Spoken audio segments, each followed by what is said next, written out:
Welcome back to the Sacramento City Unified School District Board of Education meeting. Item 4.1, Pledge of Allegiance, will be led by our superintendent.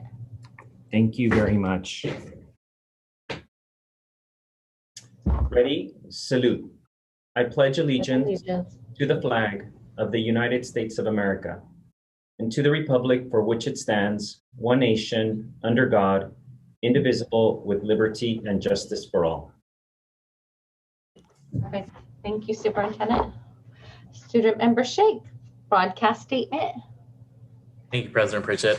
This meeting of the Sacramento City School Board is being recorded in its entirety and will be cablecast on Metro Cable 14, the local government affairs channel, on Comcast, Consolidated Communications, and AT&T Uverse. Today's meeting will air Monday, February 22nd at noon, and Wednesday, February 24th at 7 p.m., and also webcast at www.sacmetrocable.tv. The public has been given the opportunity to address the board through public comment, either by submitting comments which are posted on our website or by speaking during the meeting. Members of the public were also provided the opportunity to speak to the board during the meeting. Members of the public who wish to speak submitted a form by noon today and were sent a link to participate. When it is your turn to provide comment, we will call on you to provide comment orally. Your video will not be on. Please always limit comments during public comment to items that are not on the agenda. If you do comment on an item that is on the agenda, we will ask that you please defer your comments until your item comes up on the agenda. Perfect. Thank you, Student Member Shake. All right, item 4.3. Do we have our stellar student online?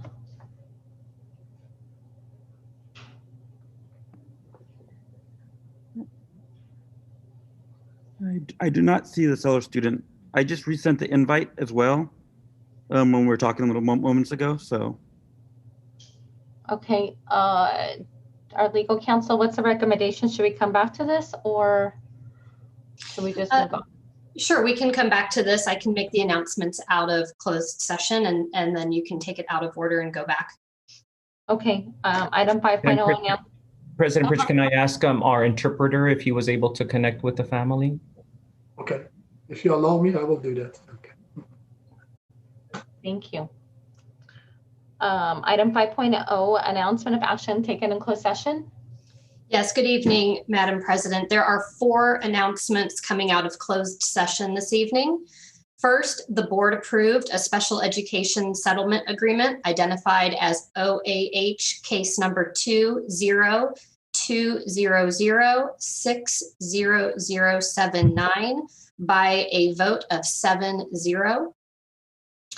Second, during closed session, the board adopted a resolution pursuant to Education Code Section 44951 and authorized the district superintendent or his designee to notify 5 specific certificated site administrators of their release and or reassignment by a vote of 7-0. Third, the board adopted a resolution pursuant to Education Code 44954 to release 64 temporary certificated employees and or certificated substitutes and authorized the district superintendent or his designee to notify those employees of their release by a vote of 7-0. Finally, the board adopted a resolution pursuant to Education Code Section 44929.21 to non-reelect 18 probationary certificated employees and authorized the district superintendent or his designee to notify those employees of their non-reelection by a vote of 7-0. And that is it. Thank you, Ms. Collins, and welcome to the team. Thank you. Before we move on to agenda adoption, do we any luck on our stellar student?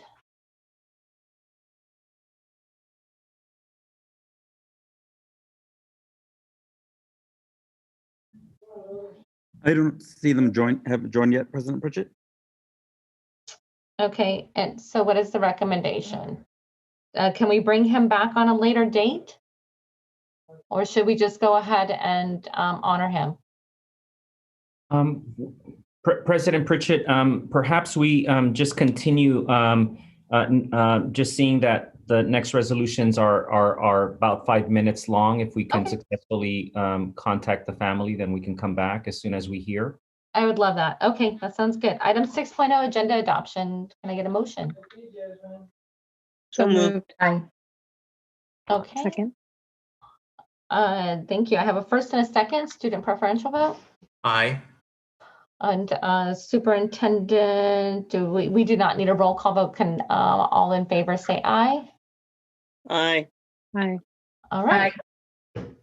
Item 7.0, special presentations. Resolution 3181, African American History Month. Member Wu. Yes, thank you. I'm going to, this resolution recognizes the importance of culturally relevant curriculum that outlines the contributions of Black history and their communities. This resolution is also in recognition of the closeness between the Asian Pacific Islander community and the African American and Blacks with our ethnic studies requirement. I'm just going to read a couple of the whereases. Whereas Carter G. Woodson, African American historian, author, and journalist, is credited for establishing Black History Month, wrote, "If you teach the Negro that he has accomplished as much good as any other race, he will aspire to equality and justice without regard to race." National Black History Month is a national tradition established in response to the inadequate and oftentimes biased depiction of Black history and African American communities in history books and schools curricula of the era. The contributions of African American citizens, scientists, inventors, educators, farmers, homemakers, elected officials, clergy, entertainers, athletes, and explorers of earth and sky have been recognized annually during National Black History Month. African American citizens have participated and continue to in every American effort to secure, protect, and maintain the essence and substance of American democracy.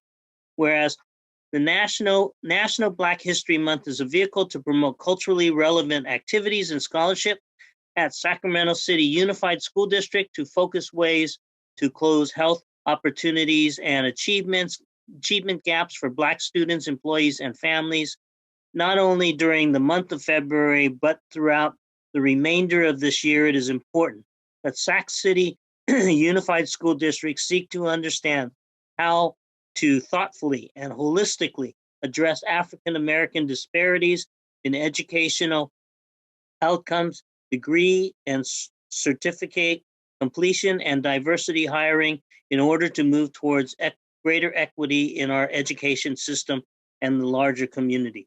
Therefore, be it resolved that Sac City Unified School District Board of Education does hereby recognize the month of February as Black History Month and supports the important work and services provided by campus staff, managers, administrators, and residents throughout the district and across the nation. Thank you so much, Member Wu. And it is my understanding that we have 2 live public comments on this agenda item. Yes, President Bridget, we had 2 individuals request to speak live. However, I only see 1 online right now, which would be Terrence Gladney.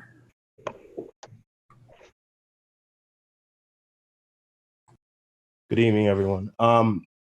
First of all, thank you for bringing this resolution forward. I think that if we hold as our guiding compass as a district equity and data, then we need to be consistently including that in each and every action that we take as a district, and you guys should as a board. So I think that while this is a great start as far as language, I would love to see us look internally as a district and speak towards how we have traditionally and historically underserved the population that we're speaking to want to improve outcomes for. So, as an equity and data focused district, the achievement gap is not new.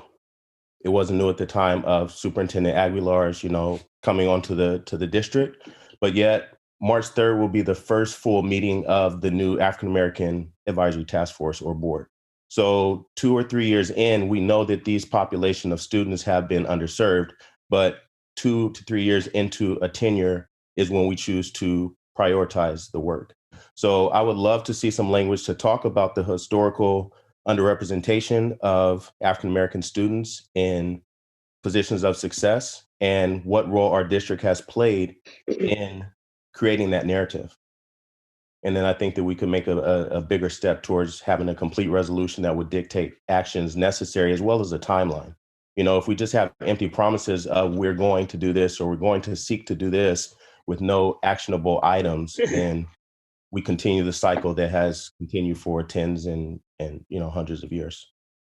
Thank you. Thank you, Mr. Gladney, and I look forward to a report out from the African American Achievement Task Force. Do we have our second commenter, Anne? No, they are still not online. Okay, this is an action item with a roll call vote. So we will student preferential vote. Oh, I'm sorry. Do we have more comments? Yeah, it looks like we have comments first. I apologize. Member Rhodes and Member Phillips. I'll defer to Member Phillips before I go. Thank you. Thank you, Trustee Rhodes. I did read over this, and I think what Mr. Gladney is saying is that we need to make sure that we are strengthening the context of an original quote that is in there by Carter G. Woodson. And I believe it's the thesis of Mr. Goodson's book, The Miseducation of a Negro. And quote, the thesis of Dr. Woodson's book is that Blacks of his day were being culturally indoctrinated rather than taught in American schools.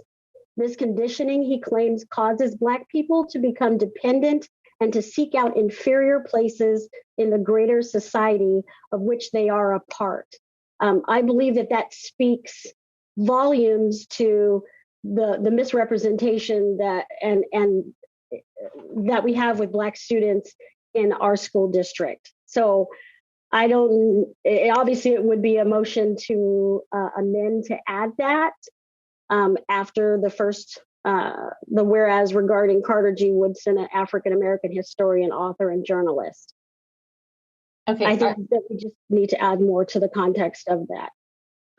Okay, can you please clarify exactly where you're asking for a motion?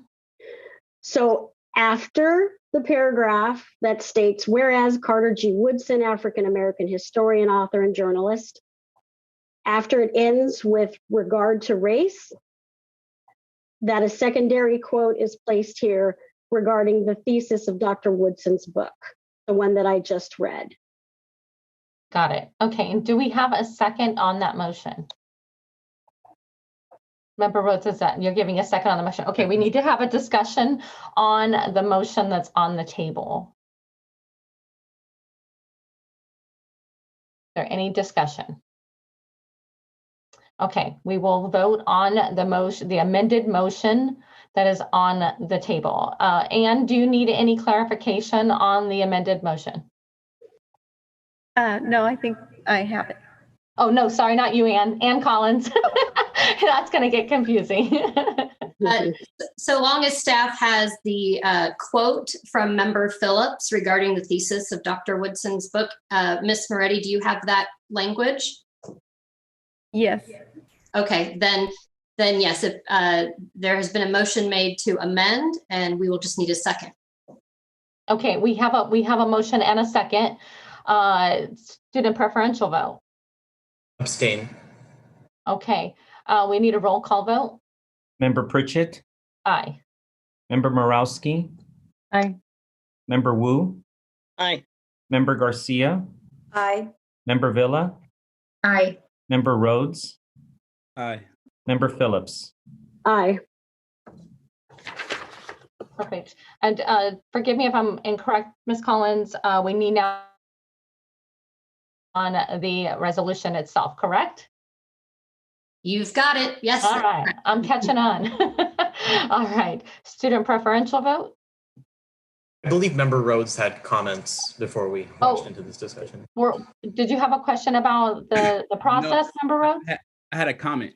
Okay. A general comment. Yeah. I'm excited to see this come to the board.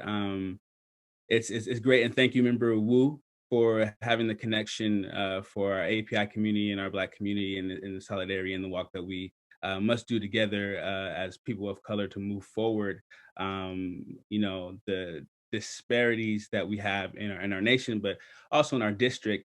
But also what Terrence was saying earlier, I think that a great point to be made, and it's not about this resolution here, but I think that there should be a resolution brought to the board in collaboration with our African American Task Force, with Black Parallel School Board, and our other CBOs coming together as a community to really build out a resolution that speaks towards the things that Terrence was speaking towards, that Trustee Phillips was speaking towards as well. And I think there can be a broader conversation there, not necessarily towards this resolution, but then actually bringing a resolution and having action items around how we really uplift Black students here in the district, and having a joint voice as a board to really support that. So I just want to throw that out there and work with all of the task force and members of our board to bring a resolution sometimes within this year around that topic. I think that will be something that's worth doing and that we should do as a board. Thank you. Thank you so much for that, and definitely. Member Morosky? I just wanted to support Member Rhodes in that, just recognize that the work of dismantling anti-Black racism is the work of white people and everyone. And I just want to support all these efforts and look forward to having a report back from our African American Achievement Task Force. I've been asking about that too. I think we need to hear what we've done with the recommendations that the board adopted from that task force, and just keep moving on it and keep oversight to make sure things are moving forward. So appreciate it. Thank you. Absolutely. Are there any other comments on this resolution? Okay, so this vote next is to approve Resolution 3181 with the amendments. Can I please get a motion? I move. So moved. All right, I got a motion and a second. Student preferential vote? Aye. All right, Superintendent, roll call. Member Pritchett. Aye. Member Morowski. Aye. Member Wu. Aye. Member Garcia. Aye. Member Villa. Aye. Member Rhodes. Aye. Member Phillips. Aye. Thank you so much. All right, item 7.2, Resolution 3187, National Eating Disorder Awareness Week. Do we have, oh, there she is. Hi, Victoria, how are you? All right, with this resolution, before I hand it over to Victoria, I asked to co-present just it's kind of an opening with Victoria from someone that suffered from an eating disorder at a very young age. This is very important to me. This affects our young children later in life. And I was very fortunate to have someone that reached out to me that recognized the issues that I was having to be able to get me the help that I needed. So with that, I'll hand this over to Ms. Flores. Thank you so much, Board Member Pritchett, and thank you for using your platform and your personal story. And I hope people listening tonight are really taking that to heart. I really appreciate that. So I won't read the whole resolution, but this is in recognition of National Eating Disorder Awareness Week, which is February 22nd to February 28th. But just like you say, we need to pay attention to this issue all the time.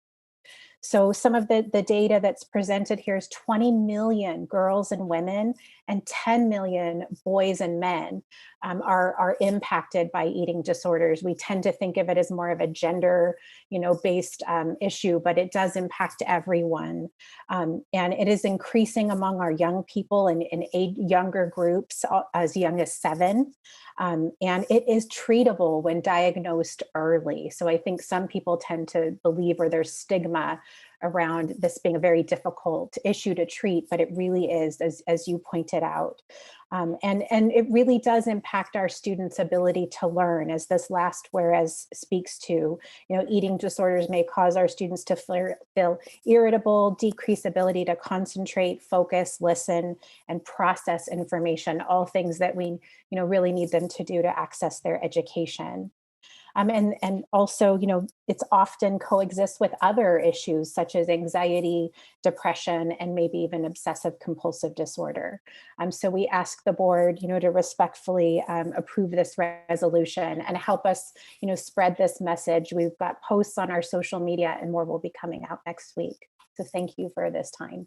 Thank you, Ms. Flores. And I'd just like to say, in this day and age of social media, and any magazine that you pull out shows that every girl should be skinny. And so I encourage everyone to learn the signs, because sometimes it can look like something else is going on, but it is just getting them the help that they need for an eating disorder.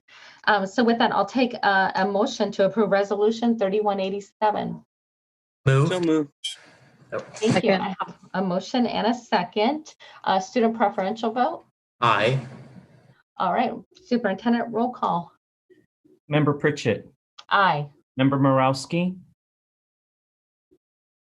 Aye. Member Wu. Aye. Member Garcia. Aye. Member Villa. Aye. Member Rhodes. Aye. And Member Phillips. Aye. Perfect. Thank you so much. And thank you, Ms. Flores. All right. Do we have our student? I apologize. Yeah, I called the family.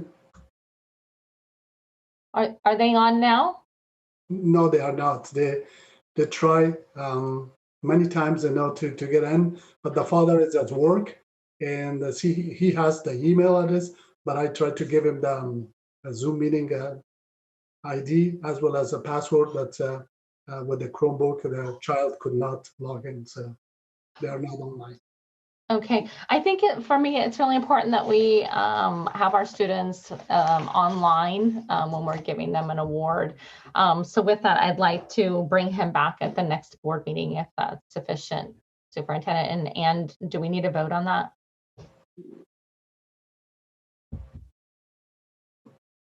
No, you do not. You can move that forward with consent of the board. You guys can, by show of hands, consent to that.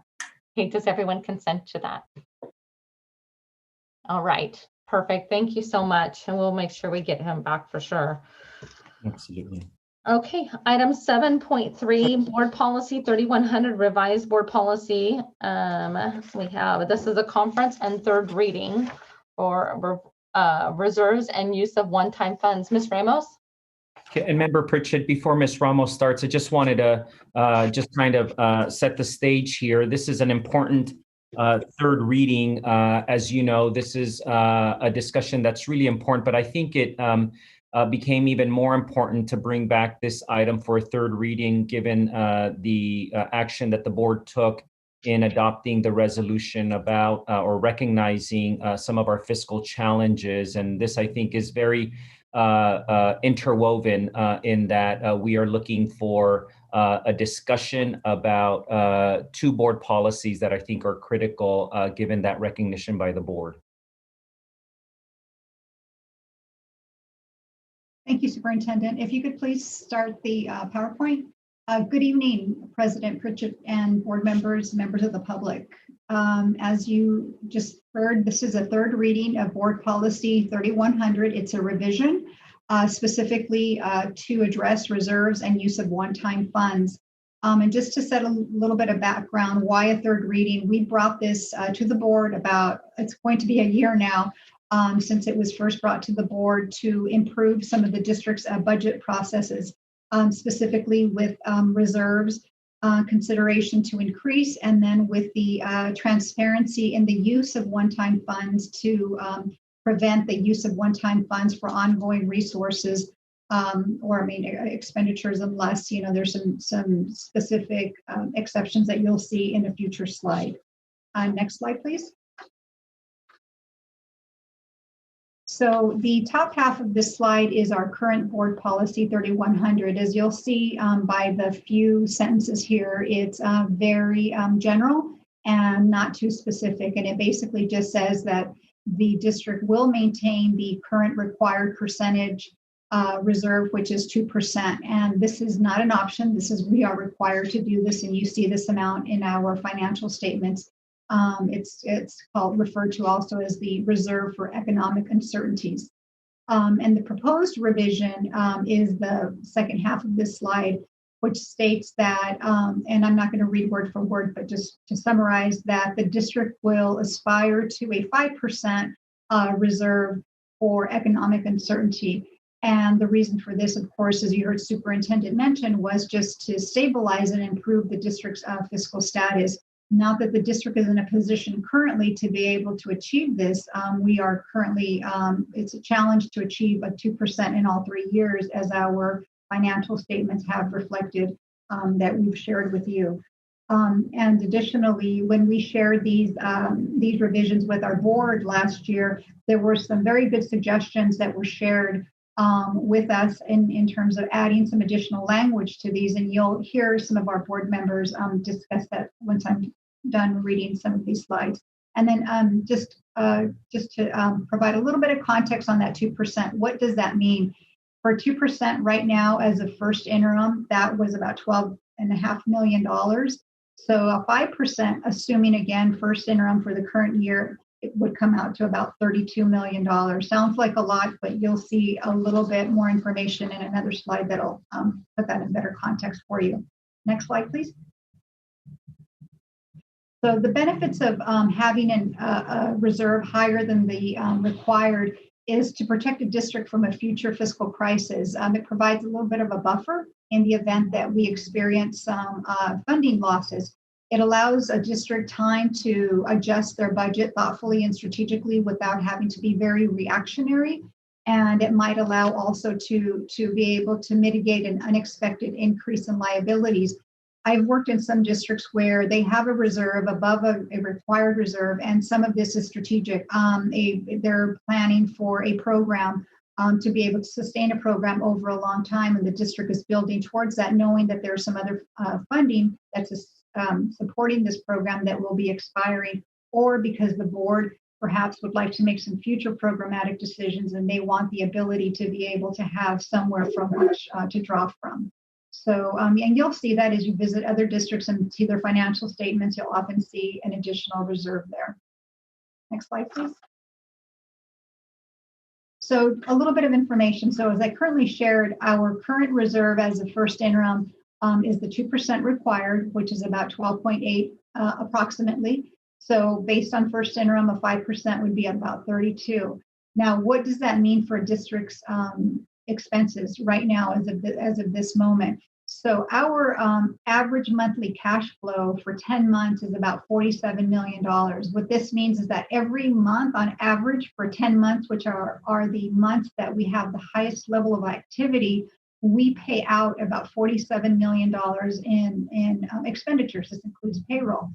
And of that $47 million, you'll see that payroll accounts for the majority of it. For those same 10 months on average, we pay out about $37 million in payroll expenses only. So now when you compare that to a 5% reserve, that reserve is not that much, right? It's probably barely going to make payroll in some months, if at that. So a 5% is not anything too out of line. That's what I've seen in other districts that have a reserve above their required reserve. And of course, that will fluctuate, right? I don't want you to believe that these numbers up here, as far as the reserve is concerned, are fixed amounts. They're based on our projected expenditures at the time that we're presenting to you an official report. So our next official report is second interim, and you'll see an updated reserve. It's not going to fluctuate too much from that 12.8, but it will fluctuate based on our projected expenses for this year. Next slide, please. The next revision was for use of one-time funds. And the proposal was that one-time funds should not be used for ongoing expenses, only if it's an expenditure as a last resort measure to preserve something, until that perhaps expenditure had time to identify some other funding or had time to implement a exit strategy. And so what the proposal is that part of the annual budget process, the board would receive information that listed specifically use of one-time funds and how those one-time funds were being proposed to be used in the budget. And the board would take action on such uses. And again, as I shared earlier, we received last year some specific language from some of our board members, very good information about beefing this up just a little bit, making it far more specific and far more clarity. And what this will do is this will provide the district with some clear guidance going forward as we build our budgets and we utilize one-time resources. As many of you have read in prior reports that have been conducted on the district, some reviews of the district's finances, one of the district's issues was the reliance on use of one-time funds for ongoing expenditures without a plan to exit that. And this is what has contributed to some of the district's fiscal situations. Next slide, please. So I just discussed the benefits again on the use of one-time funds. That we, it's not a good practice, and again, should be only something as the last resort, but should be clearly shared with the public and the board for a decision, and should be very transparent when this is occurring. And I can give you an example of recent activity that our board has taken for the use of one-time funds. And we, the board took action just in this last board meeting with our fiscal recovery plan. We had a few items on the fiscal recovery plan that we moved over to our CARES funds. As you may recall, our social workers, our counselors, and our after-school programs, these are recurring expenses, but the board did take action to utilize CARE funds. They are eligible expenses to be charged there until the district perhaps has time to find a plan to continue funding these programs. And again, it was done transparently and it was listed specifically. And these programs will have a termination date when those CARES funds do expire. So there's not that risk that the district will, have to incur the cost of these expenditures without a funding source. Next slide, please. And so that basically summarizes the revisions to Board Policy 3100. And as Superintendent stated, this is not for action tonight. It was simply just to bring it back as a reminder and a refresher. And also the timing is good is with the passing of the resolution on the fiscal recovery plan. We can certainly add some language and we can take questions at this point or comments. Great, thank you, Ms. Ramos.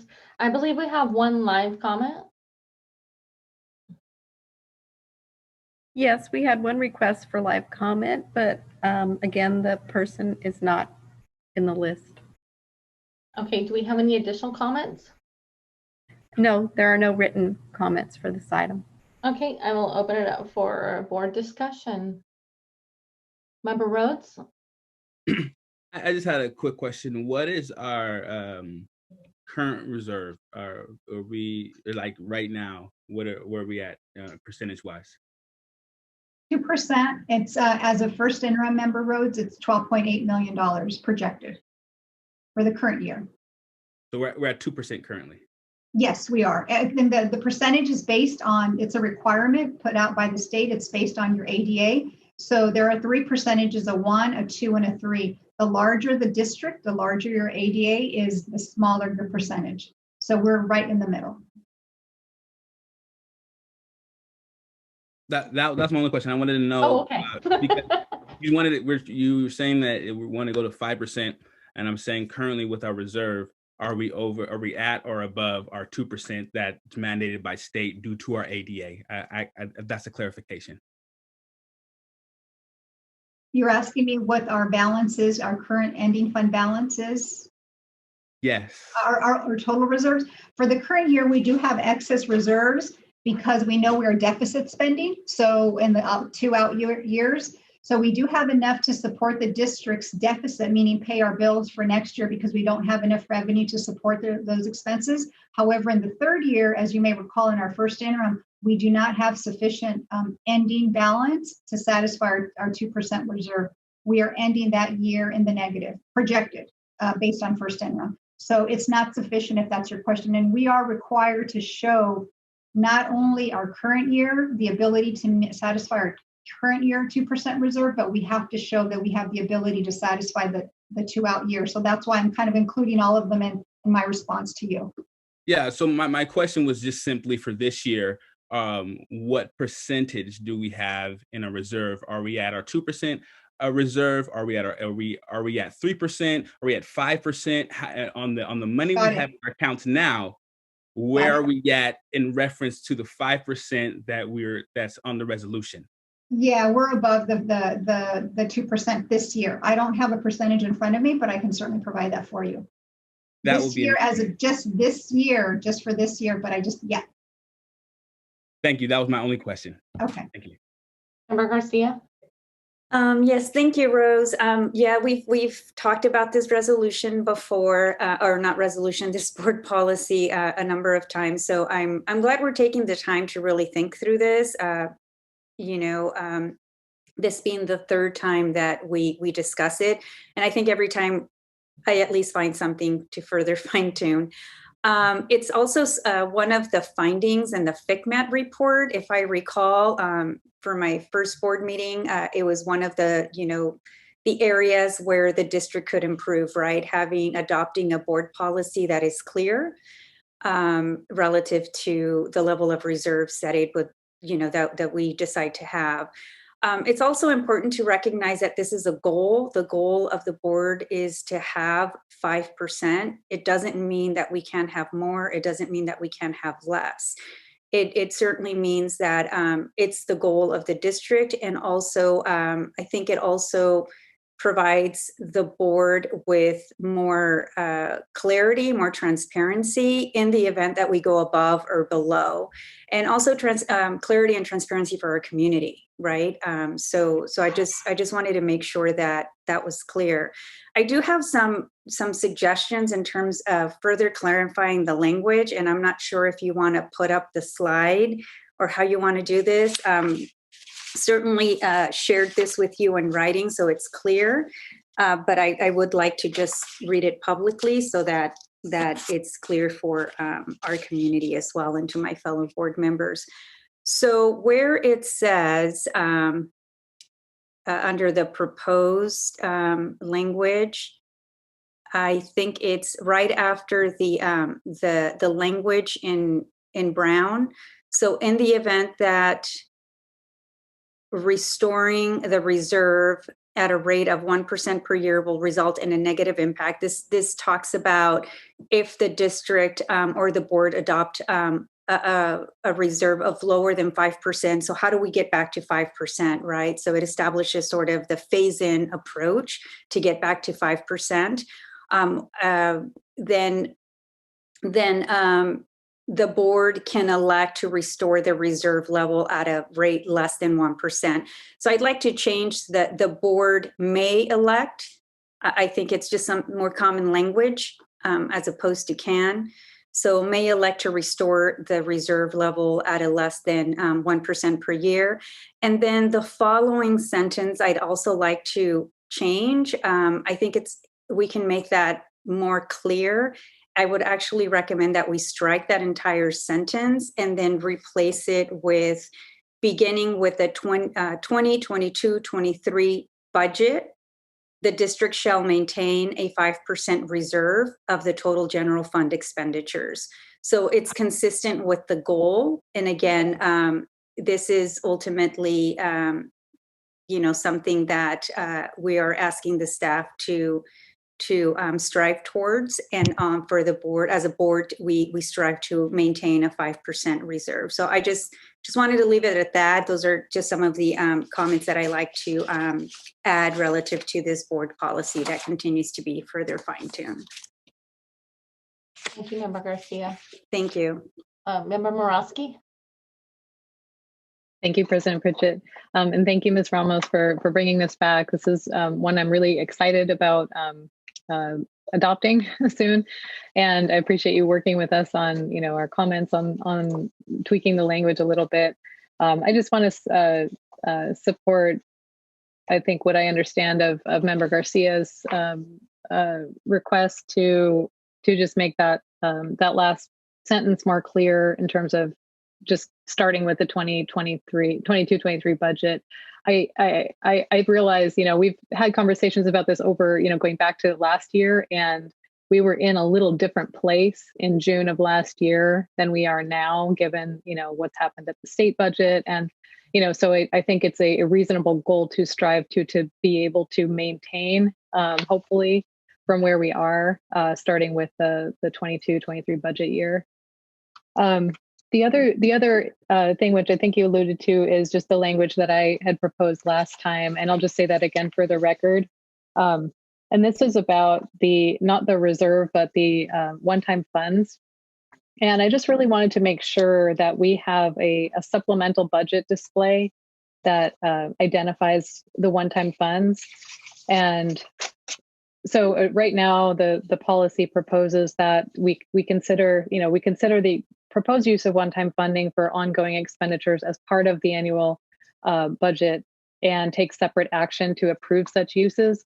I just want to be clear for us, for any board members and district staff that come after us for many, many years to come, that we have clarity and it's like well understood why we're doing that. And so the language that I had proposed was that to add to that section about use of one-time funds, that a supplemental budget display shall be presented to the board for approval that clearly explains the following: the source of funds and any restrictions or guidance on the use of one-time funding, when the one-time funding source expires, a clear explanation of how the one-time funding is proposed to be used, if proposed to support an ongoing expenditure, a rationale for the proposed use of that one-time funding for such expenditure, and the plan to support the expenditure after the expiration of the one-time funding.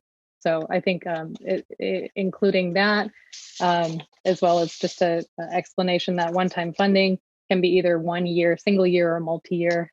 I think that would provide more clarity, because we will specify, we have like a little separate table or budget display that will show us really clearly what we're doing and why. So we'll never have a reason to not know. We'll do just if we choose to use one-time funding to support ongoing expenditures, we're doing it eyes wide open with a plan for the future. So I think this was something that was not done in the past, and that's something that will benefit us going forward. So thank you very much. I look forward to being able to adopt this very soon. Thanks. Thank you. Any other comments or questions? All right, I appreciate all the comments from from my colleagues. I do have one question for Ms. Ramos. Can you just remind us how long would a 2% reserve last in our district with our expenses? Well, probably about a week or so. If you're looking at your monthly expenditures, yeah, we pay about $48 million in bills. So using first interim, we have $12.5 million in a reserve for 2%. So a 5% would last 2.5 weeks. Yeah, it lasts a little bit longer. Correct. That's why I just wanted to put that in perspective, because they're such big numbers, and it's kind of hard to grasp what the impact of they are. We're not going to hold you to that. I think it's important that we say what 2% means for our district. Correct. All right. Well, with that, I don't see any other comments or questions. So this is a conference third reading, and we'll be bringing this back for a vote soon. Thank you, Ms. Ramos. All right. Item 7.4, update on the adopted conditions of readiness for reopening of schools. Thank you, President Bridget. I just want to acknowledge how critical this presentation is for our board as well as for our community. We do have a number of slides. Often people have asked me what are some of the things that we've learned, takeaways from this pandemic, and I just want to acknowledge the amount of cross-departmental work that I hope the board and our community will recognize as you look at these slides, this deck of slides, and certainly that is one of the greatest lessons learned, I think, for large organizations that are working through this pandemic, and it is an area that I hope we will continue to stay committed to, this ability to do cross-departmental work, again, that I hope you'll be able to recognize and appreciate in this next deck of slides. With that, again, I do want to thank the staff that have put in a lot of time and effort into this. We are looking forward to this discussion. I know there are a lot of public comments, and we're very interested in hearing the public comments and the questions and comments as well from board members. So President Pritchett, I'm not sure how you want to handle this, if you want to wait for questions and comments at the end. I'll defer to you, but we do have a number of staff members that will be presenting the next slides. Sure. If board members have urgent questions during the presentation, feel free to raise your hand.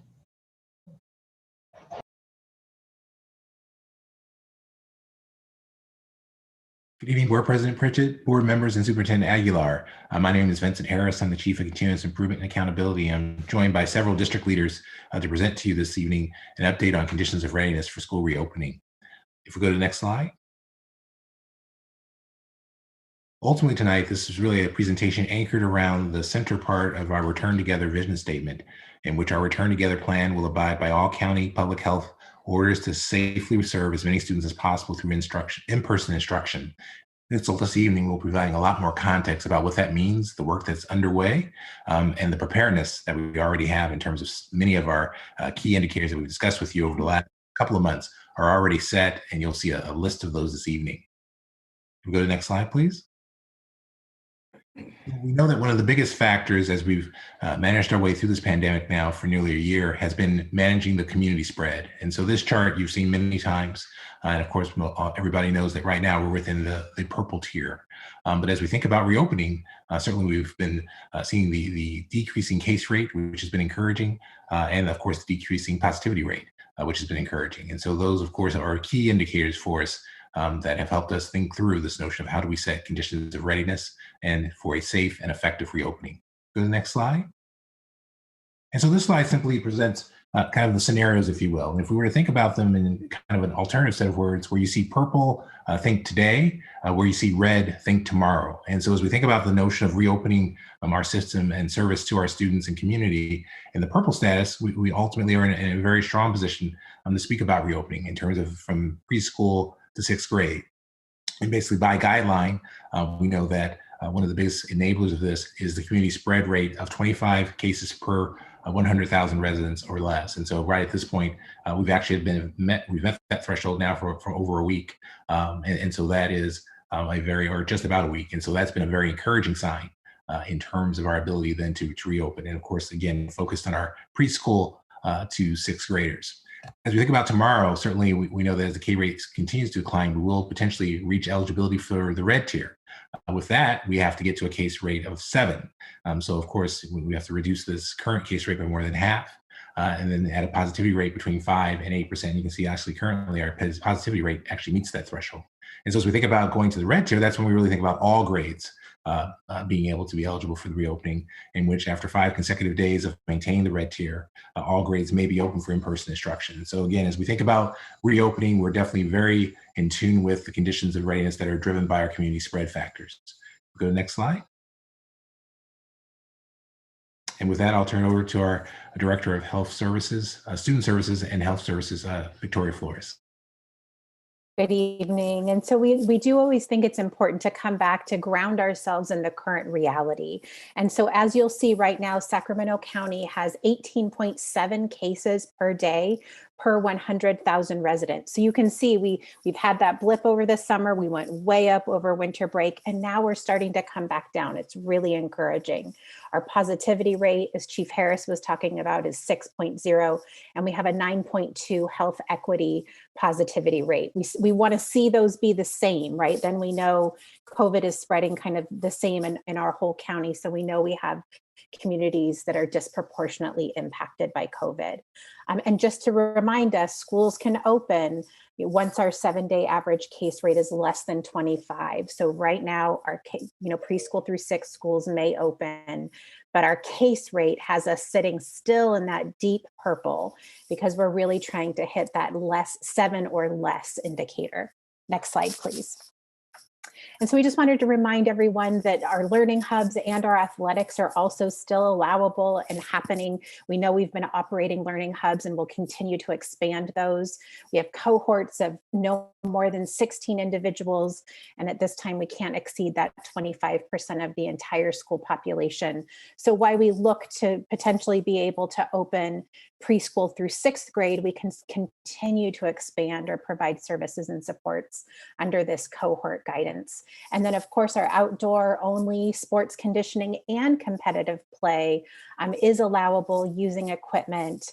And I know we've got teams that were, likely out there tonight practicing. Next slide. So this last Friday, the CDC also released some new schools guidance. It was really, a welcome thing to see. And what I'll say is it's very much in line with CDPH and with our own return to health plan. So that was really a relief to read that. And much like that Swiss cheese model that we've talked about, I think Board Member Morawski's talked about it, and we've looked at where we're using a combination of strategies such as wearing face coverings, physical distancing, hygiene practices, sneezing in hands, disinfecting, and this real focus on contact tracing, which we've been doing since this summer, honestly. They've got recommended steps for us to take. They have indicators that reflect COVID spread in the community that very much align with what we're looking at. Vaccination is definitely in there, but they do stress it's not a condition for reopening. But, we do want to get everyone vaccinated as quickly as we can. And then testing to identify people infected with the virus and to really help stop the spread of COVID in our community, which will help us more safely reopen schools. Next slide, please. The other really great thing the CDC did is they also posted the research, grounding us in the science. So the research and the data about the effectiveness of mitigation measures, when they're well implemented consistently, we are not seeing the widespread transmission in schools or even, in other workspaces. This is really very much in line with what we've experienced in our learning hubs and in our school and district spaces. We know people might feel nervous about coming back together, but this research really reminds us we need to be constantly vigilant to ensure our practices are followed. So things like you're going to hear about tonight with signs, daily check-ins, people monitoring, health screenings, all of those things will help us stay ever present and vigilant so that we can really also see these impacts of these measures. Next slide, please. And so on to vaccine, because I know everyone's really excited. I just want to draw your attention to this picture on the right that has the check mark boxes for all of phase 1B, at least that first tier. So on Tuesday, February 16th, our county moved into vaccinating, childcare workers, educators, and I believe food service as well. And so individuals may sign up for vaccine through many different venues. We've got the Sac County Public Health website on there. They're listing all of the clinics that are open. We can access our health insurance providers. And then I'm really pleased to share that we have this partnership with Dignity Health. And so we will be hosting a series of vaccination clinics specifically for SUSD staff and community members. And so we'll have basically 6 vaccine clinics scheduled, but 3 are for the first dose and then 3 are for the second dose. And while people are getting our vaccine, they'll be encouraged to sign up for that second dose right then and there. We also just want to share that vaccination is voluntary and it is by appointment only. Next slide, please. So we initially put out this initial priority groups. They were communicated out to everyone on the 16th. Just really trying to figure out how do we prioritize, how do we get through all of these big groups of employees, because our goal is to make sure everyone has access to vaccine and we move, quickly through all of these groups. So I just want to say this has been a real struggle and something that we've really grappled with. And so I'm pleased to share on the next slide, if you go over there. That these are some of our revised priority groups. So we were able to send out nearly 2,000 invites to individuals, and approximately, and actually that number is now updated, approximately 1,100 to 1,200 staff have registered. Our next round of invites will go out as soon as our vaccine supply is confirmed. As you may be, reading in the paper, this winter weather that is impacting our country is also unfortunately impacting our supply of vaccine. And so I just, want to say we also focused on our groups that are physically present, who might be coming back first. Of course, our learning hubs, our employees that are 65 and older, we know they're more at risk, and we will work as quickly as we can to get everyone on that list, everyone who wants access, including if someone's just not sure yet this time around, we will continue to come back and make sure and educate and do everything we can to get people a vaccine who want it. Next slide, please. And so I just wanted to show you a couple of pictures. I ran from the Cerna Center back home after helping to set up for our clinic tomorrow morning. I'll be there at 7 a.m. I know there will be many others there with me as well. And this is what you're seeing. So this first room on the left here is actually the shot giving room. And so when you come in through the lobby, you're going to get checked in. We'll get you in the queue. Make sure we've got a health screening happening so you're healthy to be there. There's 10 shot givers. And so we'll move rather quickly down that line. You can see a picture there of one of the stations that's set up with hand sanitizer, wipes, Band-Aids, and then your boardroom, your lovely boardroom. So thank you, board, for giving this over to us, will be our waiting station where individuals will wait that 15 minutes, make sure they're okay. During that time, we'll have them register for their second visit, second dose, and be on our way. So I just want to say thank you to everyone. Superintendent talked about the cross collaboration, and I just have to say this would not be doable without so many people in human resources and IT and budget and nutrition services who's feeding our volunteers. I'm very deeply grateful, and to all the volunteers who are going to show up and staff these 6 events. So next slide, thank you.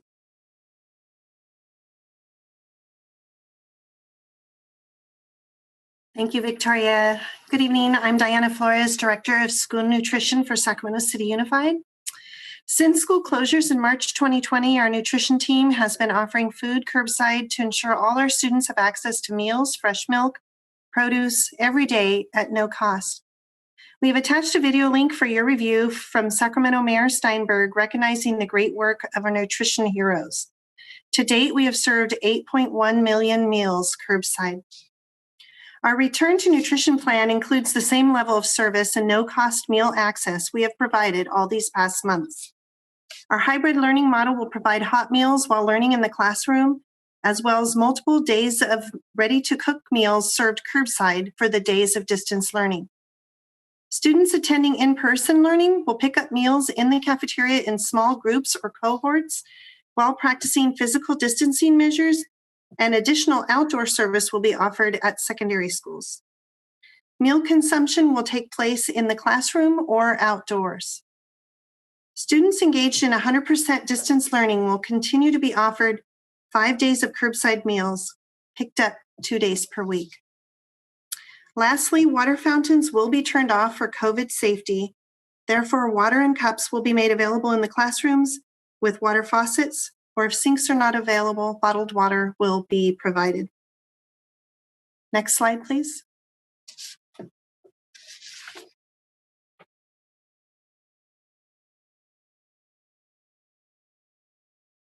Hi, board members. Tara Gallegos, your Chief Communications Officer. I just wanted to walk you through our reopening dashboard. We introduced you to the dashboard several weeks ago and explained at that time it's a snapshot to provide you information about where we are and where we must go. I think we're trying to get it on the screen. I think we're having a little trouble. So it provides you with information about different metrics that you've adopted and where we are in the planning process, whether we're in progress or whether the metric has been completed. When we premiered that, it was a very high level. So we provided the metrics with those in progress and completed status. But we know that our community has different appetites for information. So while some might want to know where we're at, Others might want to know, why did we identify that metric? What does our measurement mean? They may want a definition of the metric, more information and background, and an FAQ. And so that's what we have added over the past few weeks. I think we're still trying to get, it's okay. We've also added different languages. So you can now view the dashboard in Spanish, Chinese, Vietnamese, and Hmong. And so I would certainly encourage you to go to the reopening dashboard, which is reopeningdashboard.susd.edu. And as you can see, some of those different metrics are now hyperlinked. And so if you click on them, like for example, the videos and websites published, click on that one. It'll take you to a page which talks about what we've done and also provides you links to all of those different resources. And also know that over the next few weeks, we'll continue to update, of course, as we make progress on any of these metrics. If there's additional information that we can communicate, the beauty of having a website is that we can continue to add additional information. So please look out for that. Look out for updates from our community or for our community. And with that, I will turn it over to Chief Harris.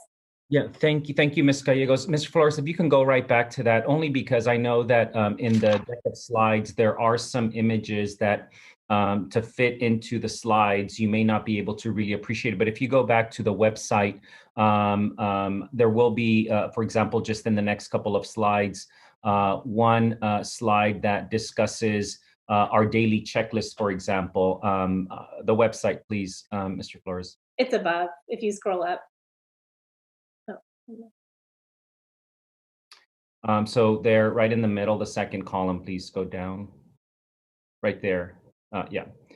So for our board members, as well as for members of our community, as you're listening to some of these slides, just know that all of this is hyperlinked. A lot of this information, a lot of these artifacts are viewable on our website, so that you're not trying to just see the actual slides that might just have a portion of a document, because that's all we were able to fit within the PowerPoint deck of slides. So thank you so much to Tara for all of this work. Again, I hope that our board members, as well as our community, will see the amount of effort that's gone into making sure that that members of our community, families, our students can have access to some of this information in real time.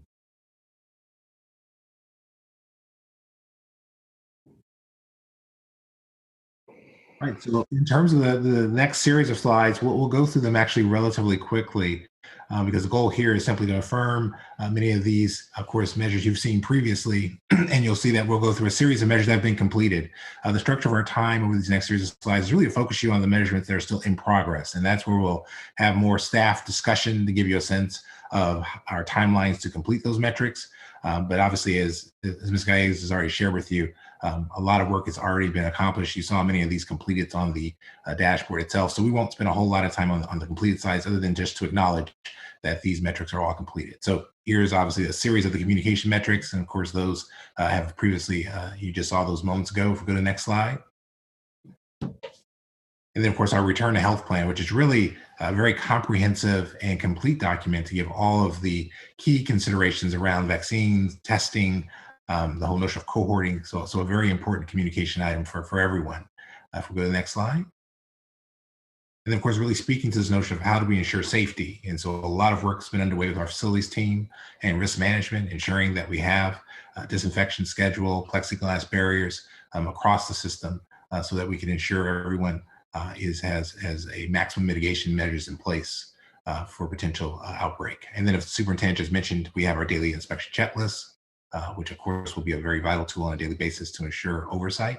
We go to the next slide. And then, of course, obviously many metrics centering around ventilation hygiene. I should just point up front, this will be an area where we'll go deeper into the presentation in a few more slides. So many things in terms of hygiene have already been completed, and we'll give a greater, deeper, more robust perspective on the ventilation efforts as well. Next slide. And of course, obviously, professional learning is very important. And of course, again, our county has already been providing testing, and so we've made that available. And then, of course, we have a process for reporting a positive test. Again, very important in terms of safety and mitigation. Next slide. And then, of course, all the things that relate to safety in terms of temperature checks. You'll actually in a moment hear from our risk management team in terms of our thermal scanners. But of course, we require the face coverings to ensure safety in all of our classrooms and common places, and it's face coverings for all grades. So recognizing that we know that a face covering is one of the most important mitigation efforts, and so everyone will be expected to wear them as students and staff. Next slide. Hi, good afternoon or good evening, Board Member Bridget and board members. This slide speaks to our thermal scanners. As previously stated by Mr. Harris, one of our dashboard metrics is the thermal scanners, as you see right here. This is a device used to help provide a fast, efficient way to safely take each student's temperature as they walk on campus. Each site has been provided with a unit. Starting with the cluster of units on the left, these pictures are from our learning hubs: Sam Brannon, Isidore Cohen, and Ethelai Baker. Just about every site has one of these units in particular. Some of our sites, depending on their average daily attendance, their ADA, will have 2 units or one of the larger units that you see on the cluster of pictures to the right. These pictures are from our central office locations, such as the print shop, transportation services, and even the CERNA Center. All of our high schools have the larger unit that you see to the far right, that's at the CERNA Center.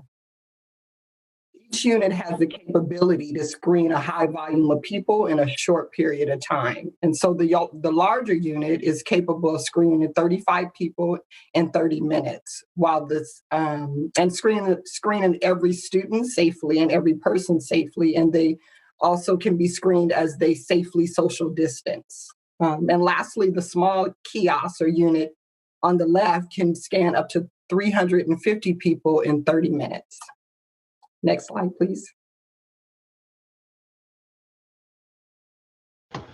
One of our other above and beyond metrics is on the dashboard is to have all school sites assessed by a third party for COVID-19 readiness. PBK Architects was selected for this effort based on their extensive work in this area. They had previously provided their COVID-19 readiness assessment to Twin Rivers Unified, San Bernardino Unified, and a handful of other districts across the state.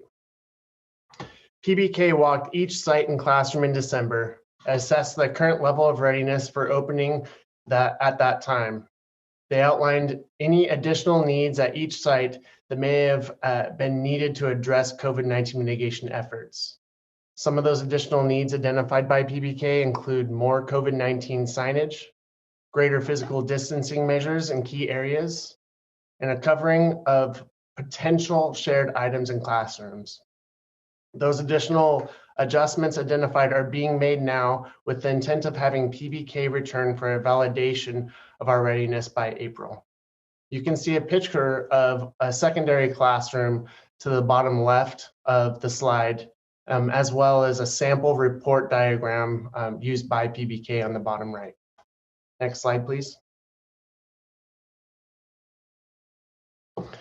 Additional components of our dashboard metrics include the installation of plexiglass barriers in key locations across each school site, including front office counters, library counters, and cafeterias. As you can see, we have nearly completed this metric with only library counters needing to still be addressed, and that will be completed by March. Another dashboard metric is the supply of stanchions and directional signage to sites to best direct the flow of traffic in sometimes congested areas. Stanchions are crowd control stands with the retractable belts that individuals may remember back when we could go to concerts or movies. Those have all been delivered to sites for their use. We are currently awaiting the arrival of additional directional floor dots and signage that will be provided to sites in the next coming weeks. Next slide. As noted in the previous slide, we currently have plexiglass barriers at all of our front office counters, but the district is revisiting those spaces to install thicker, stronger, and more permanent barriers that will better stand the test of time in those sometimes highly trafficked areas. Once those are installed, the previous front counter plexiglass units will be transitioned into our library spaces. The pictures on the slide are barriers installed at our front counters and cafeteria areas. Next slide.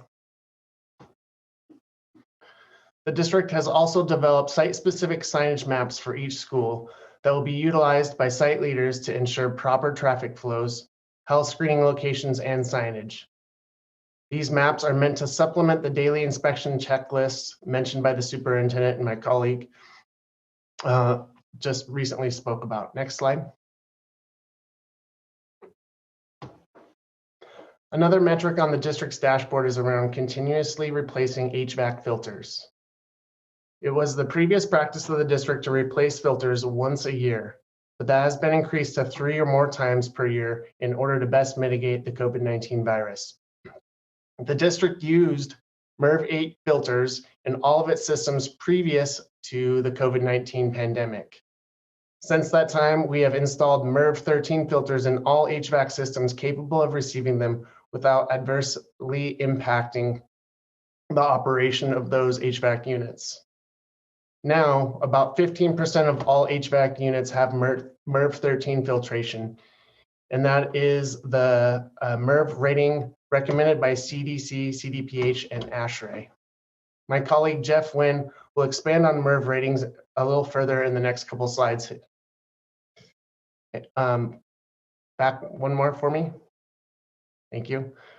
The first complete filter change took place through this past fall. Unfortunately, the first round of changes took the district's internal staff many months to complete due to bandwidth and competing priorities of our HVAC staff. Therefore, the district has contracted out for the current complete filter change and subsequent filter changes. The second district-wide filter change is underway now and will be completed by March 1st, and the third filter change will be taking place during the month of June. I wanted to also briefly take a minute to make sure the board and the community know a little bit more about the MERV rating system for filters. MERV stands for Minimum Efficiency Reporting Value, and it measures how much particulate passes through an air filter. MERV ratings are on a scale of 1 to 20, depending on the minimum size of particulates a filter can be expected to capture. And anything with a MERV 17 rating or higher is considered to reach the HEPA level.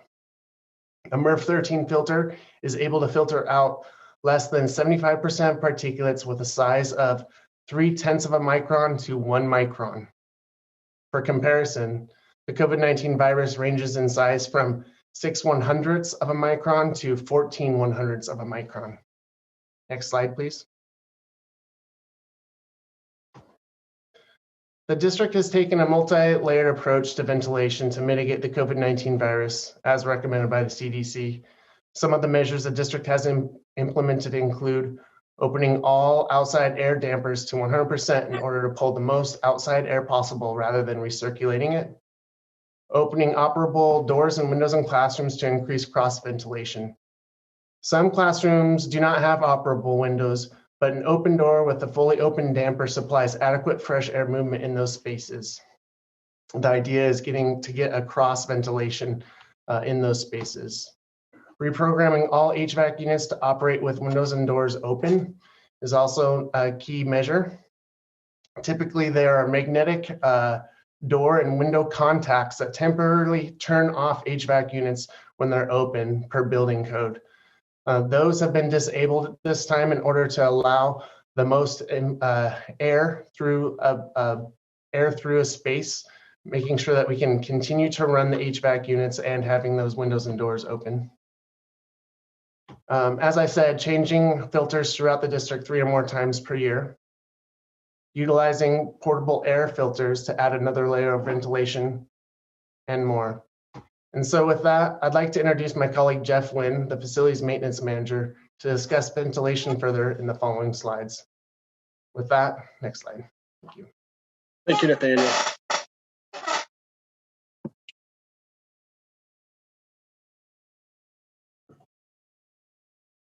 This slide talks about, on February 16th, some recent guidance from the Centers for Disease Control on returning for school.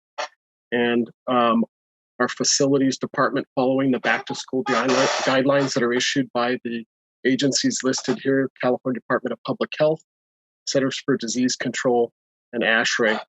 All of them have released guidelines and standards on ventilation. Next slide, please.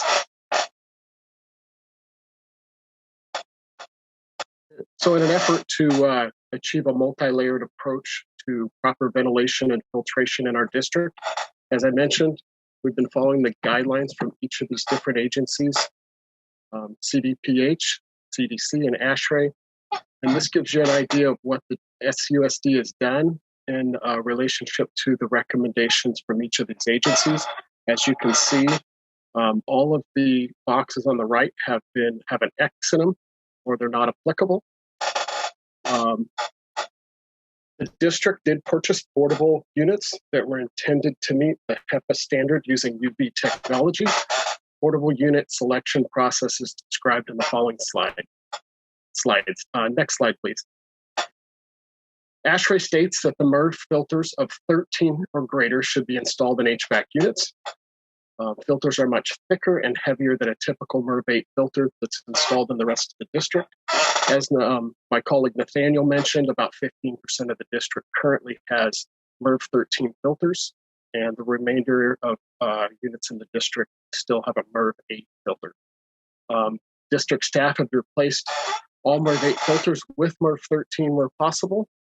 Where we cannot meet MERV 13 standards, ASHRAE states if an increase in filter MERV level cannot be accommodated using the existing air handling equipment, fans, and motors, consider using in-room HEPA filter units in high occupancy and high bioburden spaces.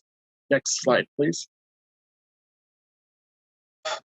District staff have several criteria for considering an in-room HEPA filter unit. Mitigation of COVID virus was obviously tops on the list. Our goal was to find a unit that would be adequate for an average 960 square foot classroom. The unit had to work with our existing electrical infrastructure, and health and safety of staff tasked with replacing those HEPA filters, addressing VOCs caused by wildfire smoke, improving general indoor air quality, and the unit needed to be commercially available and readily available parts from those vendors to repair those units in the event of failure. The district selected Johnson Controls to provide the VPAC SC unit from the company named UVDI, Ultraviolet Devices Incorporated. These units provide HEPA equivalency in the way that they destroy viruses and bacteria, and they do that with a series of filters that are at a MERV 14 or greater efficiency rating. In addition to that, they use ultraviolet germicidal irradiation, which is endorsed by the Centers for Disease Control. And then there's a final layer of photocatalytic oxidation to address VOCs. Next slide, please. Each of these units costs the district about $600 plus a small shipping fee. This commercial unit is designed to directly address COVID-19 and wildfire smoke, not pollen, dust, and tobacco smoke. Those things are addressed by the existing HVAC system in each space. One of these units is capable of handling a room up to about 1,000 square feet. In rooms that are larger than 1,000 square feet, 2 units would need to be placed. The diagram on the right-hand side gives you a pretty good idea of how the unit functions, bringing air through a series of multi-layer filters. The last filter filtering down to 0.3 microns. Then it passes through the photocatalytic converter section and the UVC light section. Next slide, please. The district plans to test and confirm that these units meet the standards that ASHRAE has put forth, and a third party is being hired to handle this testing and provide that data back to the district so that we can ensure that these units are safe for use around our students and staff. Upgrading to MERV 13 filtration at all district school sites is a goal that we have in the future. The staff will provide a third-party budget for this in the near future as to what it would cost to modernize all of our HVAC systems. There will be time will be needed to provide this data due to the complexities of individual systems within our school district. Staff will provide a plan and timeline for providing this information within 2 weeks. As we anticipate that modernizing all HVAC units within the district to meet MERV 13 filtration standards would be cost and schedule prohibitive. The district is working to secure an estimate on the cost and timeline for electrical upgrades for use in the future for additional filtration options. Next slide, please. There have been some recent concerns raised around the acronym CADR, which stands for Clean Air Delivery Rate.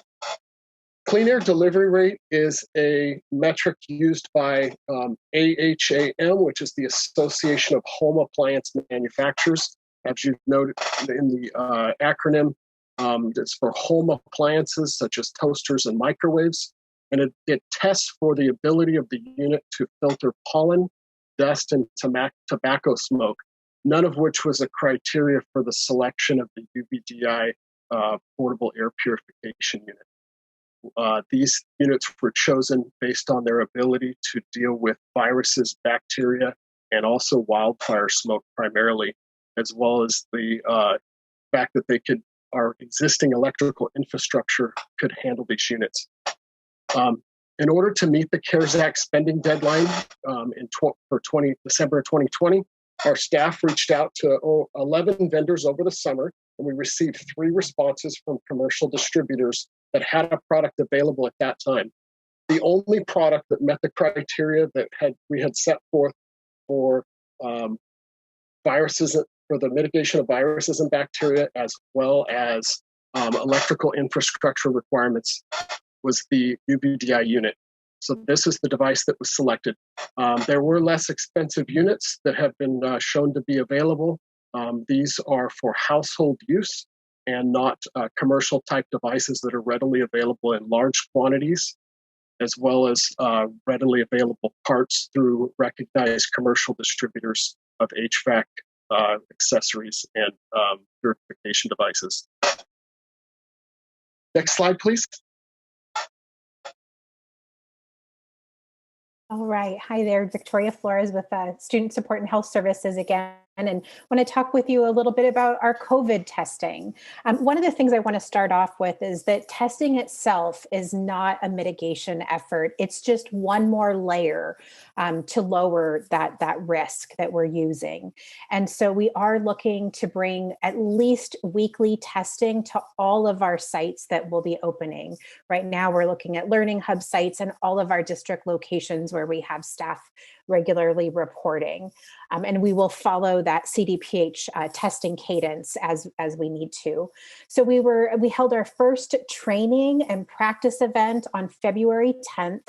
We held it at the Cerna Center. That's where all of our supplies were. And we had our school nurses and health services staff out to really just test this out. What does this process look like? Testing the software. We did have a little bit of a glitch with the software on the software company's end. And so they actually are going to be revising that soon. Our goal is to have testing out to every site by the end of March 2021. And we do feel pretty confident we can do this. We've got more staff coming on next week, and we'll be training them and getting them out to those sites. And just as a reminder, we're going to be doing 2 types of testing. The PCR testing, which gives you your results in about 24 to 48 hours, and then that rapid antigen testing, which gives you a result in 15 minutes. And if you'll go to the next slide, I'll actually show you what this looked like in practice. Can we go to the next one? There we go. And so what you'll see on the left-hand side right at the top here is our school nurse, Stephanie Fox. She's checking me in. So she's scanning my testing kit, matching it with my name, and off I go. And you'll see a couple of our school nurses here. This is school nurse Ava, Teresa Hippolito, and Becky Mojica down there at the bottom doing the self-swab. So they've got a staff member. You'll also see down here Manpreet Kaur, youth development director, they all gave me permission to use their photos, getting walked through how to do this self-swab. What you'll see at the top and on the bottom right here is the rapid antigen test. So that's the test that we run right there on site. We put a little dropper of liquid, you roll the tube after the person does their own self-swab, and you'll see the timer there for 15 minutes and your results are read. And then over here in the bottom left, what you're seeing is the card that everyone gets saying, this was your test kit. But what I wanted to also show you, this is from my phone, so you can see that you get a text message when you put in your cell phone that shows that you had taken your test, and then that bottom message is actually my test results. So that was really easy. I got a text, I clicked on that link, I verified who I was, and my test results came right up. And I'm happy to say negative. And I just tested again yesterday and I got my results again tonight. So we're talking about just over a 24-hour turnaround. So we're really excited. This is a huge undertaking for us. The other thing I wanted to say was both CDPH and Sac County Public Health showed up at our training event and first testing event. They've been wonderful partners. They continue to work with us and link us with other people who are successfully doing this so that we can learn and grow together. And so we look forward to bringing you more updates in the future. Next slide. And speaking of updates, hello, my name is Concy McCarn, your Chief Human Resource Officer. We, as you know, as we've previously shared, put out an intent to return questionnaire, essentially asking employees if and when the district was ready to return, safely return, where were they? What would they be thinking in terms of their ability to do so? We sent one out in August, we sent another in November, and most recently sent one last month, mid-January.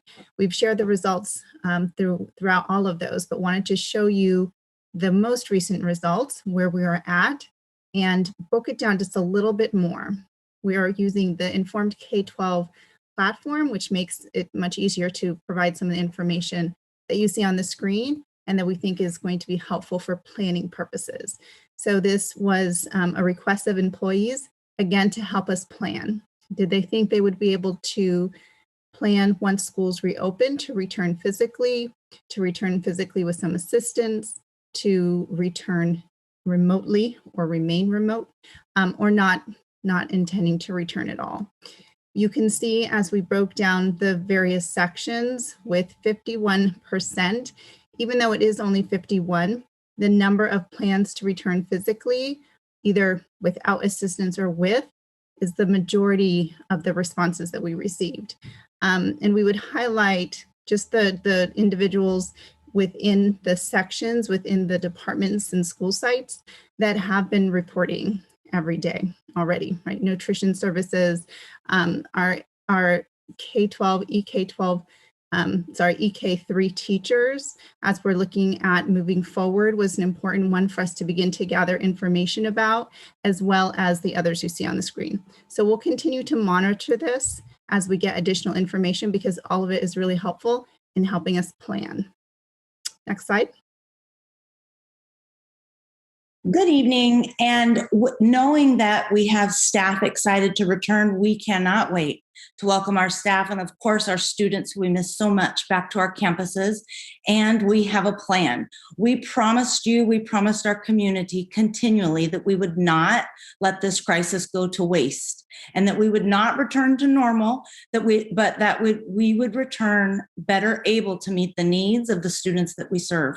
So I want to start by sharing that we do have our essential standards and our scope and sequence in place, and they remain the foundation for ensuring that all of our students are receiving a guaranteed and viable curriculum.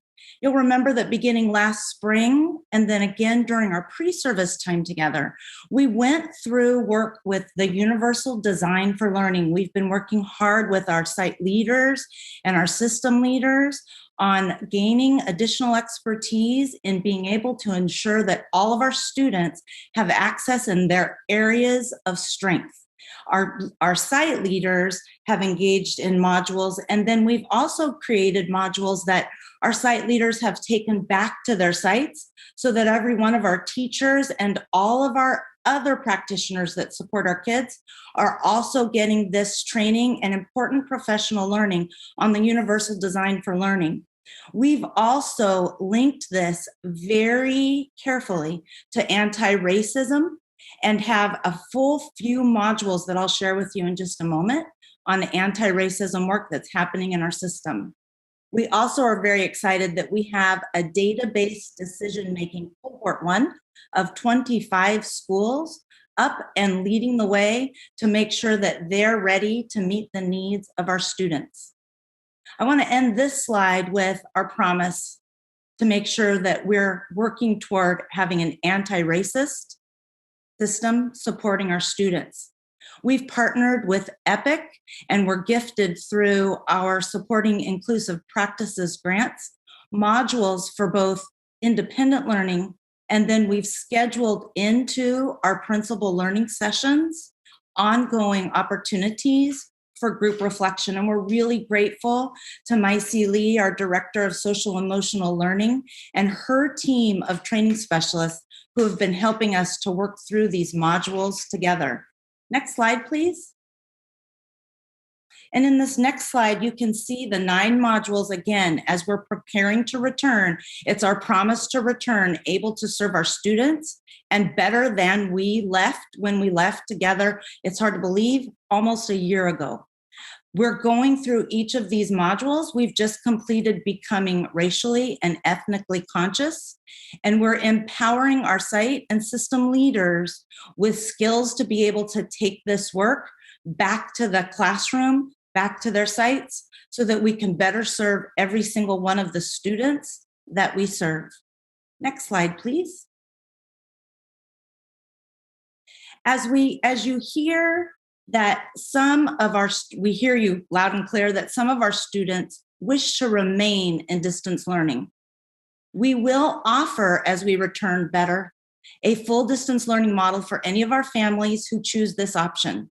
We call this option C. And I don't want, as your CAO, for a moment to have any of us think that as we return with some of the model that I'll be describing tonight, that this is going to be able to completely emulate, completely bringing back all of our students, all of our teachers, every day, all day.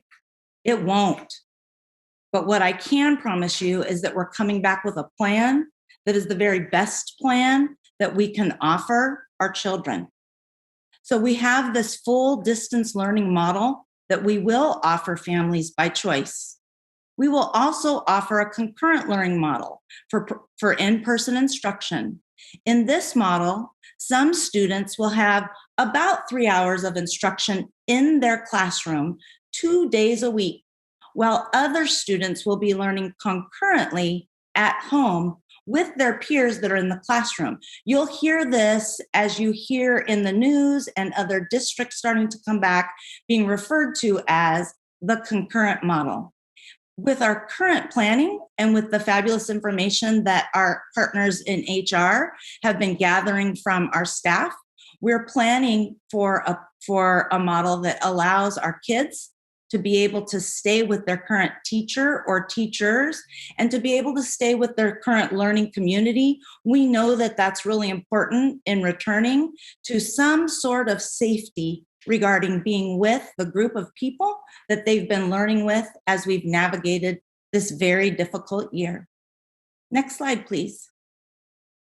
As we look at this slide, we can start to see what a full week of our learning model looks like. You'll see that we're offering a full day of distance learning, and right now we're looking at that being on a Monday.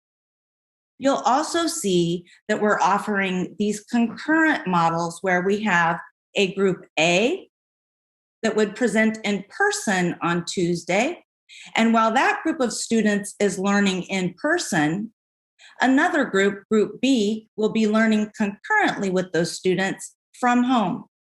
You'll notice that Group C, the full distance learning model, will be learning full distance throughout the week. We're also looking at a group D, we're calling this. We know right now that we have about 460 students who are being incredibly served in our learning hubs. And what we're looking for is we're trying to determine if our learning hubs can continue based on possible facilities constraints. As we bring back students in the A and B model, we need to know, and this is our elementary plan, are we able to have enough classrooms to also keep our learning hubs on the campus? And so that model D is there with an asterisk because things are fluid and changing, and we're still waiting to analyze to find out if we can support the hubs on campus as we open to our other students. Next. Ms. Beta, if we can stay on that slide, I just wanted to really just emphasize here that this is an area that we will be coming back to the board and to our community. We know that our learning hubs have been very successful and have served some of our most vulnerable students, of course. Those are programs that go throughout the entire day. In many cases, as I've gone to visit our learning hubs, they're serving siblings from same households. And so again, I just want to reiterate what Ms. Beta just mentioned. We are going to be actively analyzing in terms of facilities, limitations, and availability, whether this is a viable option for those families that have been sending their children to these learning hubs since as early as October of last year, who may want to continue to have their students participating in these learning hubs. But it really is going to depend on whether or not we have sufficient facilities and availability at our schools. And that, of course, will also depend on how many of our families choose to send their children to this concurrent model 2 days a week. So we will get back to the board on this. I do want to just emphasize that because we are so committed to these learning hubs, we know that they're serving our students very well, our most vulnerable students. We didn't want to immediately say that the learning hubs would end when we bring back some of our students for in-person instruction. Ms. Beta, before we go too far, Member Phillips had her hand up. I want to make sure she gets in. It could have been about these slides. Member Phillips? The question that I had really had to do with the UVGI. So it's a lot of information to process, and I think it just may have gotten away from me. We were talking about the filters, but for Ms. Beta, is there a requirement for teachers to participate in the cohort training? Or is that something that's done voluntarily? Which cohort training, Member Phillips? I'm thinking about the first one, not the anti-racist, the first one that you spoke about. The Universal Design for Learning? No, that's possibly, yeah, that's one where we have one cohort and then it'll double up on a second and third. Is that what you're talking about there? The MTSS or the DBDM cohort? Yes. Yes, that one. So we have that first 25 schools, that cohort is right now in training, and it's not for every teacher right now. Right now, what we're doing is just gaining our learning and getting a common language, common understanding, and learning those components of an MTSS model. And so we have those site-based teams that are currently learning. Next year, they move into implementation. Okay, so is there a train the trainer kind of program? Is that what's happening right now? Or that, yes. Thank you. I also had a question regarding UVGI. There's a lot of discord, and it's not for you, Ms. Bieda. Sorry, it's probably for Mr. Nguyen. We can come back to that after we finish, but I think that there's some information that we really just need to, I feel like I need to get some information on the record regarding the UVGI. Absolutely. Okay. But after we're done. All right, perfect. And Ms. Beta, can you tell me when the anti-racism PD training will be available? So we've already had the one session that all 9 of those modules have been sent through a link to all of our site leaders and our central office team. So they have all of each person has a dashboard and already has all those modules available. And so we're going through module by module throughout the rest of the year, pausing on some of them to take some additional time and to link them to the Universal Design for Learning work. So it'll be ongoing, just like all of our other professional learning throughout the rest of our school year. Okay, thank you. Welcome. We can go to the next slide and look at a service model for our secondary students. So this is our thoughts for return for secondary. Again, we have a full distance learning day on Monday. And again, you'll see this A-B modeling. I'd like to share here really briefly that we've heard from our principals who have heard from their teachers that rather than have group A come on, for example, a Tuesday and then a Wednesday, the thought is that students will gain more learning if they're in person. And I'll tell you, that's not my dog. Usually everybody that knows it's my dog that's barking. Today, it's not my dog. But in this model, the students will come for in-person learning, for example, on a Tuesday, and then on Wednesday, they would concurrently be receiving instruction in a distance learning format, and then come back again on Thursday, and then be concurrently at home on Friday. So it's going every other day. And when you think of back to even an elementary student trying to learn to read, it allows for less disruption in the length of time when they're with a teacher and learning beside their peers. You'll also see in this secondary model the offering of when the different periods will be taught throughout the week. So this is the start of our secondary thinking. And I also want you to notice that there is the distance learning model, the full distance learning model, which we're calling Group C, that continues in this model. We're also recommending that the determination of the students who are in Group A or Group B is made by the teachers who have been working so deeply with these students, as well as the site administrator. And also, most importantly, both for our elementary service and for this secondary service, I'd like to give an enormous hug and shout out to Diana and our nutrition services team for the work they've been doing for our community since the moment that we closed. And I'd like to invite Diana back in for just a moment to help the board and community to understand, back to the slide she shared before, when we're looking at these models, how we're ensuring that that our students and families are still being fed. Diana, do you have a moment to join back in for a bit? I do. Thank you, Ms. Beta. So when you're looking at this model here and you see Group A and Group B, those students would be in classroom and they would receive meals while on campus 2 days per week. On Monday, for Distance Learning Day, that would be the day we would serve our curbside meals, and each child in Group A and Group B would be eligible for 3 meals for the Distance Learning days, the 3 days they are not on campus. For Group C, that group of students are distance learning of 100%.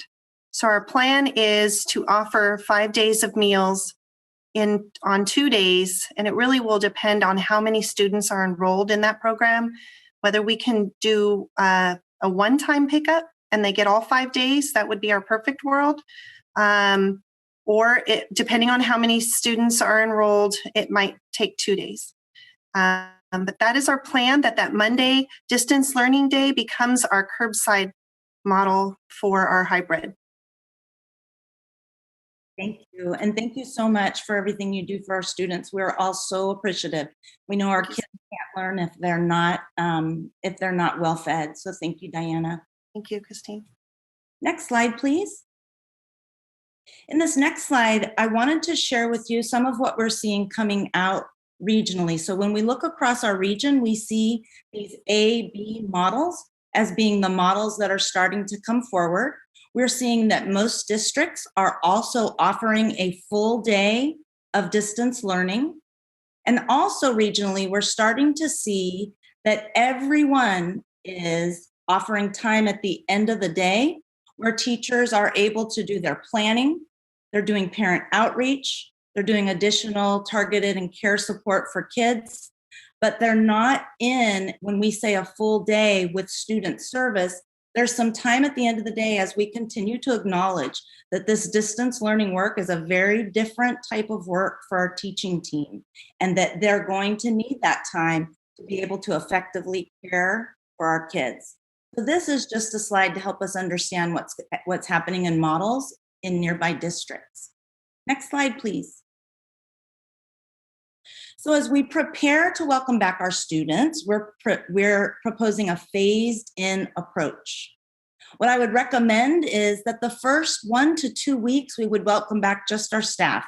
This is going to give our staff, teachers, our time to continue distance learning from their classrooms as they start to learn to navigate all of the incredible signage, the pathways for navigating the campus, the ways that we'll manage big spaces, for example, a lunch space or any other spaces on campus. It'll give time for our staff to begin to acclimate because our staff has also been away. This will help them also to gain confidence and comfort with the safety procedures and routines that we are then going to need to teach our students when our students return. After that staff return, we'll have that spring break. And it's hard to believe, but this is right where we were last year when our schools closed and then we were returning back together. After our spring break, we're recommending that all of our pre-K through third grade students, as well as all of our kindergarten through sixth grade special day class students, return to campus. And so this will be an offering for our students who want to return. They would return in those A-B models. We heard from Director Flores about the need to continue to maintain those cohorting models, and this maintains those cohorting models. So we would allow for those A-B groupings to each have a day on campus as they return. You'll see here on a Thursday or a Friday, depending if they're Group A or Group B, to have a day just to get to know the campus and get to know the site and safety routines before they come back the following week for those 2 days alternating that they'll be doing their learning. We have that same recommendation for the following week when we would return on April 15th, all of our 4th through 6th grade students. You'll see again that we're making a recommendation. We'd like to return those students again on a Thursday. That would give an A group and a B group 1 day that week, and it would be our recommendation that that day was just for acclimation, understanding safety routines and procedures, and just to get to know each other together again in space. Assuming and hoping that we're moving into red tier, we plan to welcome back all of our 7th through 12th grade students as soon as it is safe, but no later than May 6th. As we move to our next slide, Chief Harris will lead us through listening and being able to answer any questions that you may have. So we'll turn the presentation back over to the board for public comment. Thank you so much. And I want to thank staff for that very informative presentation. You can tell a lot of work has been going into getting our campuses safe and getting our kids and staff back into the classroom. So just thank you on behalf of the board for all of your work. Before we go to board discussion, we do have public comment, and I believe we have 9 live comments and 63 written. And so with the 9 live comments, I'm going to extend the time slightly to allow 2 minutes for each live comment. The 63 written comments were sent to board members via email and are posted and will be posted to the district's website. So with that, Anne. Yes, excuse me. I do not see all of the folks that requested live comment online currently, but our first public commenter is Kimberly Buchholz.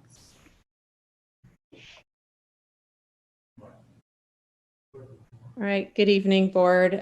Thank you very much for allowing for public comment, and thank you for that presentation. I found it incredibly, I have hope now, and I didn't, to be quite honest, coming in. My public comment was mostly discussing the CDC guidelines, the New York Times study that surveyed 175 pediatricians talking about how kids need to be back in school. From just listening to that presentation, it seems like we're there. The CDC guidelines, check. Above and beyond measures, a multi-layered approach, check. HVAC units, check. Ventilation, check. Contact tracing, testing, check. Working with community health partners. I don't think that any additional above and beyond layers should prohibit our kids from returning to school. I have 2 elementary age children. They're ready to go back. If we're eligible to open, as Chief Harris, Director Flores, Chief Beta have all attested to, I would encourage you to open up the schools immediately. One thing that I would comment on is that I don't believe that teachers would need 2 weeks to acclimate to get back into the classroom. When I return to my office, I'm just in it. I'm going. I think teachers who are ready to go back to the classroom are ready to see their students. And I think that if you surveyed those teachers who responded that they want to go back to the classroom, that they wouldn't need 2 weeks. They want to see their students. My teachers want to see my kids and their students. So I would encourage you to open sooner than April 8th. But I do thank the district for such a thorough plan. I'm so happy about that. And I just hope that politics that don't get in the way, that the union doesn't get in the way of these children returning to school as soon as possible. So again, thank you all for that really good presentation. And I feel like I know more about ventilation than I ever needed to. So thanks to those facility reps for their thoroughness as well. Thank you very much. With that, I'll end. Thank you, Ms. Buchholz. I think we all feel that way. Our next public comment is from Jamie James.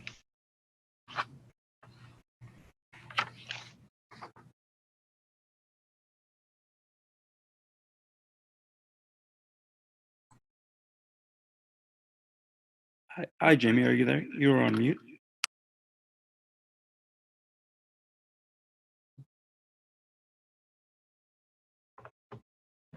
Unmute. Hi. All right, we can hear you. Yay! Gosh, okay, this isn't working so well. Hi, I'm Jamie. I'm speaking tonight also in support of reopening Sacramento City schools. I also am just so grateful for everything that I heard tonight. It was just really wonderful, and it kind of changes my whole comment, but I'll still go with, just what I was planning on discussing was just how strongly I feel that this should be just of the utmost concern for our district, to be discussed first at every board meeting, because it's just the biggest issue to me that we're facing right now is just getting these kids back in school and having a solid reopening date, a goal to strive for. But it kind of sounds like we're getting there. And so I'm grateful. On a personal level, I have a 3rd and a 5th grader. I'm watching them lose interest, lose focus, grades slipping. I battle with them all the time, and we certainly don't love doing that. And I've just realized that nothing replaces a classroom environment when it comes to learning. I'd love to see a return to class as soon as possible, but I'm happy to see that it's at least this year, because I'm concerned about the learning loss that naturally occurs over summer breaks. And then I was just feeling like if we weren't getting back before then, the loss would be just huge, too great.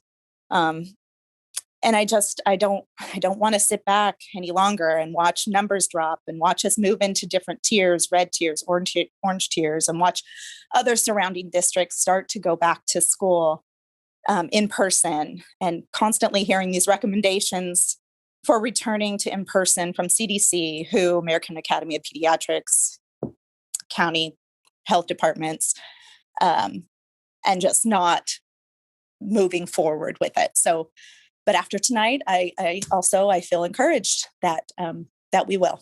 So that's all I have to say. Thank you so much for listening. Thank you, Ms. James. Our next public speaker is Mo Kashmiri.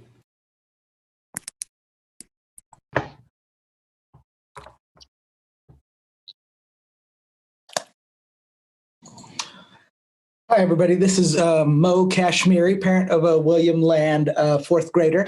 I'm grateful that the district is moving towards reopening the schools. I think our kids really need it. And I think the danger is if we don't reopen, then we may look uncompetitive and continue to lose students. I think declining enrollment is our biggest ultimate structural problem, and I want to make sure we're building the schools that people want to come to. That being said, I also think that the thing that I hear missing in the plan is really communication and buy-in from our staff.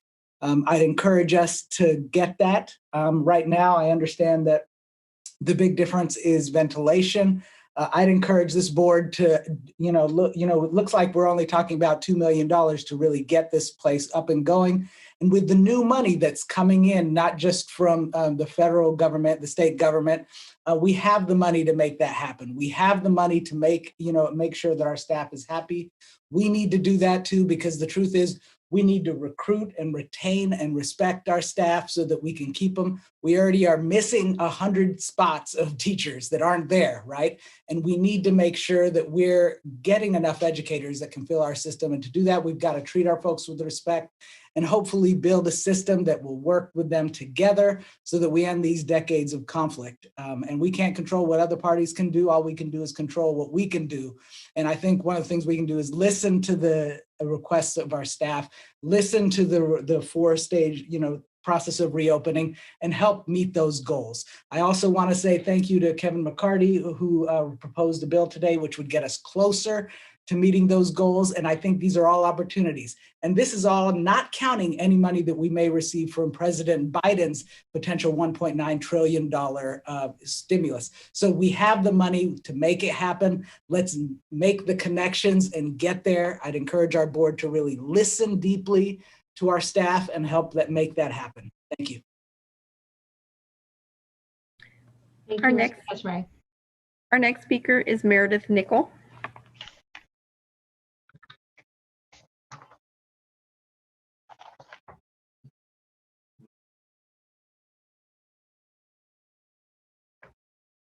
Ms. Nicole, I believe you're on mute.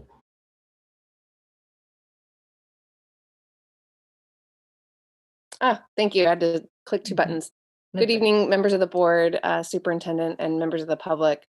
I want to thank staff for that excellent presentation with so much detail. I, along with Mo, who just spoke before me, joined with a group of parent leaders in a written letter request demand that the school district adopt, together with its labor partners, a plan by the end of spring break, which would be April 5th, to deploy the resources and create standards for addressing learning loss and psychological impacts from distance learning, and safely return teachers, staff, and students to classrooms as soon as public health conditions allow. And I think the presentation of the staff tonight make it clear that the district is ready to take action on a plan and a recommended reopening date. I think the district is ready to do that tonight at its board meeting. I would, although I recognize it's not on the agenda for an action item, I think it needs to be at the next opportunity. I also want to echo Mo's comments about taking this plan to the labor partners in negotiations and enter those negotiations with open ears and honesty, and find a way to reach what I think is really a common goal, which is to give our students and the children in this community the opportunities that we all had to be out in the world and meet new people and play on the playground and have lunch in the courtyard and interact with their teachers, their coaches. And I think we can get there. So I would encourage the board members to please review the request that the parents have submitted. I think that the district has made many of these requests already happen in progress tonight. I would encourage the district to continue a transparent process, including progress reports at every single board meeting until a plan is adopted. I think it also is important to provide more regular updates on when and what subject matters are being presented during meetings with the district and labor partners. The current website that has, the district website that has the links to recent negotiations with the various unions needs to be updated very regularly so that parents, Thank you, Ms. other Nicole. members of Your the public, your 2 minutes are up. Can stay informed. Thank you. Thank you, Ms. Nicole. Our next speaker is Lisa Riley.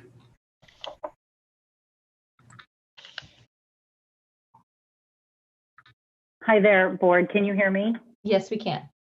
Wonderful. Thank you so much for the opportunity to have a conversation tonight. I would echo several of the other commenters. Was very, very pleased with the information that was shared tonight. I'm very impressed with the work that the district has done, and just maybe wished it had come out sooner. I know that we didn't have it all pulled together, but it's all there. It's coming together. We've got a date I'm very excited about, or some dates that we're leading towards. And I think that there's been a fair number of people in the community who have felt really in the dark, that this, that sort of feeling like nothing's happening. And in fact, so much has been happening. So thank you so much to all the district staff. I also want to just give a shout out to the teachers. I do think they've been doing an incredible job trying to educate our kids and working really hard under really difficult circumstances. But in the end, the kids are suffering. They need to get back in classrooms. I'm very excited that that's what's happening. And I just want to, speak on behalf of all the kids who just can't wait to be with their friends, eat lunch, do all of the things that are important, recognizing too that some won't be ready to come back. And I'm so pleased that there's that option. So I guess I would just, finish by saying and echoing, I think it was the first speaker. I agree. I think the teachers, I don't know that they need 2 weeks to get acclimated to a school site that they've been on for a long time. I think they can step on campus a good week, learn the routes, learn what's going to happen. We're going to have bumps no matter what. But I hate to see that extra week being spent, roaming the halls, wondering what's going to happen next. So that would be my only comment. Appreciate all the hard work, and thanks so much for taking our comments. Thank you, Ms. Riley. Our final live speaker is Jason Span.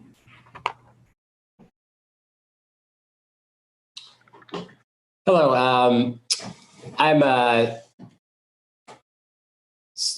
putting in my support for starting in-person learning as soon as possible. Actually, I had something else prepared, but I was impressed by what the district has put together as a return to in-person learning plan. I wish it would have happened months ago. I think it should have happened months ago, but I'm happy to see that there's been a lot of work put out there. I was also pleased to see the large percentage of staff and teachers who looks like they're willing to return back to school. That was very encouraging. I'm hoping that certain organizations don't try to sway that, but obviously you should be prepared for that. And just know that, you know, it's good to see the plan, but ultimately that plan needs to be adopted and implemented. And there are many of us, many parents, many community members out there, and we're growing in numbers that are watching what is going on. And we'll be holding the district accountable to do the right thing to get our kids back to in-person learning. But I do want to thank you for your obvious efforts in trying to get kids back into the classroom. Once again, that was very encouraging. And we really hope to see those dates met, if not earlier. And we appreciate your time. Thank you. Thank you so much, Mr. Span. Was that our last live comment, Anne? Yes. Okay, so I guess that will give us room for 2 additional written comments.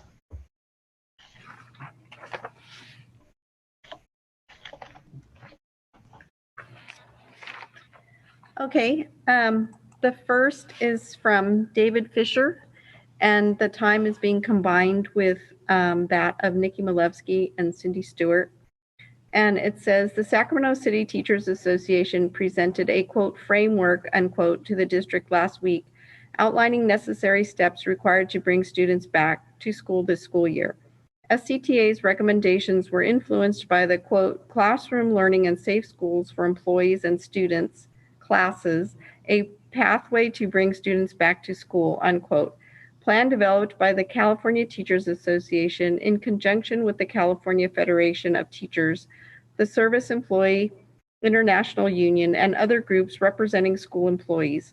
Released this month, the plan outlines steps needed to physically and safely return to schools. Our goal is to get everyone back into the school buildings, students, teachers, and other school workers, and do it safely. We can do this if SCUSD takes the necessary steps to prioritize vaccines for staff, provide schools with proper ventilation to mitigate the virus, and adopts other steps we've outlined. Our framework for reopening touches on 5 areas. 1, vaccination. All staff reporting to schools and work sites in SUSD must have the opportunity, both in eligibility and access, to be vaccinated.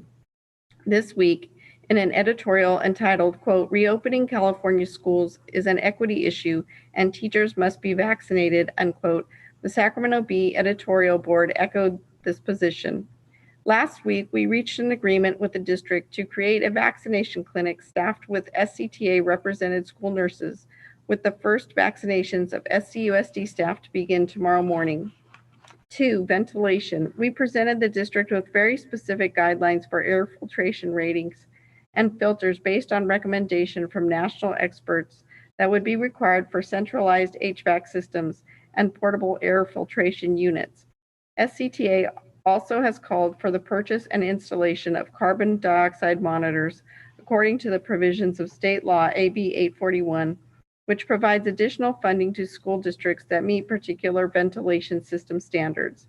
The SUSD's purchase of untested portable air filters has been a source of controversy in the recent weeks. 3, mitigation. The district needs to enact a clearly understood, multi-layered approach to protect students and staff that would include mandatory wearing of masks, social distancing, asymptomatic testing, contact tracing, and rigorous attention to sanitizing desks and cleaning schools, as well as attention to hygiene for students. Prior to the pandemic, many of SUSD school buildings lacked warm water in student bathrooms and often were not regularly supplied with soap. 4, low levels of community spread. Schools in Sac City should not reopen for in-person instruction until Sacramento County has reached the red tier or better for at least 2 weeks. This standard should be met in all zip codes served by SUSD.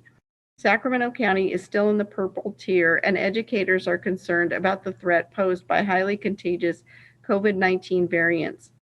5, student interventions. With COVID relief packages already passed by the federal government and included in Governor Gavin Newsom's proposed California budget, SUSD will receive more than $225 million in additional funding.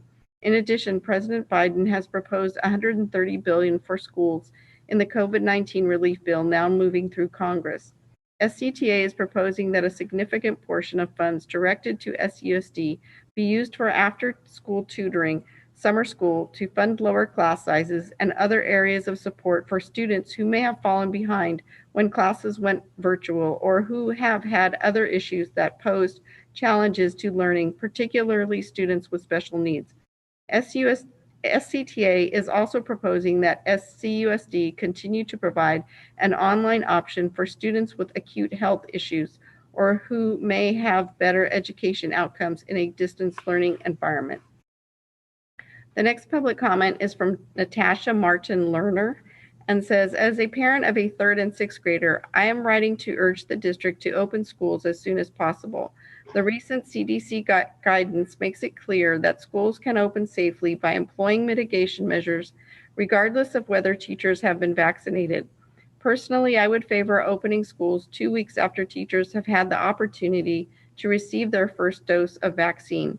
This would add another layer of protection for teachers while still getting our schools open in early March.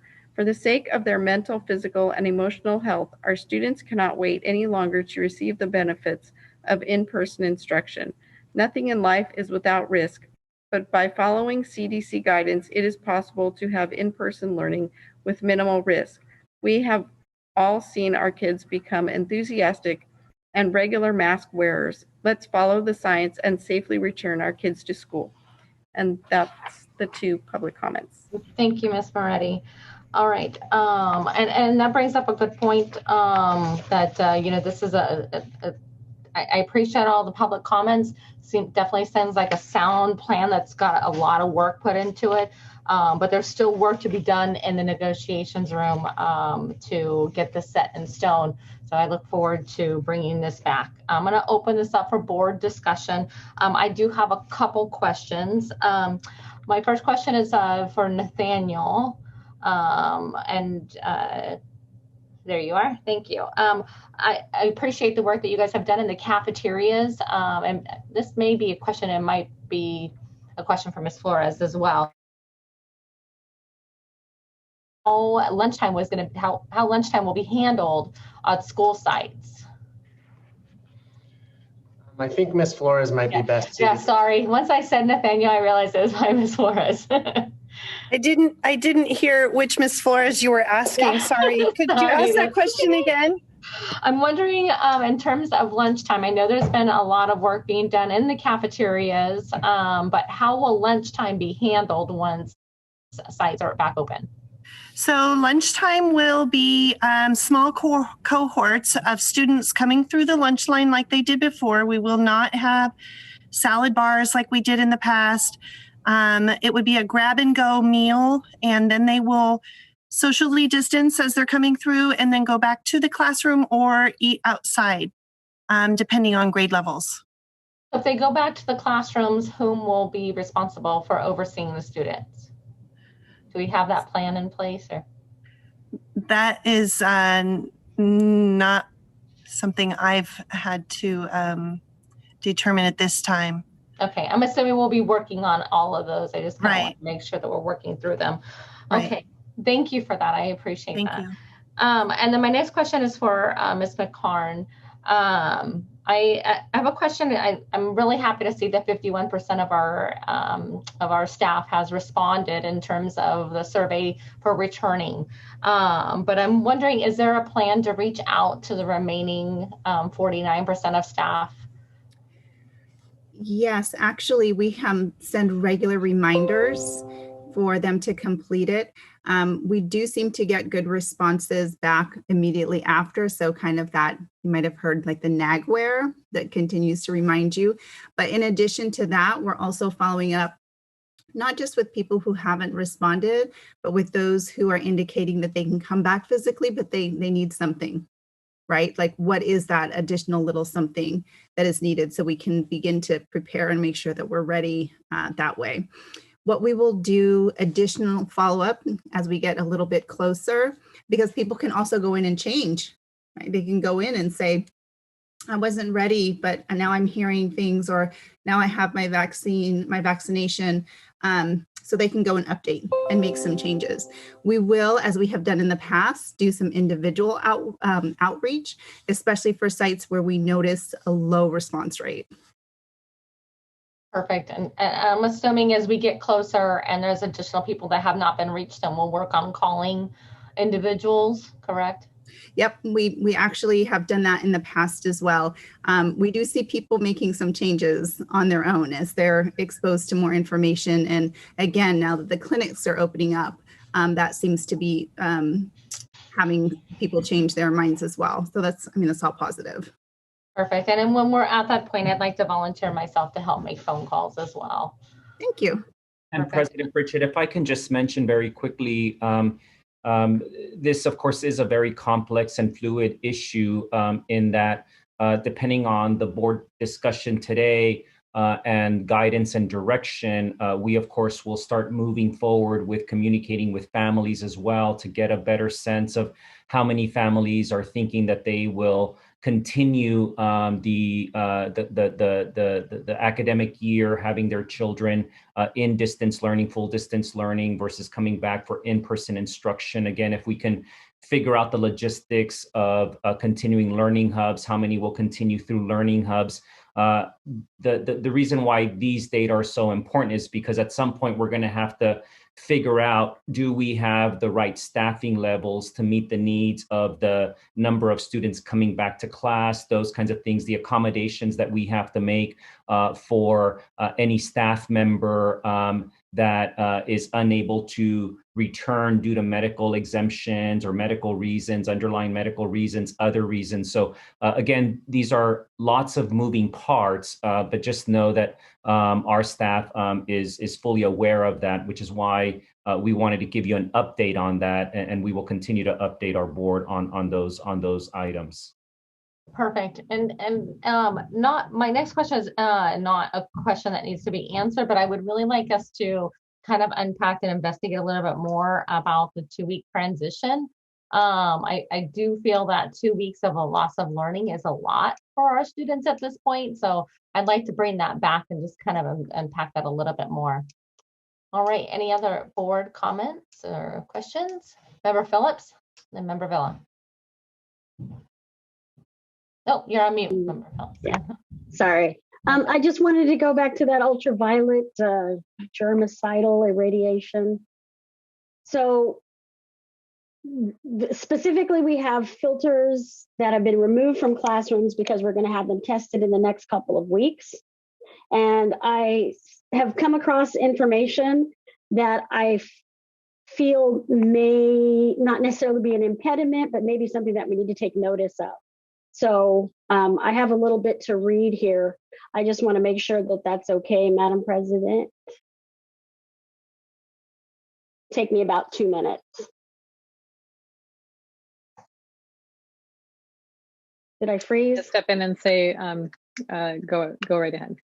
Okay. Thank you. Sorry, thanks. So this is in response to a question regarding the ultraviolet lamp contained inside those UVDI devices. And how it compares to the CDC documentation on effectiveness. So there seems to be some discord in the community. There seems to be still some misunderstanding as to what those UVGIs are going to be able to do in the classroom. So a statement made by Teresa Pistaccini, her statement in response to that question is that ultraviolet light of the appropriate wavelength has been demonstrated to inactivate certain airborne microorganisms as long as the intensity of the light and the exposure time requirements to the air are met. That's what's described in the CDC document. So upper room UV systems are designed to light the upper half of the room so there's no direct exposure on, in our case, children and teachers in the classroom, where the air is moving slowly and the light is contact with the air for a significant amount of time. She goes on to state that in contrast, UVDI product packages a UVC lamp, and a portable air cleaner. So these are the ones that we've removed from the classrooms. The air is moving fast inside the portable air cleaner, and the expectation is that there will be minimal benefit because the exposure time is so short, which is a fraction of a second, and that this is not comparable to approach described by the CDC in a paper cited under NIOSH at the cdc.gov website. It says, in addition, as well, the UVDI product uses the UVC lamp to activate a photocatalytic converter, which I believe we talked about way back in those slides when they were talking about ventilation, which may create harmful byproducts. And I know we've had some talks about that. A recent guide on in-room air cleaners published by the ASHRAE. I can't remember the acronym, but I think it's, I don't know, the Association for, I'll continue though. Technologies such as ionizers, UVPCO, and many called by other names may claim to remove or destroy multiple types of contaminants, but may convert them to other compounds that might be harmful. The compounds are not listed here.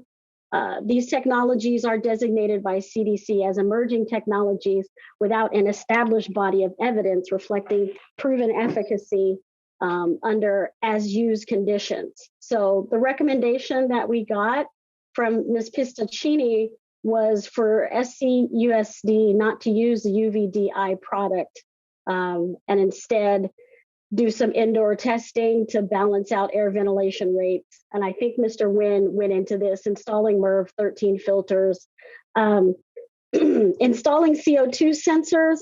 I myself personally am not familiar with their purpose inside. I know we did talk about how there is a little bit more infrastructure that's required in order to install CO2 sensors, but to also use cost-effective portable air cleaners that have mechanical filtration only to supplement central filtration when needed, where cost effectiveness is determined by the cost of the air cleaner and the clean air delivery rate, CADR, as measured by AHAM standard AC1. So I just want to make sure that this is on the record. The presentation that we had, my hat's off to staff. I think, though, that we need to bridge the conversation surrounding what one group of people believe versus what another group of persons believe. So I can submit this. I would like to see if staff can follow up and look into this more specifically. And like I said, again, it's something that we have numerous times gone over, but I think it needs to be gone over in a more peaceful way. So I'm hoping that staff can look into this, and I'll be glad to send that to Ms. Moretti so that she can forward that to the applicable staff. That is my comment. Member Phillips, thank you for that, and I look forward to seeing the statement as well. A couple items I would love to help address if possible. First, UVGI technology has been around since the 1940s. It first was used to help address the tuberculosis outbreak. It's used in many settings and in many different areas since that time. The UVDI unit that the district had purchased takes into account a number of different technologies in order to filter down to the same level as HEPA filtration does. Part of that is the pre-filters that my colleague Jeff spoke about, in addition to the UVGI light and the PCO process, and lastly, an activated carbon filter. So that unit is does not have, it has a slower draw of air than what the SACB or other individuals have pointed out that certain HEPA filtration units have. And part of that process is because it allows the air to move through at a little slower rate. So it is able, the UVC light is able to address that air. The UVC light in that unit, again with all the other components, do indeed address bacteria and viruses. So the filter gets down to a certain level. The light then is able to, and the PCO process is able to oxidize and neutralize a lot of the smaller VOCs, such as wildfire smoke, viruses, and bacteria. Can you tell me what that acronym VOC means?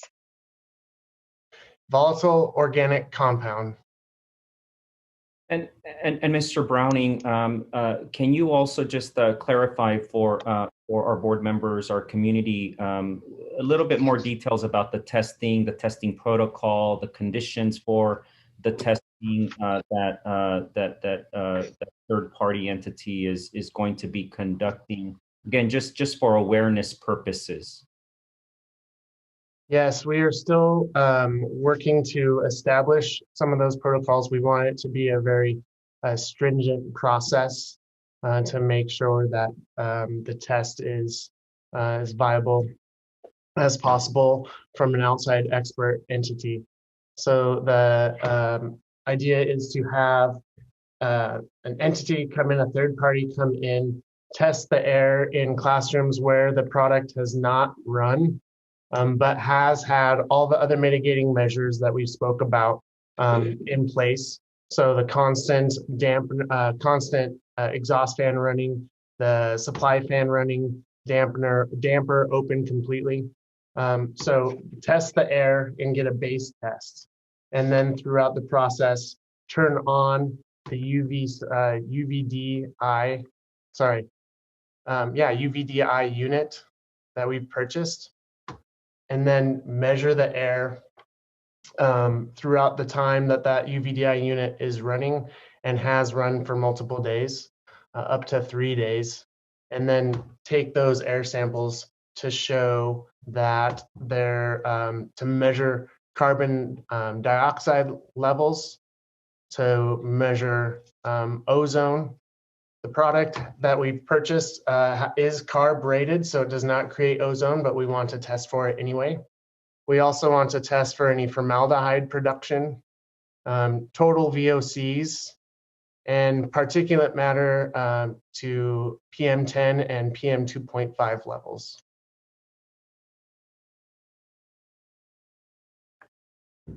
Does that answer your question, Member Phillips?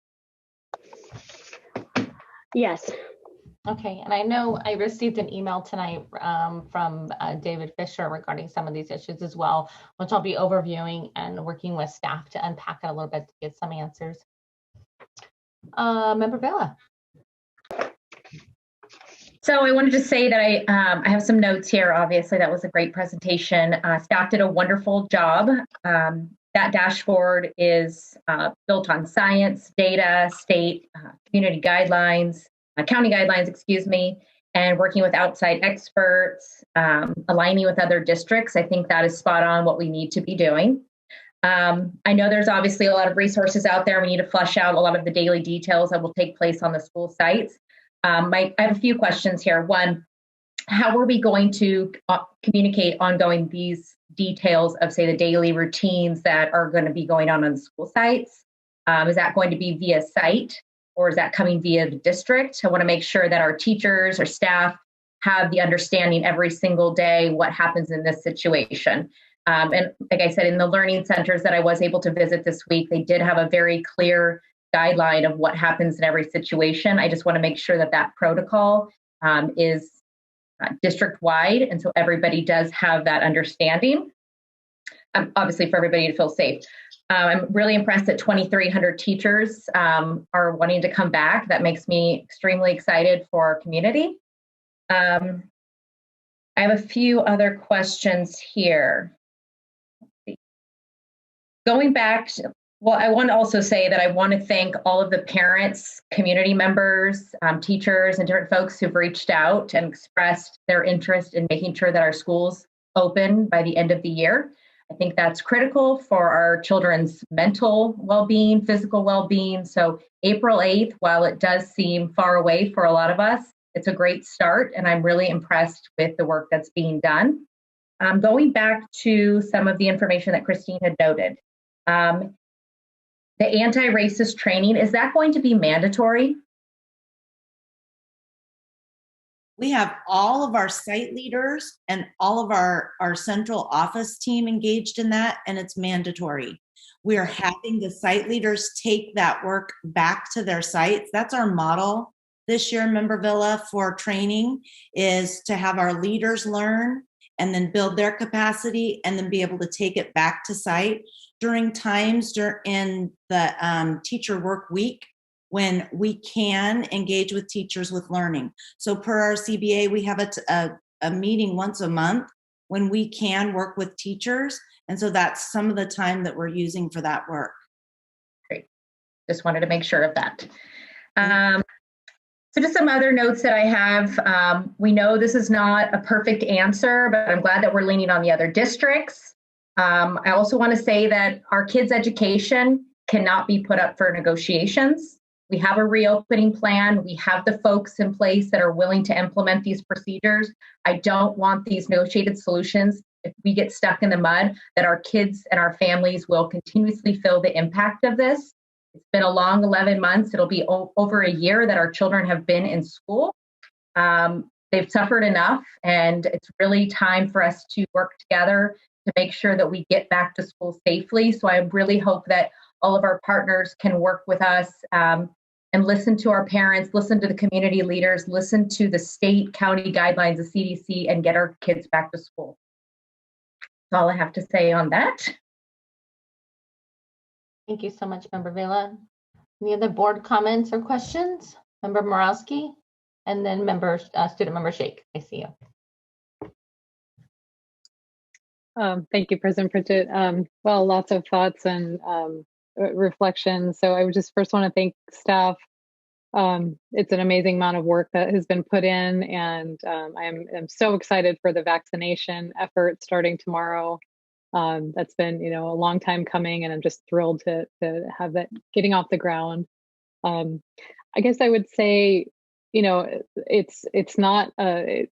I think for many of us, including me, it's not a lack of work and preparation that has gone into it, but more maybe that we haven't communicated as clearly, as often as folks really need to hear from us as far as what's going on. So I'm thrilled that the dashboard is more populated now. I feel like we're in a much better place with all of that, and it's a very opportune, good timing for that to be in this better place. So I really appreciate that, and I would just encourage us all to think about how we really provide that clarity and that timeliness of communication with our community throughout the next few weeks and months to come. So I would like to propose off the bat having, as some folks have asked for, a reopening discussion either as part of each board meeting or at a separate meeting in a regular way, in the same time frame every 2 weeks until that date that we get back to school. It is the most important thing happening right now. We have a lot to talk about at our board. So if we need to have different sessions, maybe town halls, or I really think we need to engage folks in a different way if we can. I know it's a lot of work, but that's just part of what we need to do now. And if we need to use some of the resources that we have for COVID to do more outreach and communication, then we need to do that, I think.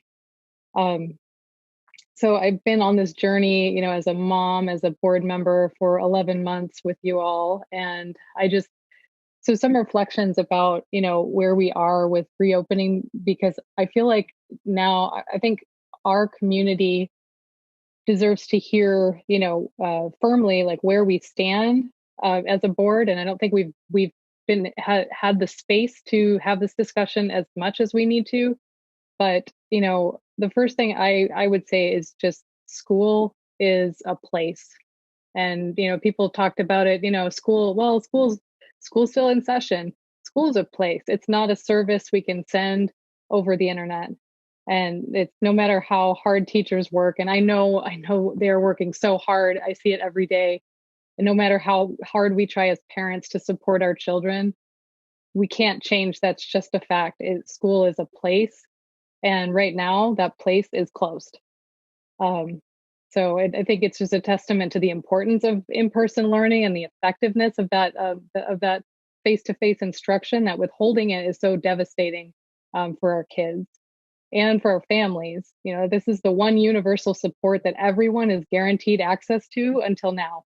That's the only support we have in place for working families, and we have stripped it away and basically abandoned a lot of families who cannot access their education while we're still closed. So I think we need to just break the spell on this. We're kind of in this place where we need to change the frame from reopening schools. Oh, should we? Or that's a big deal, or that's radical. Keeping them closed is radical, especially when we know we can safely reopen with common sense measures. That would be a radical solution. Opening our schools is not the radical thing to do. That should be just the basic expectation. School is a place.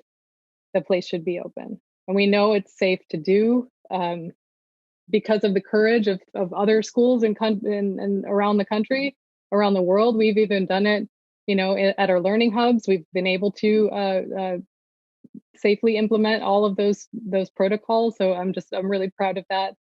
We know that our private schools, our parochial schools are staying open, and that just makes me ill. Every day we stay closed and our kids remain isolated. They're losing opportunities to grow. And the kids who are the most vulnerable, who are homeless, who are couch surfing, whose someone whose mom is so depressed they can't get off the couch, that's who is suffering right now. So I want us to be really attuned to what we shouldn't let drive our reopening decisions. And I've heard a lot of stuff out there, and I've heard, kids are resilient. We need to get to zero risk. We need an abundance of caution, rumors, negative thinking, catastrophizing, comfort, convenience, unattainable standards that are beyond what we know is necessary. And those things should not drive us. It's going to be hard and uncomfortable, but we can do it. And after hearing that presentation, I'm really optimistic from what I've heard. So, I acknowledge there is fear. I acknowledge the depth of the challenge, but I don't think we should let anxiety cloud our vision.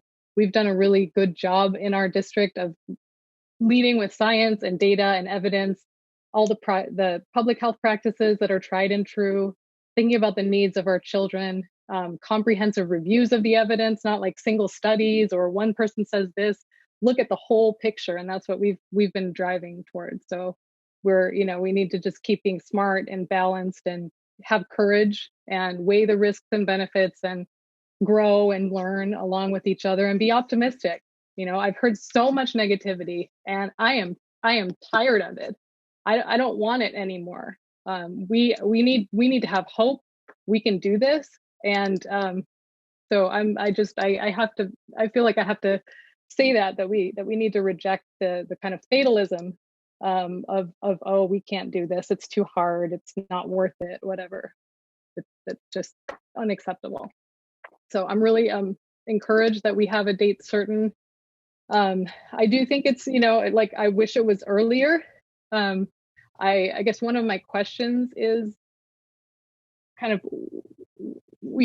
all of the different things that are driving that date, is there what is the one, is there one constraint that is keeping us from reopening earlier? Or are they all kind of working towards that date? Because I would love to see us be able to come back even earlier. Thank you, Member Morowski. So that was a question. I'll give you my perspective as your superintendent. And you heard a little bit in the presentation, Ms. Flores talked about all of the preparation for the testing pieces to the reopening, and the thought that we should be done in the latter part of March, for example. I do want to make sure that we go through the second cycle of filter replacement across the entire district as well. So those are the kinds of elements. There are some areas in the third-party assessment that's taking place across the entire district where we've prioritized, for example, our elementary schools. We are really actively working to address some of the findings. They're not major findings, and I would ask Nathaniel to give examples of it, but I do want to make sure that we're maximizing space in each of our classrooms so that we can bring as many students as we can. So really, it's just a matter of several of those things coming together and feeling more confident that would be the timeline that we could have everything checked off as completed, if you will.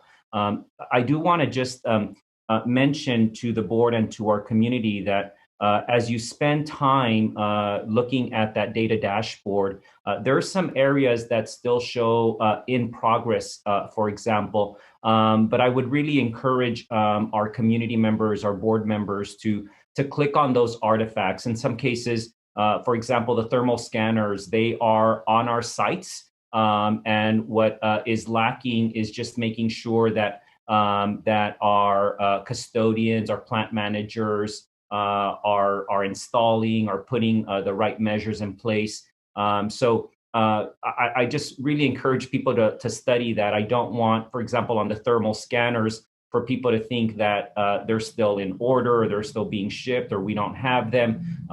So that would be my best response, Member Morawski. Again, we as much as we wanted to bring this plan to the board and to our community, we also want to hear from our board members who of course are talking to many of our families, many of your constituents, and we can of course come back and provide another update on whether any of those things look like we're going to be able to speed them up. But that is my best response. There's a number of pieces that I think I want to just kind of demonstrate that we've completed entirely, and that's how that date was reached. Okay, no, I appreciate that. It's a very honest answer, and I don't think anyone would want us to skip over or skip over some of the safety protocols or give those short shifts. So I appreciate that. Do we have time for a couple quick questions? I know we're running a little over. We're about an hour over, so if you can just quickly still have a few more I'll wrap members. it up. I am well. I'll just mention a couple of my concerns, and then we can follow up. One is just that that we bring the plan back to the board for action. I think it's just important to actually have a plan approved by the board. Another is on the HVAC.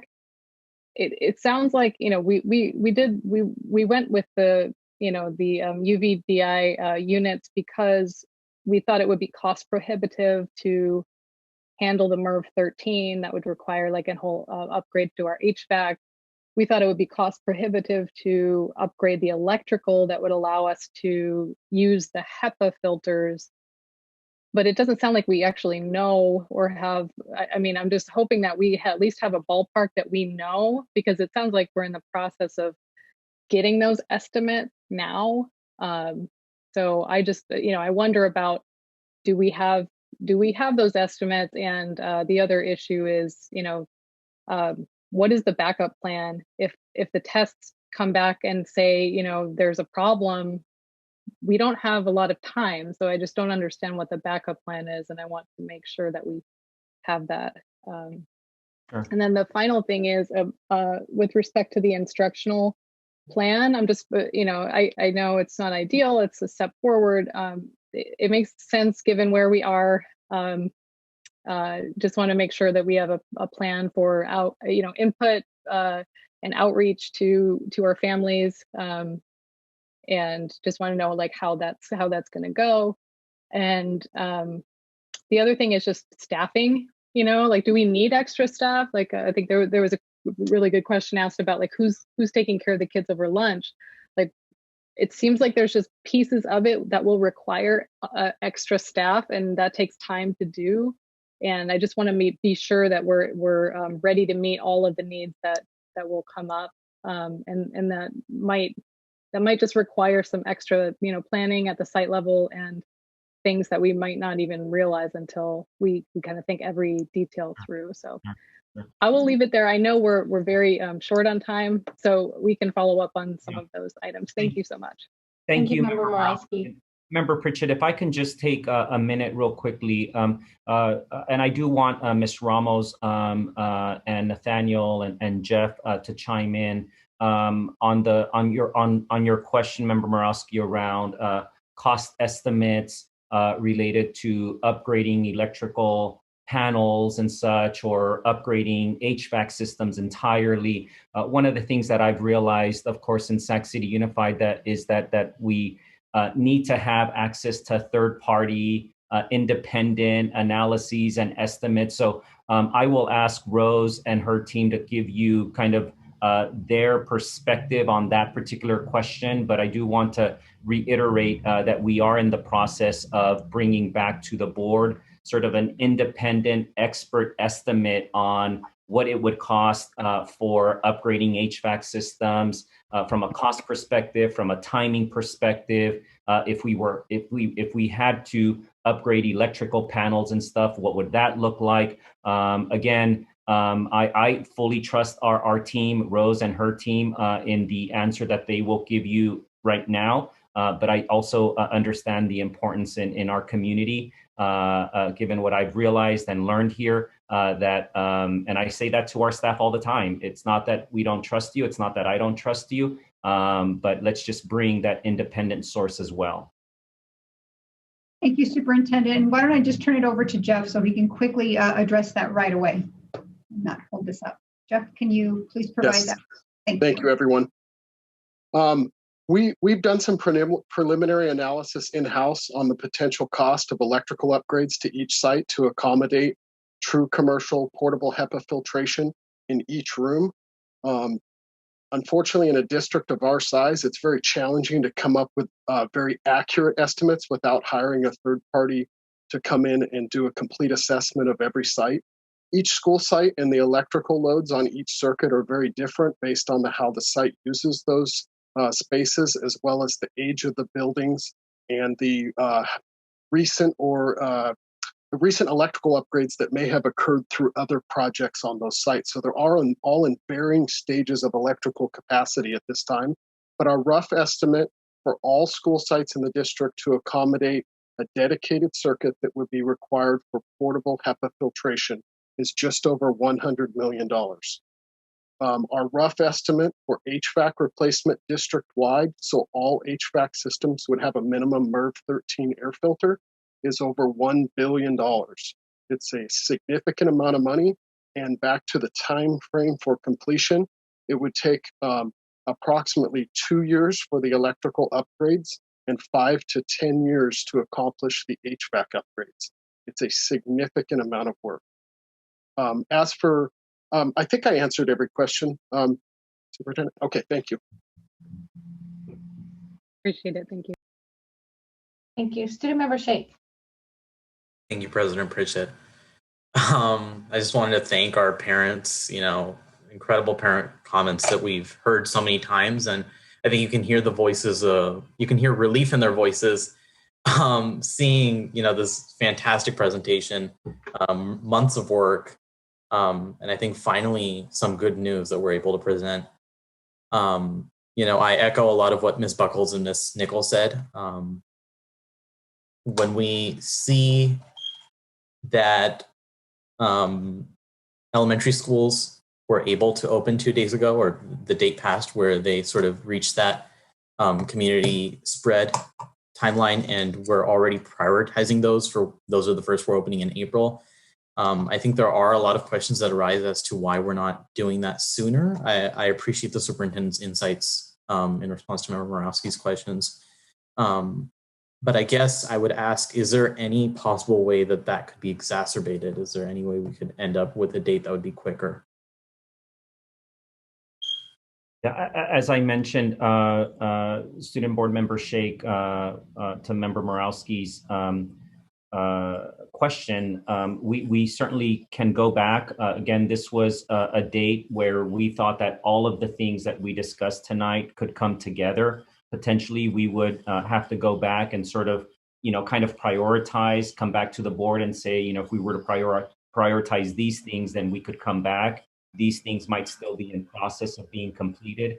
But that was the date that we thought where all of these things could come together the way that that our community might want to see, that the board might feel more confident about making sure that we've created a safe learning environment for all of our students.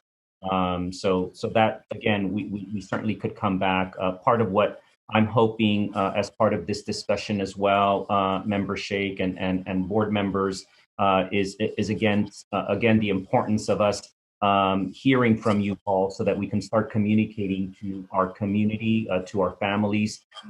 We've reported to you the results of past surveys. We've conducted several surveys to get a sense of, at that moment in time, where are our families' thoughts in terms of returning their children, keeping their children.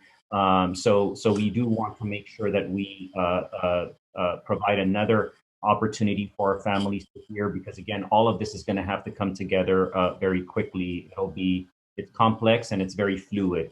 So we can come back with greater clarity about what are the things that would not be completed if we were to start sooner. But we will want to know, the board's position, and if President Pritchett, you want it to be an action item, a separate meeting with an action item, then we would work to plan that meeting pretty soon. Thank you. Thank you. I have a couple more questions. Absolutely. So President Pritchett already mentioned this. I think I would love to get Ms. Bieda sort of insights on the 2 weeks. What were the, thoughts and sort of what are the intentions of giving that period? Thank you so much for that question. First and foremost, I think it's important to understand that we're not recommending that we're shutting down learning during that time. Teachers will return to their classrooms and be providing distance learning during that time from their classrooms. So the biggest point of this is to get the teachers back acclimated with all of their technology and used to teaching in this space. So yes, although they have taught inside their classroom, some of our practitioners for many, many years, but they've not done this distance learning, which is a whole nother thing from their classrooms. And so we want to give them time to get their technology set up, to get everything just right in the room while they're teaching students from their classroom for that period of time. The other thing that's really important, and please note that we're looking at 1 to 2 weeks. And the other thing that's really important is we need our adults to be very comfortable with how all the routines and procedures, all that signage, how we expect students to navigate the campus. Like if you think of a passing period, you can remember what those look or feel like during a passing period at a really busy, large high school space. And the same thing happens when kids are passing for recess, lunch, and if you've had the opportunity to visit a hub, you see how kids are moving so smoothly and in these single file ways through a campus. If we get our adults back on campus, they will be very acclimated to how that's going to work, so that when the children come back, what I want for our children is a calm, a confidence and calm. We've got you. This is all going to be okay. This is where you go. This is how we're going to do it. No matter how big or small, our kids need to be treated with that kind of care. And I just want our adults calmly able to provide that. I don't think that it would be a good idea, because we need to also honor and acknowledge that our adults, our teachers, and our other staff that support our students, they've been going through a lot too. And so we want them to transition back to this, because even though we know it's safe, our hubs prove this is safe. We've got this. But as they come back, we want them to really feel comfortable, confident, so that when the kids come back, we're smiling and our arms, even though we can't hug, they'll know that our arms are open and we're really ready to support and serve. I worry about that all happening at once, with adults having to come back at the same time that the kids come back. I absolutely think it can reduce to a shorter period of time, but that's really the purpose. And I want everybody back really quickly too. So I'm really interested in us being able to do that as soon as we can. I appreciate that question. Thanks, Ms. Pieta. I would just express my gratitude for going after Member Morawski. I feel like so much of what she said are exactly my thoughts and exactly the sort of stuff we need to be acknowledging as parents and students go through an extraordinarily tough time. I think a lot of us saw the Sacramento Bee article this week discussing parents sort of leaving our public schools and, you know, seeking out private options. And I mean, it really, I don't know if it's infuriating or sickening or what, because I feel incredibly happy for those parents who are able to seek out those options and get sort of a more engaged sense of learning. But this is not a district where the majority of parents can do that. And so we are forcing these inequities deeper and deeper. And I feel like I say this all the time, and I feel like I talk about following the science with regards to the numerous CDC recommendations that we've talked about tonight. And, you know, Dr. Emily Oster of Brown University sort of research on this, that schools are not, you know, super spreaders, and that distance learning hasn't really helped us with regards to any sort of health, mental or physical, with regards to stopping the spread of the virus. With regards to that, I would just ask Tara briefly, outside of the dashboard, or maybe in spreading access to the dashboard, how are we ensuring that students and parents are aware of how safe the environment at Sac City schools are going to be? Because Member Morawski and Phillips and I held a listening session last week. The superintendent was there. And we heard many students sort of share their fears about returning to in-person school. And I don't share any of those because I feel like I've spent way too many late nights reading the Journal of American Medicine Association and, you know, all these things that I really didn't want to. But how can we do a better job at ensuring that students know that this is a safe alternative? Yeah, thank you for the question. So we are communicating with our students and families in a number of ways. We send out an email each week, which you probably get, which outlines our different return together plans and where we're at.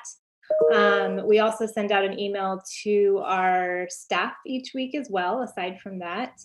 And in addition to that, what you've probably seen lately, if you follow us on social media, either Facebook, Instagram, or Twitter, we've been posting information about the tried and true health measures, right? Like wearing your face covering, washing your hands, practicing physical distancing. And while it kind of seems like we're just saying the same thing over and over again, it's very intentional because we're trying to help train our students and prepare them for when we will return together so that they've heard this over and over and over again. And when we step back onto campus, we know these are the things that we need to do. And it's comfortable to us. And we've learned about it a lot. And the other thing that we're doing and working with our facilities and risk management to make sure that the signage that we're putting up is going to be targeted for our different student populations. So just as Chief Pieta is talking about how we want to give our teachers an opportunity to get acclimated to the spaces, we want them to see that giant sign that's up on the wall that says we're all going to be wearing our face masks, and learn how to remind our students and remind each other how to use those health practices. So I would love additional ideas or suggestions, especially from our students. So please communicate those to me anytime. Did that answer your question? It does, and I'll absolutely sort of send you an email following a discussion with the Student Advisory Council. And then just sort of really quickly, I know we're running late on time and I'm talking a lot. Just sort of some reflections on our letter from Mr. Fisher. You know, I feel incredibly grateful that we are a district that's taken plans for this for a long time. These are metrics we've discussed going back to the previous board for months. And I'm very glad that we're taking as a framework the CDC and not the CTA. So I'm kind of uncomfortable when we throw out these requirements like vaccination as a prerequisite or being 2 weeks into the red tier. I think those are great things, and I'm really excited about the possibility that we're heading really quickly towards that. But it's going to be more than a year already with what we've proposed today. And I absolutely do not think that fear-mongering based on an unscientific premise that schools are going to be super spreaders is responsible. And I don't think that that's the right way to approach this, rather than sort of worrying superstitiously about this. We actually need to understand the actual consequences of our actions so far. For many school districts, the refusal to act on this reopening matter will be judged by history, and it won't be judged lightly. And so with that, thank you. Thank you, Student Member Sheikh. Member Garcia, I think I saw your hand up. Thank you. Wow, 2 tough acts to follow. So I want to thank staff for all the hard work. I know you've been working really hard for a long time, so it's good to see sort of the end product up until now, and how solid of a plan we have for reopening. I'm excited as a board member, and I'm even more excited as a parent, because it's something that needs to happen as quickly and as safely as possible. I know there are a lot of reasons why those dates were selected, and I look forward to hearing sort of what the independent analysis brings back. So I also wanted to thank my colleagues for bringing up the maybe additional conversation, additional communication about ventilation and HVAC that needs to happen. So I want to recognize that. Also, what happens if these, the testing, the UBDI doesn't meet the expectations, what the plan B is there. I think that's really important for our parents, students, and educators to know. I also wanted to ask a couple of questions, though, because many of the questions and points have already been made. So I want to focus on the training, the anti-racist professional training. I'm very encouraged that this is happening. I think this is long overdue, and this year I can't imagine coming back to school without really talking about this and having this training. So I'm excited that it's happening with our educators and that it's mandatory. I also want to find out how a similar training may be available to our parents. And I bring that up because I've had parents reach out asking for how they can get training on anti-racist, conversation discussions. So how can we can start thinking about how we can offer that to our parents at PTOs, PTAs, school site councils, some of our standing committees at the school site, ELAC, others, and also our district-wide standing committees. So figuring out a space and the opportunity to really offer that training to our parents, because it's coming, they're asking for it. So I just wanted to make sure that was on the record. I did have a question about the scheduling. You said that the scheduling, the grouping, A's and B's would be done in partnership with the teachers, because the teachers know best their students and how to group those groups, those cohorts, I guess. So that then, you determine, okay, I'm in group A, so this is my day that I go for in-person instruction. I'm just wondering how are we going to take into consideration multiple siblings at the same school site? And I'm thinking about the one that has a second grader but has a fourth grader, and they're in 2 different groups, right? So that's just something I wanted to put out there, because I think it's something we need to think about, right? How do we ensure that our families don't have to leave a child home alone, distance learning, because they're not in the same group as the other one who is going to in-person instruction?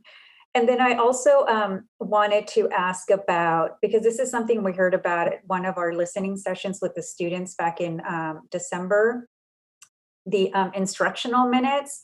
I know the schedules, you showed that we have 3 hours of learning instruction, but we also know that our school sites have different, I guess, schedules, right? So I needed to understand that a little bit more, maybe not tonight, but as we move forward, that needs to be a little bit more clear, because students at the high school level, which is what we targeted, they were very stressed out, right, about sometimes the inconsistency of the instructional minutes, sometimes the workload, and how they feel they're in class, they're doing schoolwork 24/7, and then it's just a lot of work. So anyway, just wanted to put that out there because it's something that triggered for me.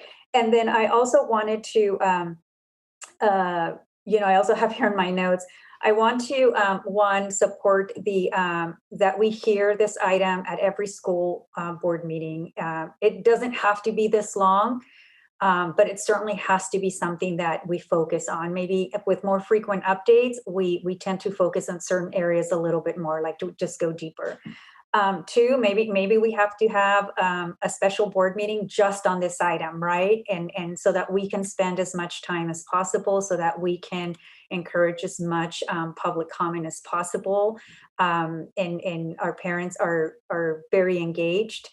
They have been, but this now there's a plan that they can, like hang on to and speak more, targeted towards. And then I also wanted to make sure that we have community sessions, so that we, whatever they may be, town halls. So we need to come up with a number so that we can reach out to the community. We can walk through the plan, with as it looks like when, it's closer to being agreed upon, adopted,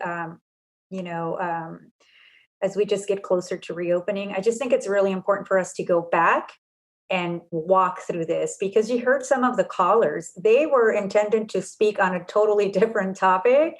And I could imagine, I anticipate what that would be. But after the presentation, the thorough presentation, they wanted to, they wanted to exhale, because they know there's a plan, there's a timeline, and there's just light at the end of the tunnel, right? So I just wanted to make sure that I touched on those points. And again, I'm excited. I'm really excited, and I know you've all been working really hard for many months. But the plan is solid, and there's some areas that just need further discussion. But thank you for all your hard work. Thank you, Member Garcia. Member Rhodes. I will make this very brief. My colleagues here have spoke articulately around this subject and issue, and so it's really good to see the plan coming out, and that the community has opportunity to now kind of dive into it more.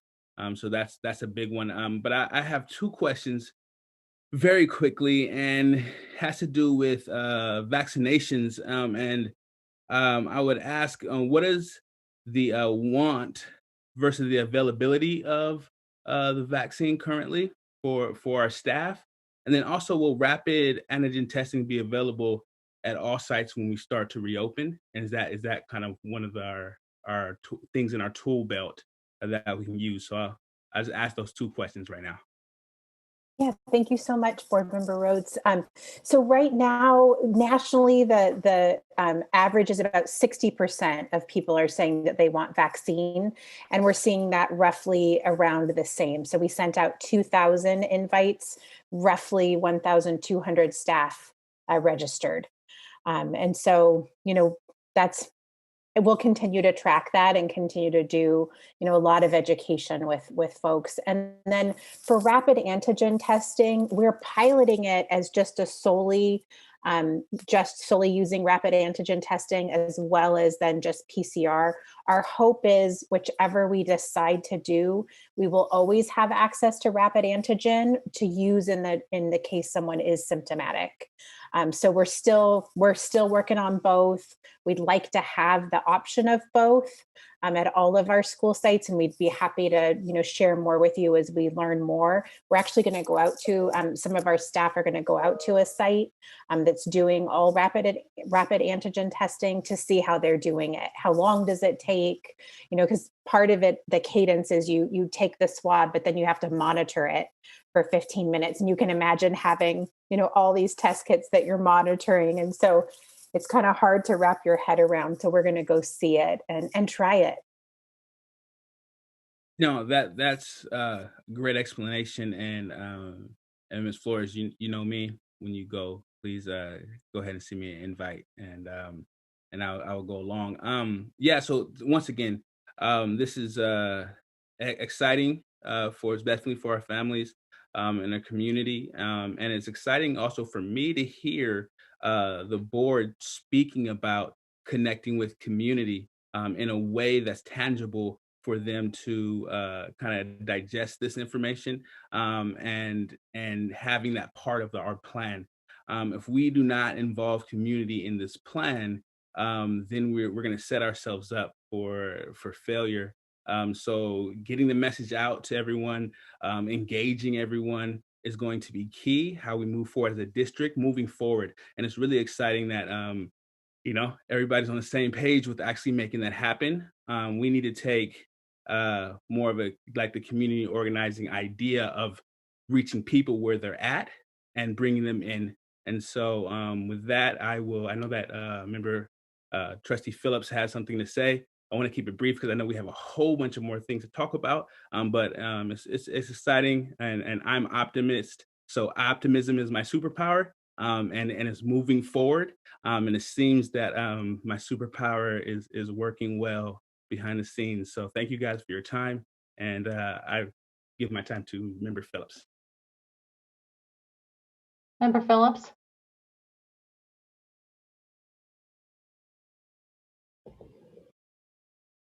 Sorry about that. Regarding the vaccination setup that we have at Cerna Center, I don't recall if we said that there were going to be vaccination centers in other places.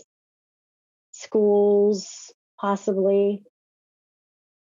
Yeah, I'm happy to answer that. So right now we just have the initial 3 that are scheduled for the Cerna Center, and then the following 3, we continue to reach out to partners. We were hoping to plan some out at school sites, and for now that's on hold. But our ethic and hope and desire is to continue to provide a vaccine to our community as well out at our community sites and schools. So we will definitely keep you apprised as we learn more about that. Thank you. And Member Phillips, if I can just again, I know that Ms. Flores acknowledged and recognized, but I just want to publicly thank Dignity Health, who has been a very amazing partner. We walked Cerna earlier this week. You saw some of those pictures. As Ms. Flores mentioned, we have about 1,200 of our employees that are registered to get their first vaccination tomorrow, hoping that weather conditions will allow and we continue with the additional 2 clinics that we have. I think it's really important that our community and our board continue to follow the very complex again, but the fluidity in how we're moving priority groups as we find out who might have already accessed a vaccine through a healthcare provider or through another entity, and hopeful that we will have provided access and offered the opportunity to all of our employees to receive the vaccine here in the next few weeks. The other thing I just wanted to mention, Member Bridget, in the event that there's still more questions and comments from the board, because of the comments made by Member Morawski, Member Sheikh related to sort of the academic, social, and emotional well-being of our students and the importance of keeping that as our true north. Our next presentation is equally important in our opinion to this one, and I'm hopeful that members of our community will stay logged on to hear that presentation as well, which is really foundational for us, particularly as we prepare to welcome our students back, so that we have a better understanding of the extent of lost learning, the needs of our students, again, from an academic and social and emotional perspective. So really just a plug that, you know, depending on how long this conversation goes, I'm hopeful that we won't see a drop in the number of our community members that will stay for the remaining part of the board meeting. Thank you, Superintendent. Are there any other board comments or questions? Okay, perfect. Thank you. And just a time check with this next presentation, that puts us about an hour and a half behind schedule. So I just want to make sure that we're all aware. Okay, item 7.5, district assessments, current district-wide student assessment practices and SPED assessments. Ms. Bieda, Mr. Bozio.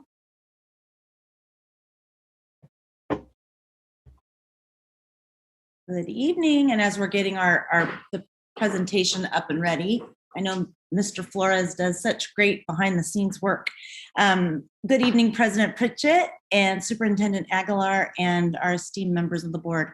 What we're going to do this evening, as Mr. Flores is preparing our presentation to come up, is really start to think about, so we're bringing our kids back, and to be able to really meet the needs of all of our students, we know that one of the things that we need to be able to do is to get to open up and see a window into where our kids are.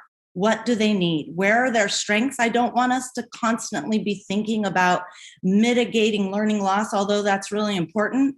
But we know our kids are also going to come back with a lot of strengths. We need to know where those strengths are. We need to be able to build on those strengths. And we also need to be able to find out what kids do not know so that we can start to move in and be able to help them to accelerate and move forward. So this evening, I'll be joined by Raul Bozio, our legal in-house counsel, Mr. Matt Turkey, our Assistant Superintendent of Curriculum and Instruction, and also Dr. Sadie Hedegaard, our Special Education Assistant Superintendent of Innovation and Learning. Next slide, please.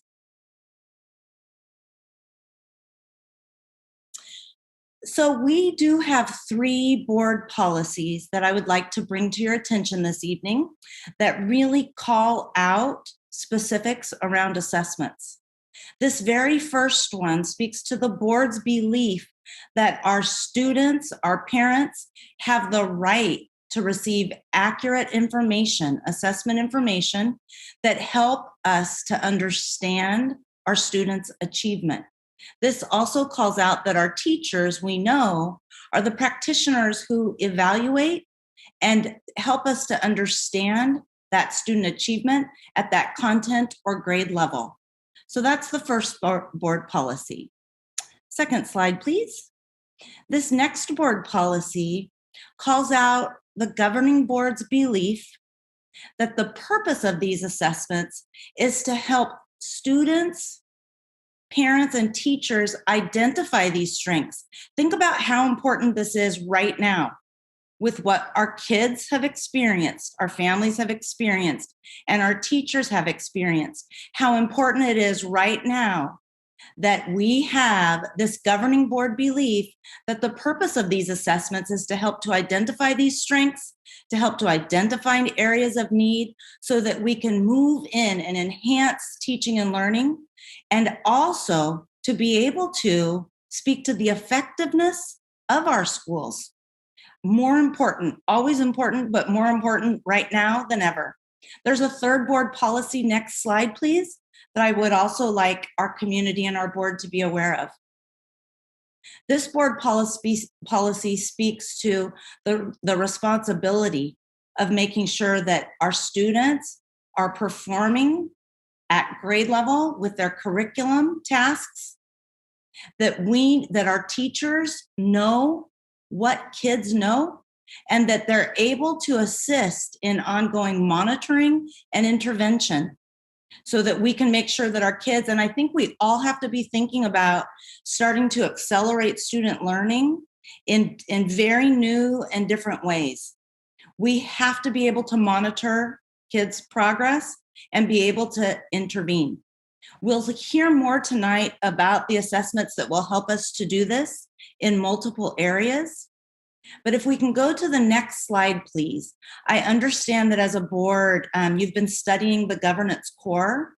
And as I thought about this work tonight, I thought about our commitment to the shared moral purpose. And I'd like to read this quote from the governance core.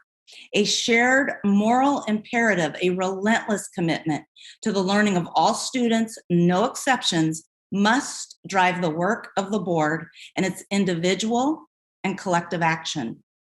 You might also remember from the governance core that there's a call out for a commitment to an aligned, guaranteed, and viable curriculum for all of our students. You'll hear more about that this evening and how assessments align to that, as well as this continued commitment to monitoring student progress. And again, right now, more than ever, this is really critical for our work and our service to our kids. Next slide, please. We'll begin with looking at the really critical work that happens with assessments regarding special education. I know there's a lot of questions around this. So tonight we're going to start by grounding the purpose of these assessments, getting some real common understanding and common language for the names of these assessments, how these assessments are used, and then also end this piece of the presentation with some information on where we're at with our special education assessments. Next slide, please. We know that our special education assessments have to help us as they are the foundation on which an IEP, an individual educational plan team, is able to make informed decisions regarding special education eligibility, and then to develop those individual educational plans that are targeted specifically to a student. All of the other assessments that we'll be talking about tonight, this is really important. We don't ever want to silo assessments regarding special education in one little bucket. Remember, please, with me, that all of our students are first and foremost general education students, and all of the assessments that we hear about tonight are impactful as we make decisions about students and special education supports and services. Dr. Hedegaard now will share some additional information on the general guidelines, as well as to provide you with some important and specific definitions regarding special education assessments. Next slide, please. Thank you and good evening. Special education assessments, as this slide highlights, it's a process of collecting information about a student for the purpose of determining eligibility under one of the 13 eligibility categories that are highlighted on this slide. The data collection process must also, however, consider highlighted on the right-hand side of the slide some factors which include but are not limited to poor school attendance, limited English proficiency, and a lack of appropriate instruction to ensure that we are identifying, not misidentifying students as having a disability. Next slide, please. To ensure that we're utilizing a common language, this slide just defines the difference between an initial and a triennial special education assessment. An initial special education assessment is conducted in order to determine eligibility for special education services, whereas a triennial assessment is conducted for a student who has already been found eligible for special education, again, under one of those 13 eligibility areas highlighted previously. So the district is responsible for conducting a triennial assessment at least once every 3 years. Next slide, please. As you may know, there are very specific timelines that are outlined in federal and state law regarding the district's responsibility to respond to a parent's request, or any request really for that matter, for special education assessment, and to conduct those assessments. So as highlighted on this slide, the district shall respond to a request for assessment within 15 days of receiving the assessment request. Once a parent has provided written consent that the district may conduct those assessments, the district has 60 calendar days in order to complete the assessments and then hold an IEP meeting in order to review those assessment results. So as noted just at the bottom of the slide, we just want to highlight the full education code section text is available in the board executive summary document. Next slide, please.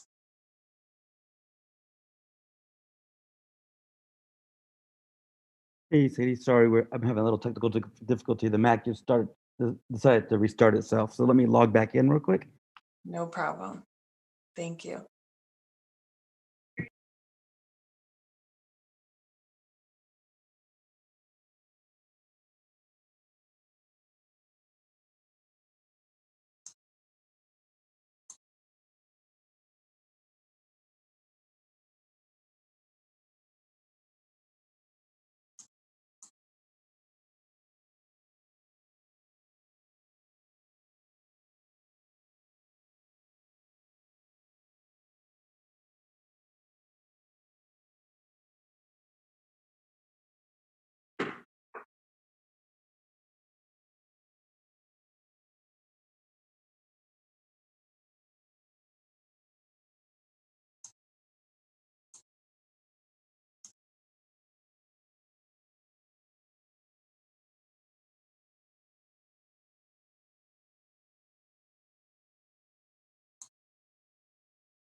I'm just transferring some stuff over to Anne's computer real quick, and we're going to use her machine until I can get back up and running.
I just want to thank everyone for staying with us during these technical problems. We'll get this up and going.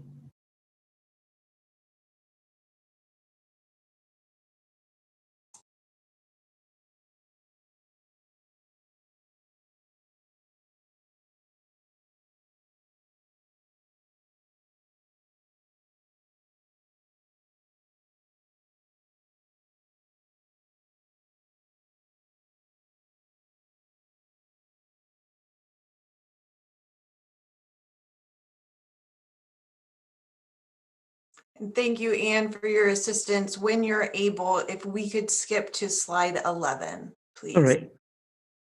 Thank you.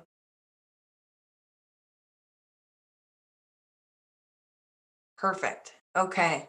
And so this slide is just to continue in addition to the state and federal laws that were highlighted earlier, our district, of course, also has policies and procedural documents which inform how our teams are responding to requests for assessment and meeting the timeline requirements as outlined on the previous slide.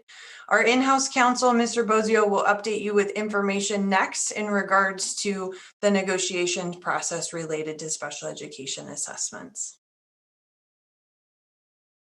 Next slide. Great. Thank you.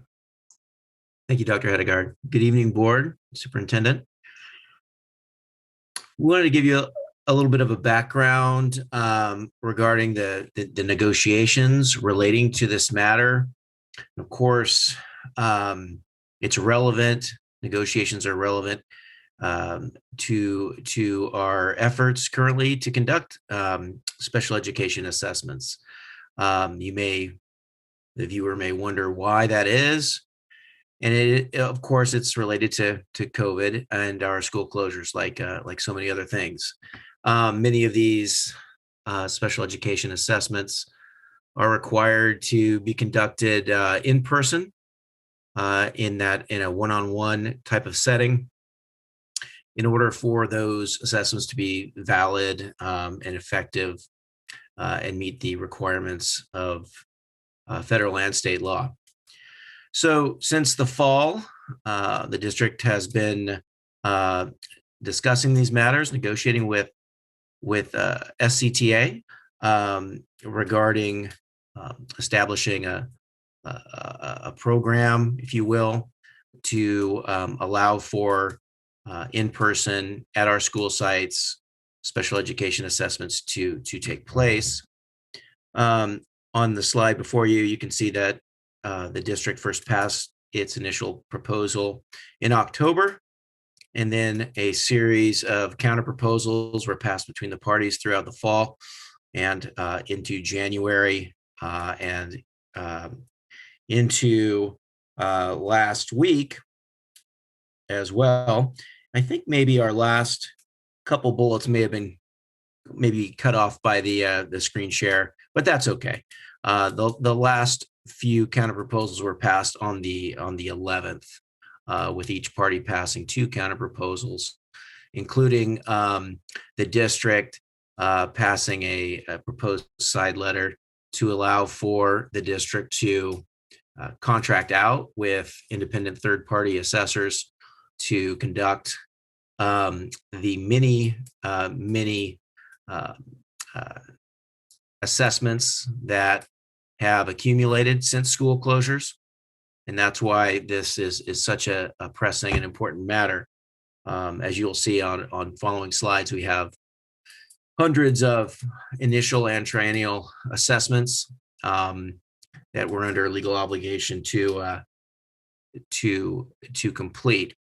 And so the district did pass that proposal last week to allow it to use outside assessors while the parties continue to discuss the procedures for conducting these assessments. Again, many of which require in-person interaction at our school sites. That has not been accepted by SCTA at this time. So we can go ahead and move on to the next slide. So we understand that significant areas of interest such as this, the board appreciates being able to know the current landscape outside of the Sacramento City District community. So this slide highlights the time frame when neighboring districts were able to establish an MOU regarding the topic of special education assessments. It's important to highlight that while these districts have MOUs in place, each MOU, of course, is unique in the details that it contains. Next slide, please. The Special Education Information System, or SACE, is an online database that's utilized by our special education teams in order to manage our data. And so the data that we're presenting to you this evening is from the SACE system.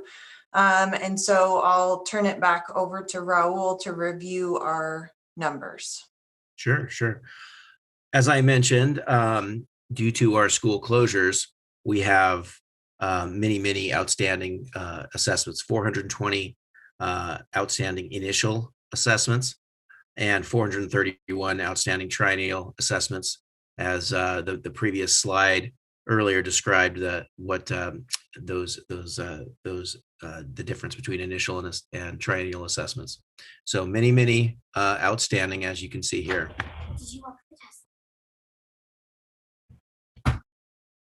Next slide.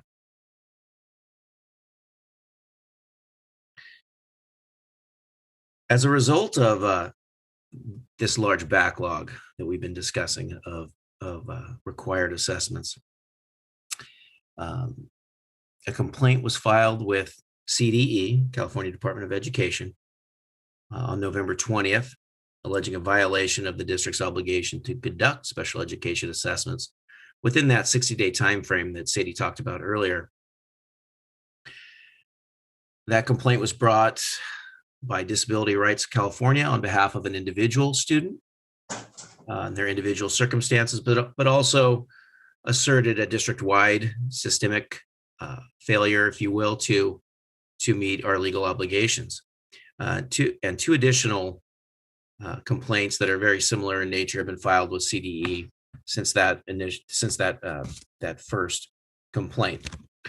CDE conducted its investigation based on the records provided by the district and issued a decision on early January that included 8 corrective actions. So CDE determined that the district was in fact in violation of Ed Code in its not providing timely assessments for the individual student, as well as district-wide for those hundreds of assessments referenced earlier.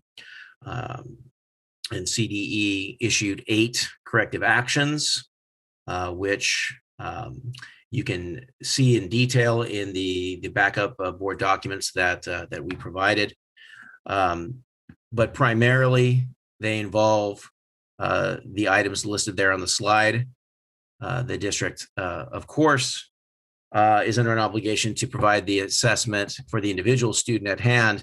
And then district-wide, CDE has directed the district to provide it with updated data regarding the number of outstanding assessments, to issue communications to the parents of those students with outstanding assessments, and importantly, to provide a plan for completion of those hundreds of outstanding assessments by the end of July 2021. And finally, the last bullet there, an important fiscal impact, of course, as well as simply an important element for all of our students, of course. In addition, for all of those outstanding assessments, the district will need to determine what amount of compensatory services and compensatory education must be provided to each of those students. So it's a very impactful decision, very important one that we are working on complying with, and they're frequently communicating with CDE to satisfy those corrective actions. And Dr. Hedegaard can talk a little bit more about how we're doing that.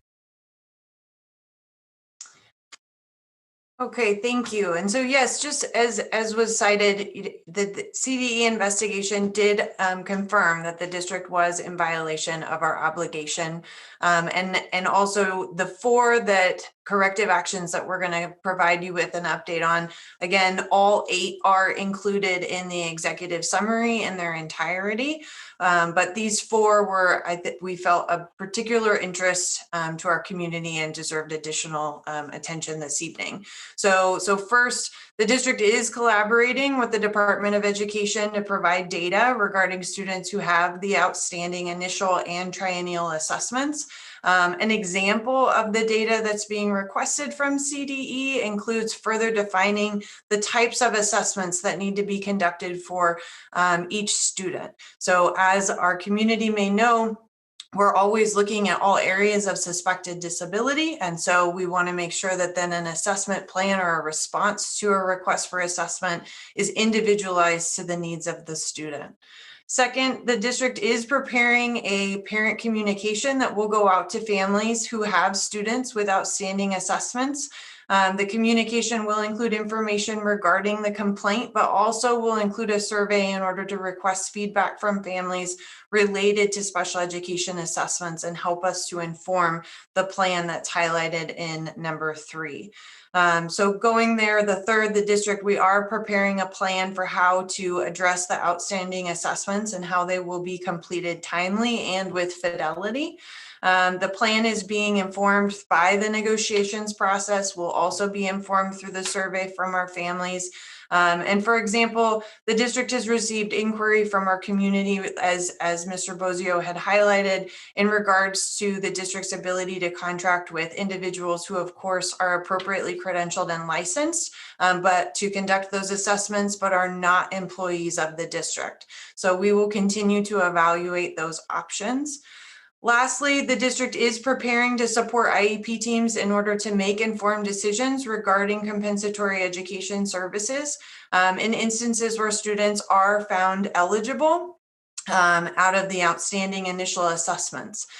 So it is important to highlight that this will likely have a large fiscal implication, again, as Mr. Bozio highlighted, for the district, given that the compensatory services would be considered from the time that the student's original 60-day timeline would have lapsed. And so in regards just for next steps in more detail, other than that, we are providing weekly updates to the Department of Education on all of the 8 corrective actions and being extremely attentive to these matters.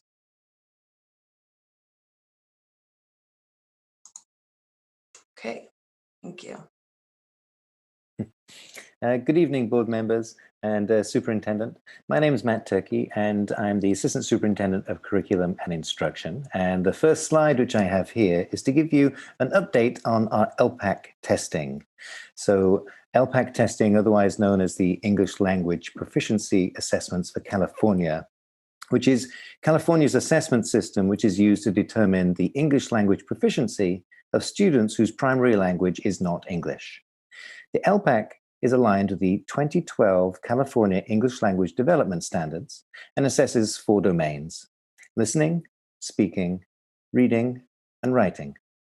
The initial LPAC is used to identify students as being either English learner or fluent in English, and it is administered only once during a student's time in the California public school system and is based on the results of the home language survey. The purpose of the initial LPAC is to determine the English proficiency of students entering California schools for the very first time. So far this year, we have had 735 students who have been identified as needing to take the initial LPAC, and all 735 of them have been assessed. Now, moving on to the summative LPAC, which measures how well students are progressing with the English language development in each of those 4 domains. And the purpose of the summative LPAC is to measure that English proficiency to help inform proper educational placements and to help determine if a student is ready to be reclassified. This is important to ensure that students continue to receive the support that they need to do well in school. And the summative LPAC is given to all English learners in grades K through 12 who take the assessment every year until they are reclassified as English proficient. Due to the COVID-19 pandemic, the 1920 window to administer the summative assessment was extended to October the 30th, 2020. And for the 1920 school year, we had 8,924 students who needed to take the summative LPAC. And we assessed 29% of that number. For the 2021 school year, the window for the summative LPAC is the February 1st through until May 30th. We have 7,500 students who need to be assessed. And as of last week, we have started to assess about 2% of students, and 0% of students have completed all 4 domains of the assessment. It is important to note that in grades K through 2, I should say, all 4 domains need to be assessed on a 1-to-1 basis. And in grades 3 through 12, the speaking domain is assessed one-on-one, while the other domains are assessed in a group setting. Next slide, please. So moving on to an update on other assessments. This slide gives an update on the College Board exams, the Smarter Balanced assessments, and GATE testing. In any usual year, we would administer College Board assessments for all students in grades 8 through 11. And these are paper and pencil assessments only and can only be taken in person. As such, our students in 11th grade were not able to participate in the PSAT and MSQT, which was scheduled for January the 26th.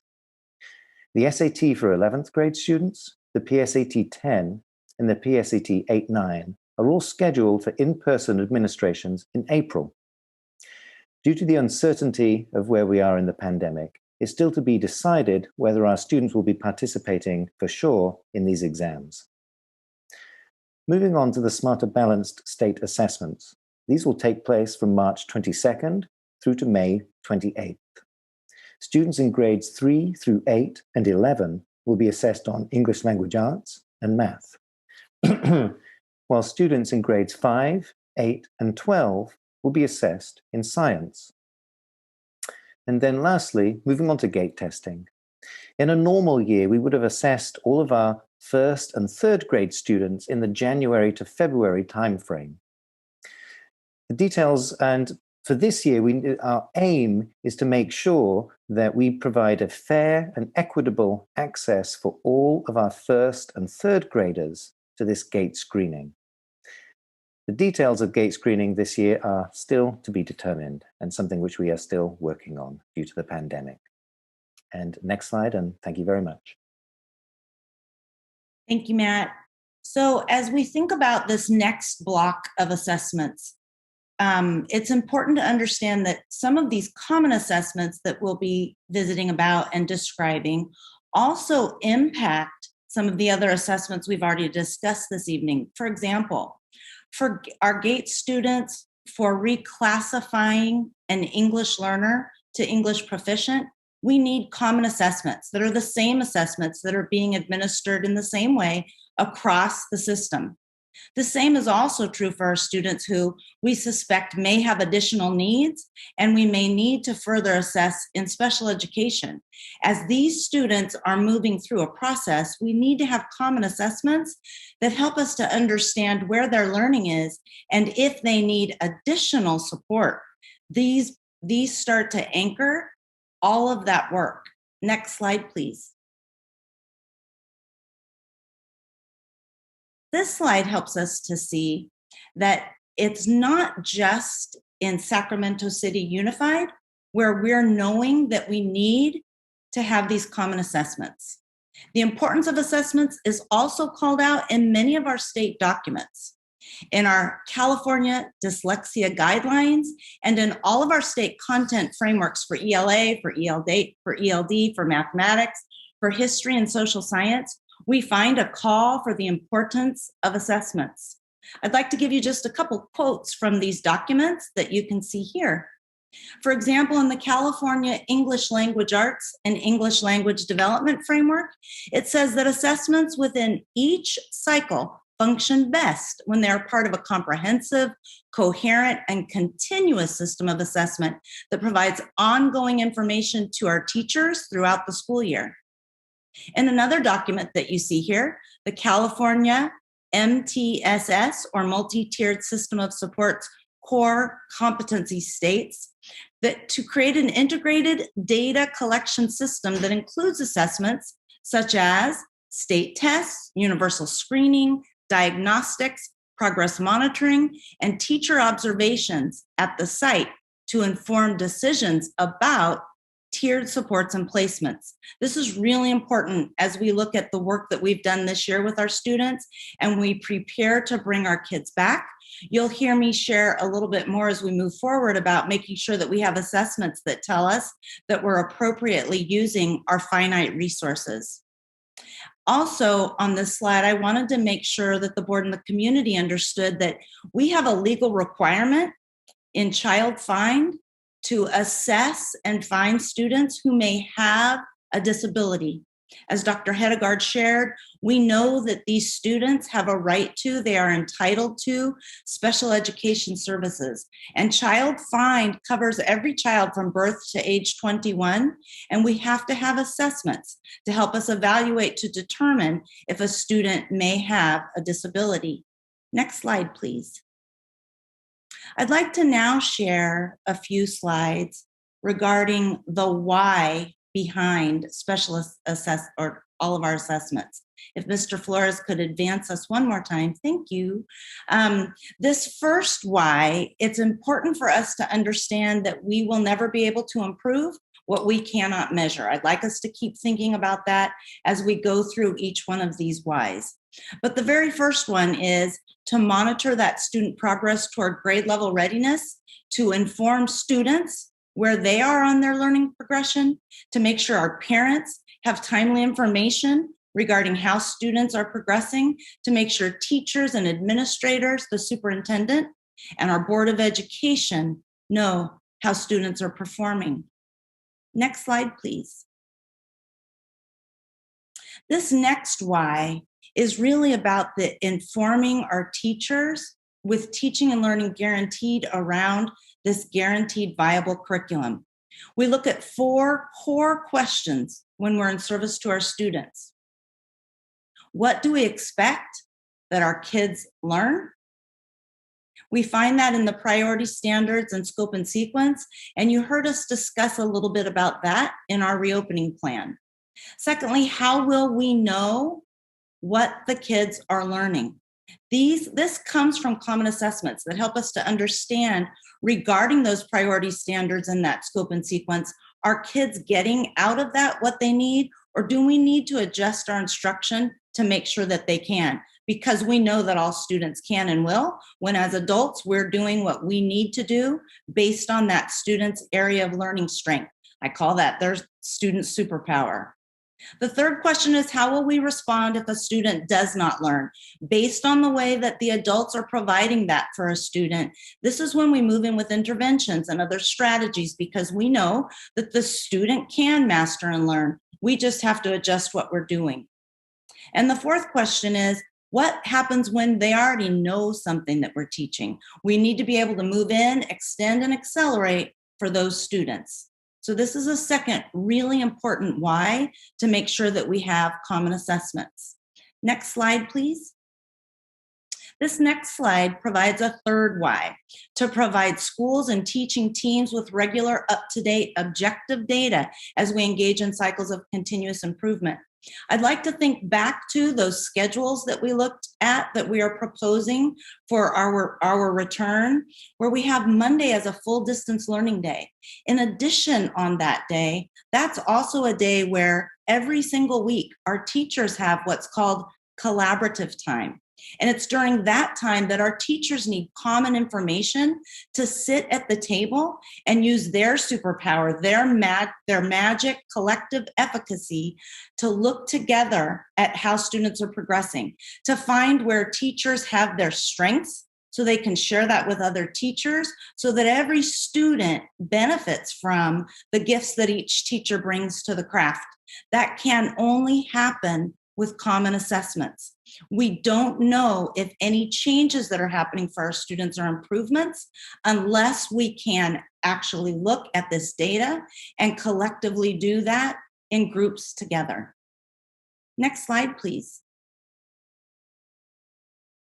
This next why helps us to understand that assessments can help us to move forward for interventions and supports for students. When we think of a multi-tiered system of supports, no matter how many dollars come to our system for COVID or otherwise, we must be very cautious, careful, and moving in exactly the right direction for all of our interventions for students. We need to know that we're using the right interventions and at the right time, because honestly, all of this as a resource will always be finite. So when we look at our common assessments, they help us to know, is that first tier, and you heard me speak earlier about that universal design for learning. That's that first grounding tier of instruction that we offer students.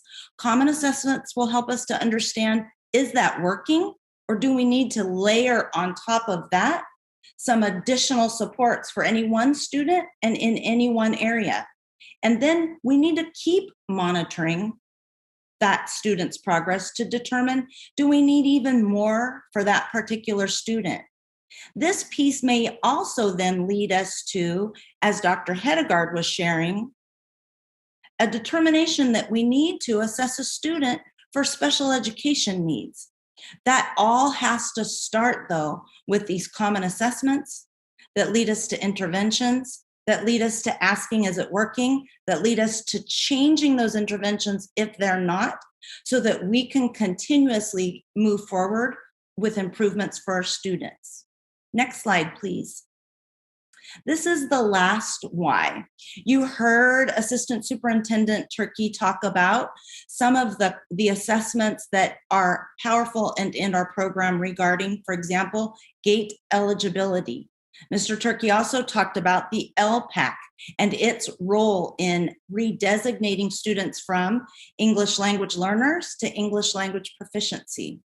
In addition to those specific assessments, we also have to have additional common assessments that help us to understand where students are on any of those progressions. We also use common assessments to make determinations for placement recommendations in programs like IB and AP.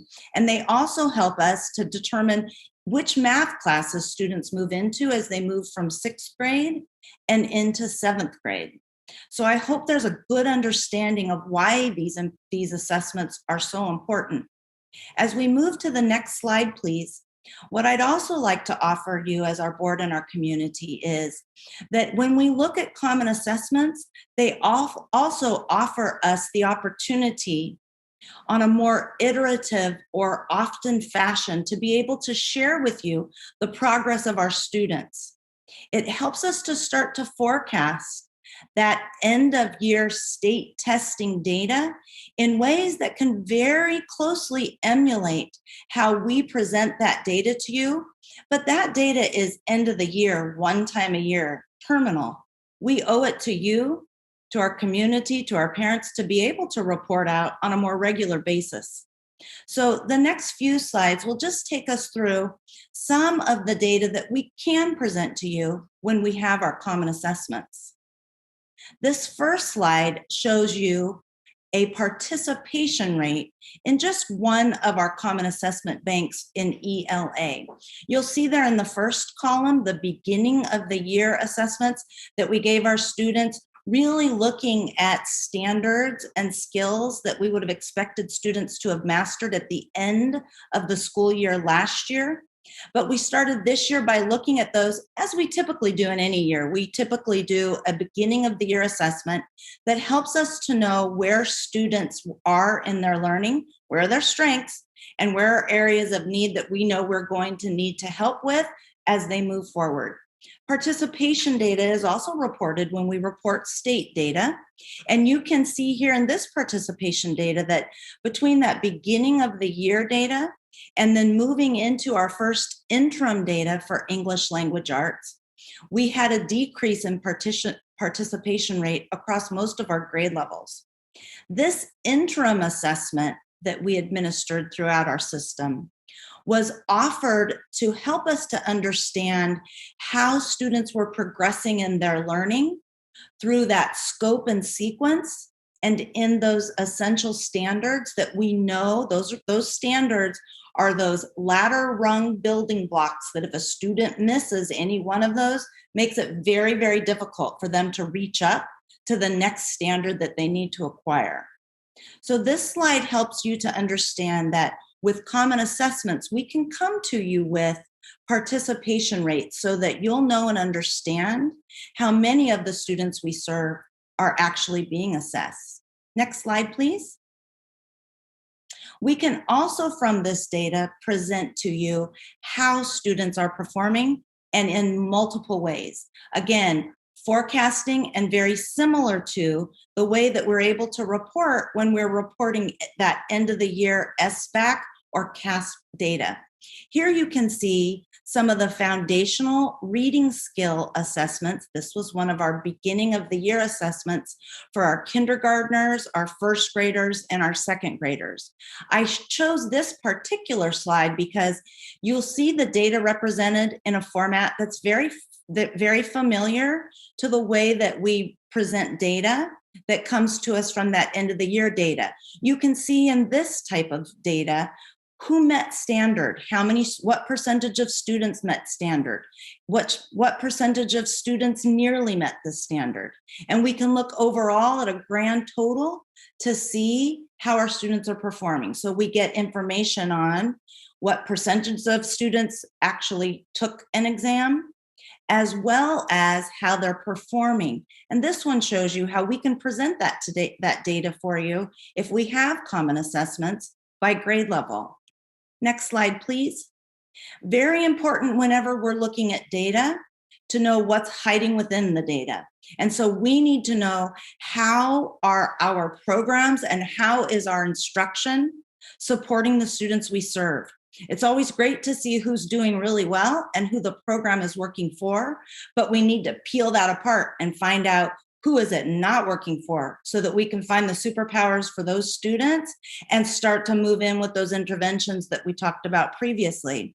So when we have common assessment data, we can also come to you, to the community, to our board, to our superintendent, and share with you how specific groups of students are performing. And then it offers you the opportunity to ask us questions about our programs and what more we need to be doing to ensure that we're supporting all the students that we serve.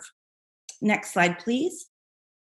We can also disaggregate or separate this data to provide you with information regarding English language learning, where students are in their process of acquiring English, and then how they perform on a specific assessment.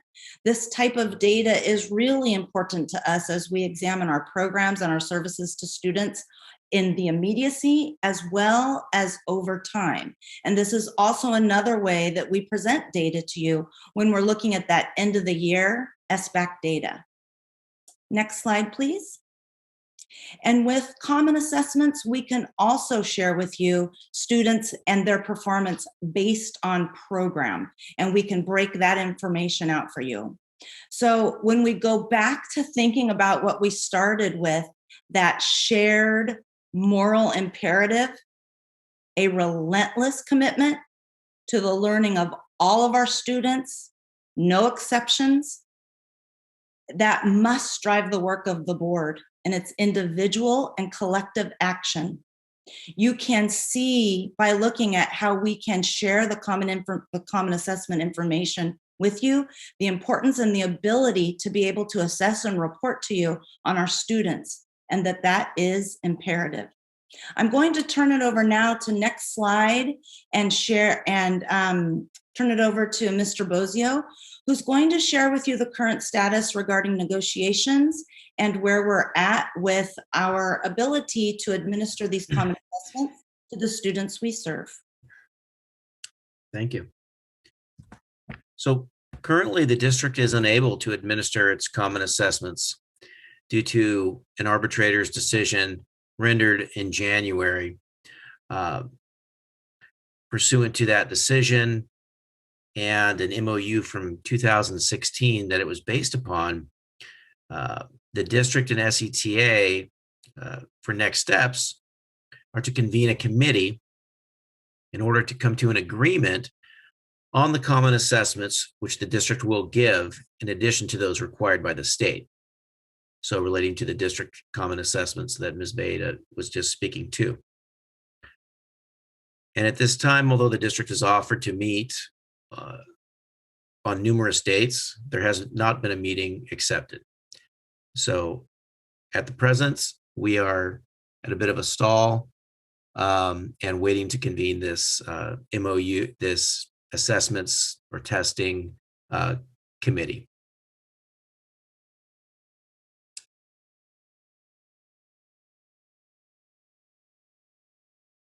And I believe that is our last slide. So we would be willing to take some questions from the board. Thank you. First, we need to get to public comment. I believe we have 2 live public comments. Anne, do we still have our 2 live comments? Yes, our first public commenter is Taylor Kayeta.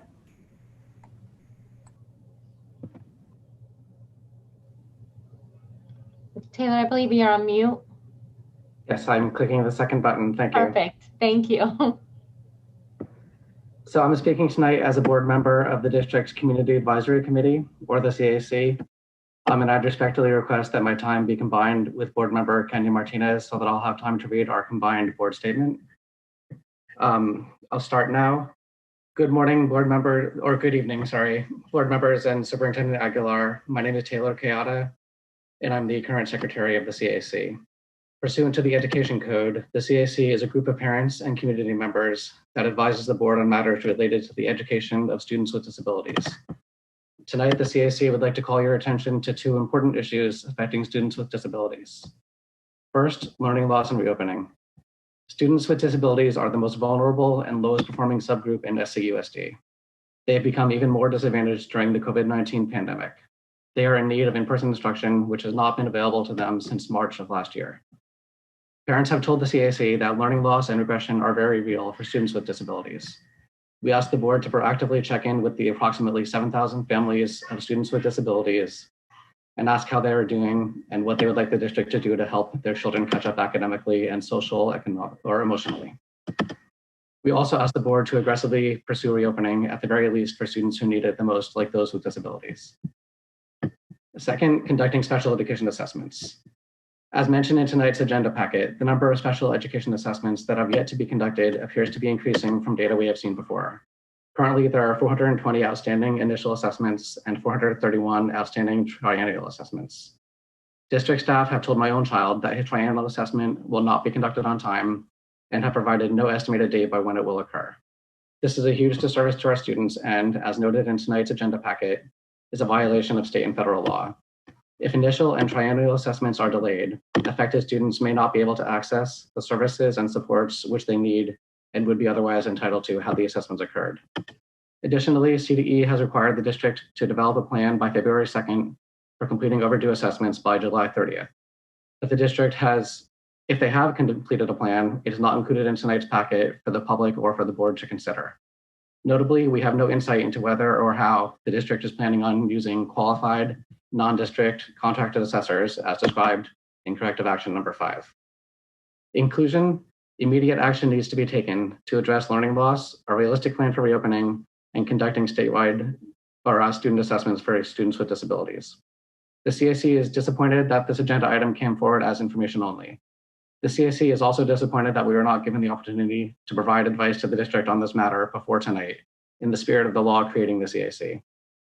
Thank you very much. Thank you, Mr. Kayada. Is there one more live comment, Anne? Our second live commenter is Sarah Williams Kingsley. Thank you. Good evening, board and superintendent. I am deeply concerned about both of these issues, and in the past they've been addressed separately, so I was really surprised to see them combined tonight. And I think I understand why, but I feel like staff is not spelling out as clearly, perhaps, as the public might need, why these two items are combined. Number one, if we don't do child find, we're breaking the law to not identify students who might have disabilities. And in order to do that, you need all of these common assessments that SCTA is saying they don't want to do. They will straight up tell you in that PERB complaint that they don't want to do them, that they don't believe that they're useful, that they don't believe that they inform the education they provide, and it's failing our students. And it's against the law because we're not, as a district, providing child find. Number one, this issue of special ed assessments, I'm deeply frustrated and disappointed that even though the California Department of Education told the district to move, to provide a schedule, to communicate with parents, to commit to who was going to provide the assessments and when for the next 6 months. And they set a deadline of February 2nd. And to the best of our knowledge, based on this presentation, those deadlines have not been met. Instead, the district went back and negotiated again with SCTA and said, okay, let's talk about whether you're going to allow us to bring in outside consultants that the state told us to use. And will you give us permission to do that? I don't understand where the district is coming from in allowing these negotiations to interfere with students' right to their education. And I would like an explanation from our staff and our superintendent and our board about why they think that's okay. Because I'm deeply angry that we've been talking about this and negotiating about this for something that isn't and shouldn't be negotiable. Thank you. Your 2 minutes are up. Thank you. And with that, I think we have enough time for 2 written comments. Okay, the first is from David Fisher, and he is combining time with Nikki Milevsky. Is that going to be a 4-minute comment? It's 3 persons. So okay, so that's a 6-minute comment? Yes. Okay, so then that'll be the only written comment that will be read. Okay. And says, last Thursday, our bargaining team met for the second time last week in an effort to reach an agreement that would enable educators to move forward with one-on-one in-person assessments for special education students. There were more than 75 teachers on our team, including dozens who provide services to special education students, including special day class teachers, resource teachers, program specialists, behavioral intervention specialists, school psychologists, school nurses, language, speech, and hearing specialists, and also general education teachers. A major stumbling block is Superintendent Aguilar's refusal to provide the appropriate mitigation measures, specifically regarding the district's ventilation and filtration system. Following the advice of the leading ventilation and filtration experts in the state, we propose, and they have a link, it says you can view our proposal here, that we could immediately begin in-person special education assessments in those classrooms or work areas that meet the following conditions. 1, currently equipped with a centralized HVAC system that provides air filtration with a minimum efficiency reporting value, MERV, of 13 or better, or 2, currently equipped with a centralized HVAC system that provides air filtration with a minimum efficiency reporting value, MERV, of 8, and portable air filtration units with a clean air delivery rate, CADR, of 250 or greater per 1,000 square feet of floor area.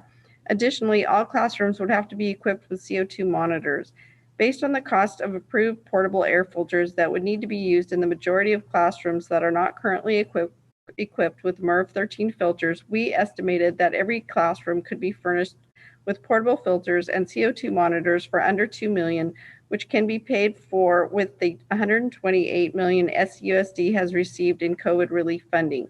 We also provided the district with a list of recommended portable air filters. It says, which you can view here. To our surprise and disappointment, the district rejected our proposal and responded with a counter proposal, says that you can view here, that subcontracts the work out to more expensive agencies that may or may not be available, but would still require students to participate in classrooms with inadequate ventilation. We concluded the bargaining session with several special education and general education teachers and professional support staff expressing their profound disappointment in the district's leadership and its willingness to subject students to unnecessary and entirely avoidable health risks. The district committed to providing a new response to us at a date that has not yet been determined. And here we are 1 week later, and the district still has not asked to reconvene.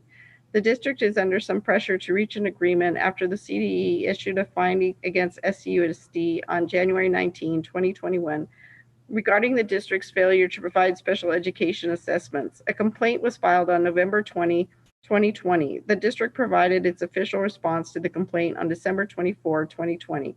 Superintendent Aguilar did not mention the complaint when we met with him on January 20 and did not provide any details about it to us until January 27, 2021, when we were in a caucus just minutes before we began bargaining with the district.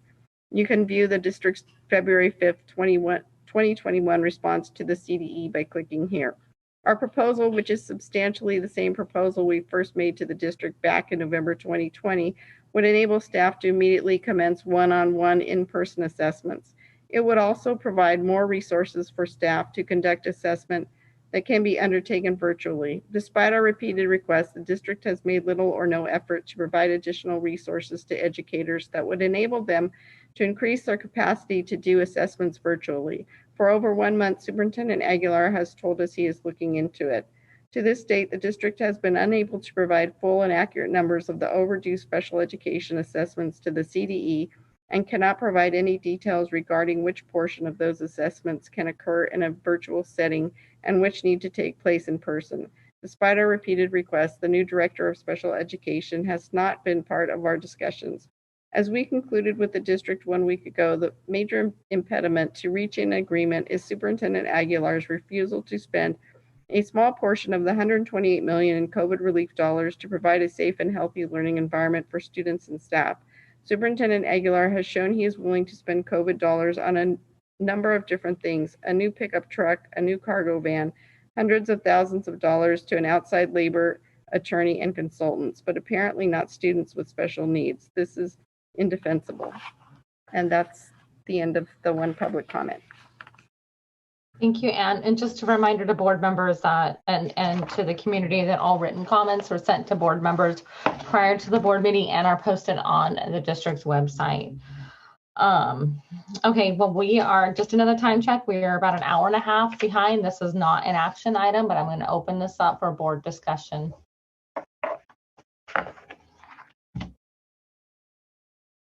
Does anybody have any comments? Or Member Garcia, the Member Morosky?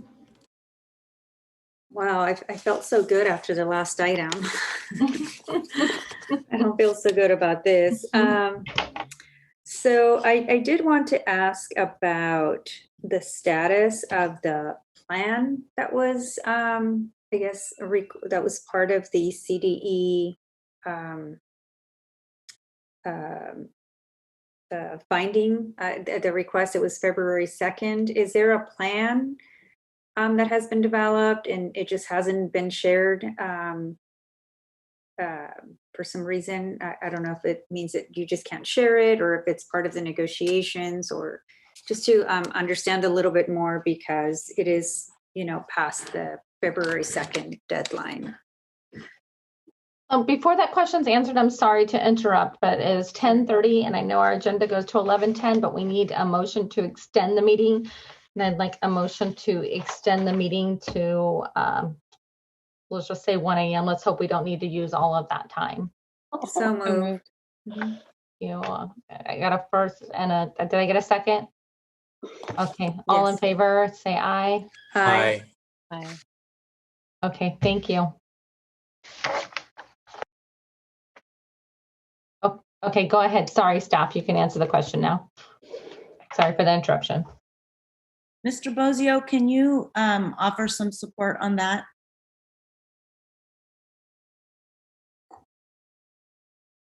Yeah, so I would say, board members, that we have shared a high-level plan with CDE, and we've worked with CDE to continue to provide them weekly updates as we get the information that's really necessary for us to make a more detailed plan and to take action on that. And that's the information that Dr. Hedegaard described with regard to the number of outstanding assessments, but not just the number, but the type of assessments that each of those students will require.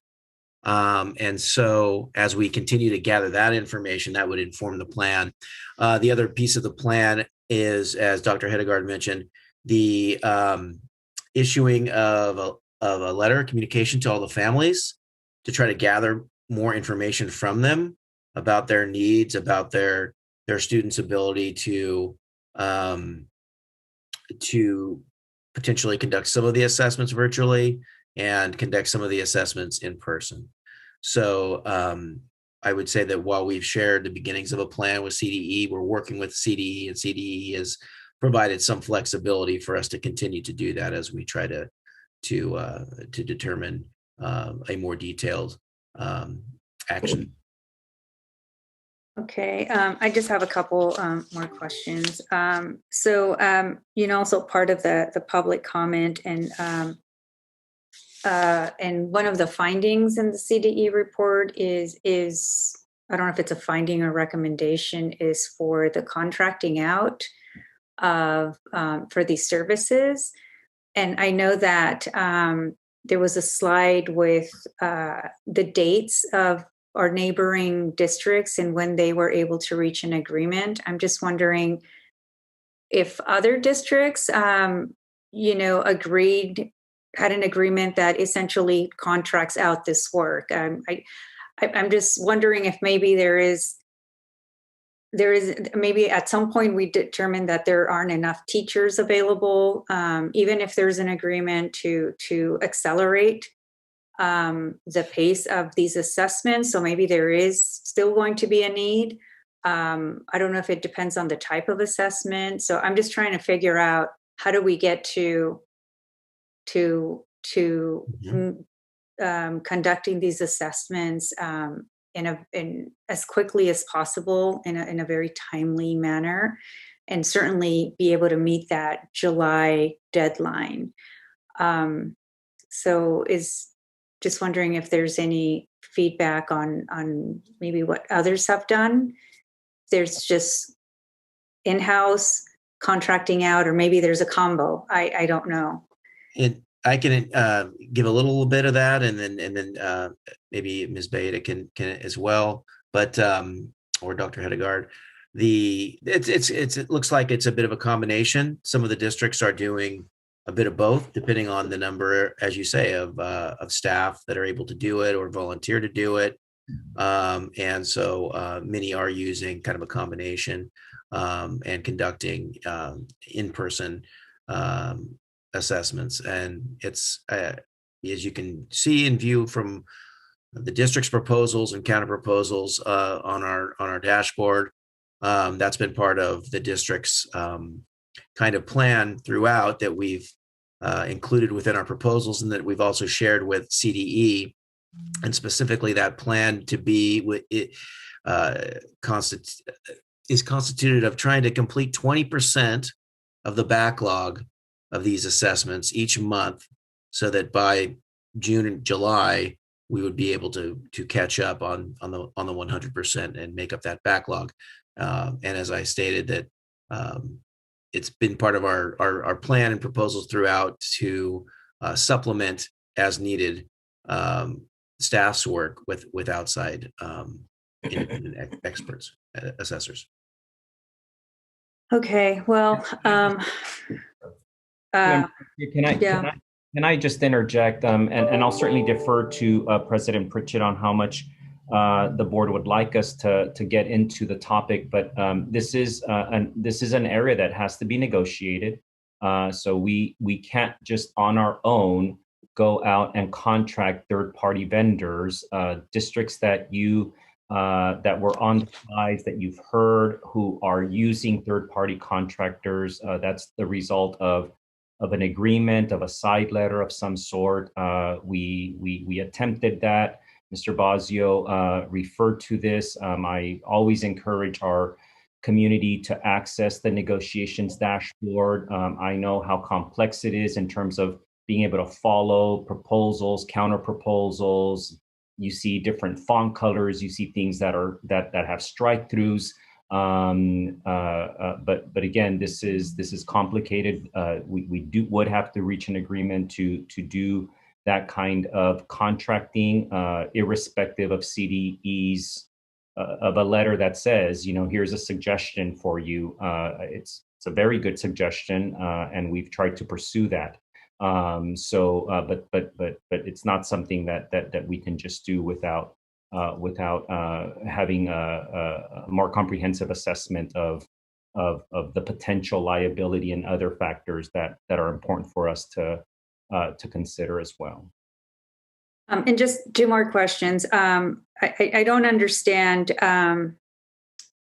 if there's a rationale as to why the current, I guess, MOU being pursued is only for special ed assessments, and why LPAC was not included in that, because they fall under the same sort of logic. I mean, the state provided districts with an extension for these two assessments, but they have to be conducted. So I'm just not sure why you're splitting them, because then you have to go back and negotiate a separate MOU for doing LPAC. And I'm just, I'm an English learner. These are And anyway. The district did pass that a proposal that basically followed the same outlines for health and safety measures that would allow for those in-person at sites LPAC assessments to take place as well. So there So we're isn't basically in anything the same different. position. Yes. Okay, in the terms of the setup of the environment that's necessary in order to conduct these assessments. Yes, that's correct. Okay. Okay. And just my final, I think, thought is that, the district will be receiving, funds from the state, right? The state is proposing over $4 billion for learning loss mitigation, including Saturday classes, summer school. And this information is so incredibly important in order for the district and for the board to understand where these dollars need to go, what type of programs need to be developed, and whether it's summer school, whether it's before or after school, whether it runs into the next academic year. It's just the only way we will know how to best use those limited dollars. I feel like these are one-time dollars. So I'm just really concerned that we won't be able to really target those dollars and put those dollars to fund those programs, hire the staff that needs to be hired to really meet the needs of the students without knowing where they're at. So it's just, I don't know, it's just heartbreaking. And I know a lot of work needs to be done. And I just hope that we get there. We have to get there. We are breaking the law, and this just means that, in addition to students not getting what they need, the supports that they need, the district is liable for lawsuits, right? It's open for lawsuits, so it puts us in a very weak position.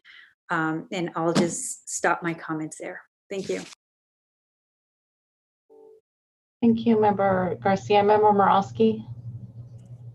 Oh, thank you. Thank you. Member Garcia covered most of my points or questions. I guess just one other that I would I just ask after I just emphasize, that these need to be done. I just put a point on that.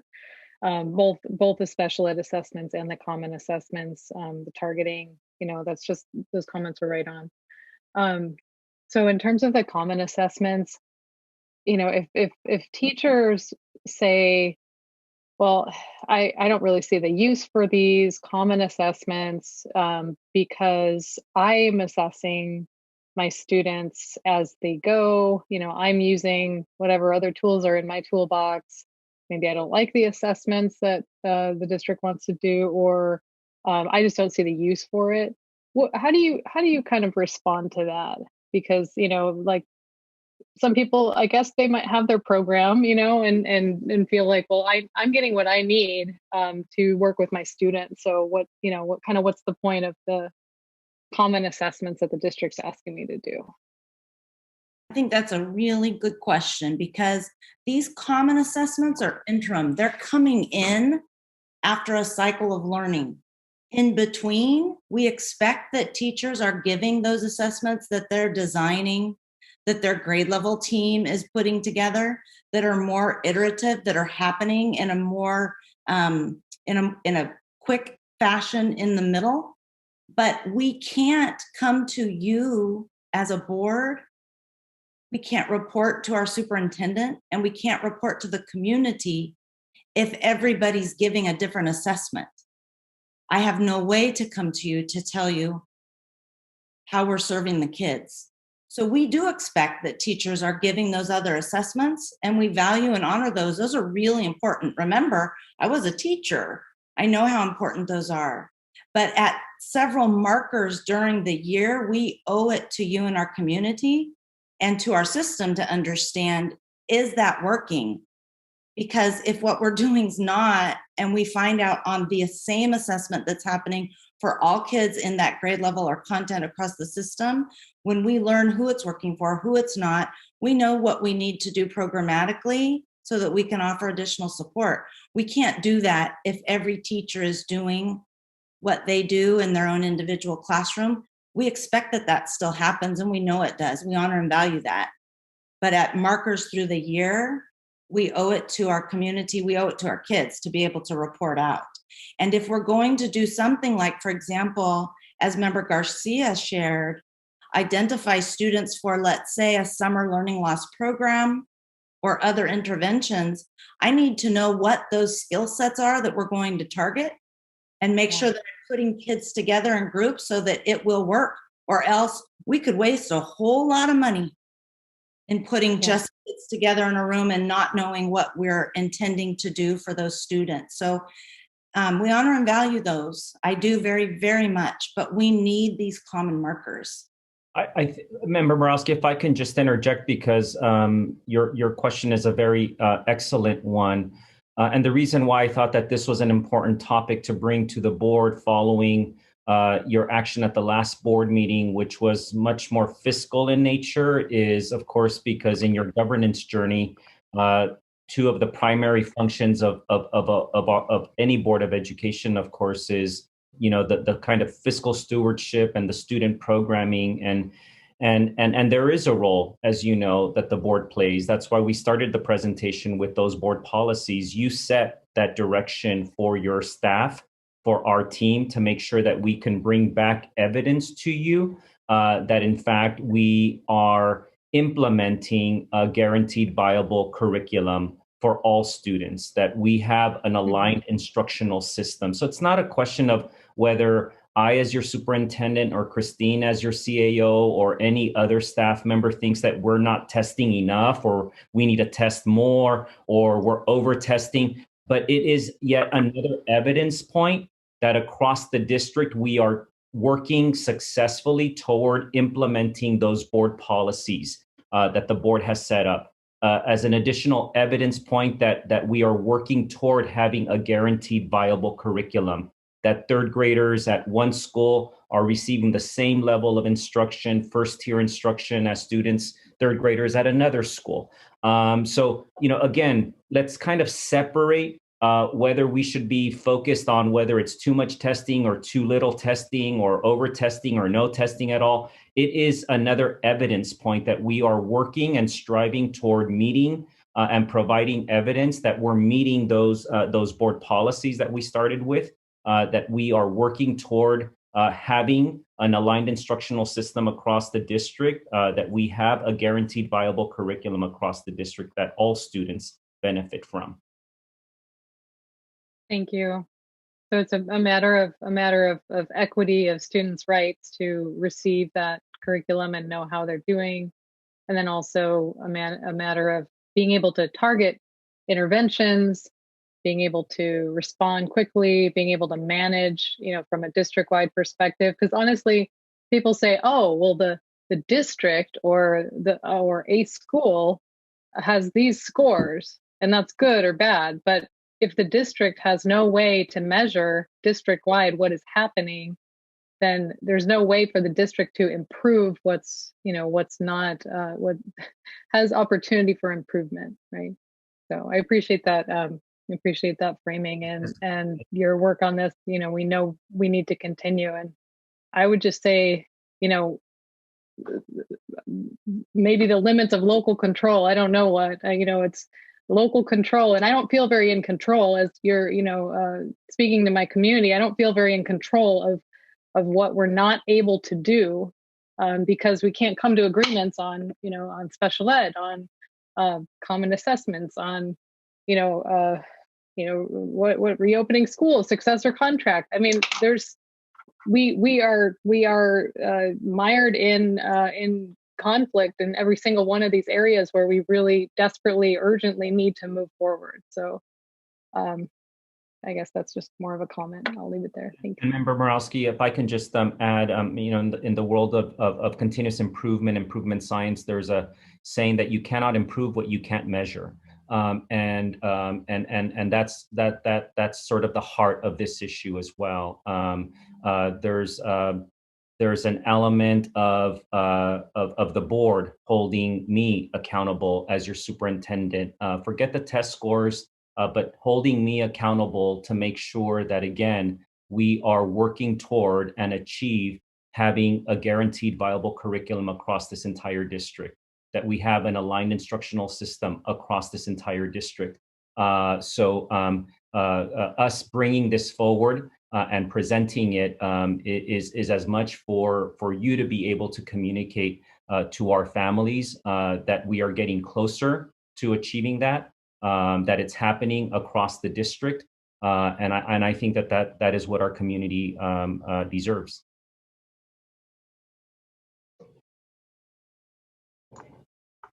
Are there any other board questions, Member Rhodes? And once again, I'll make my comments brief.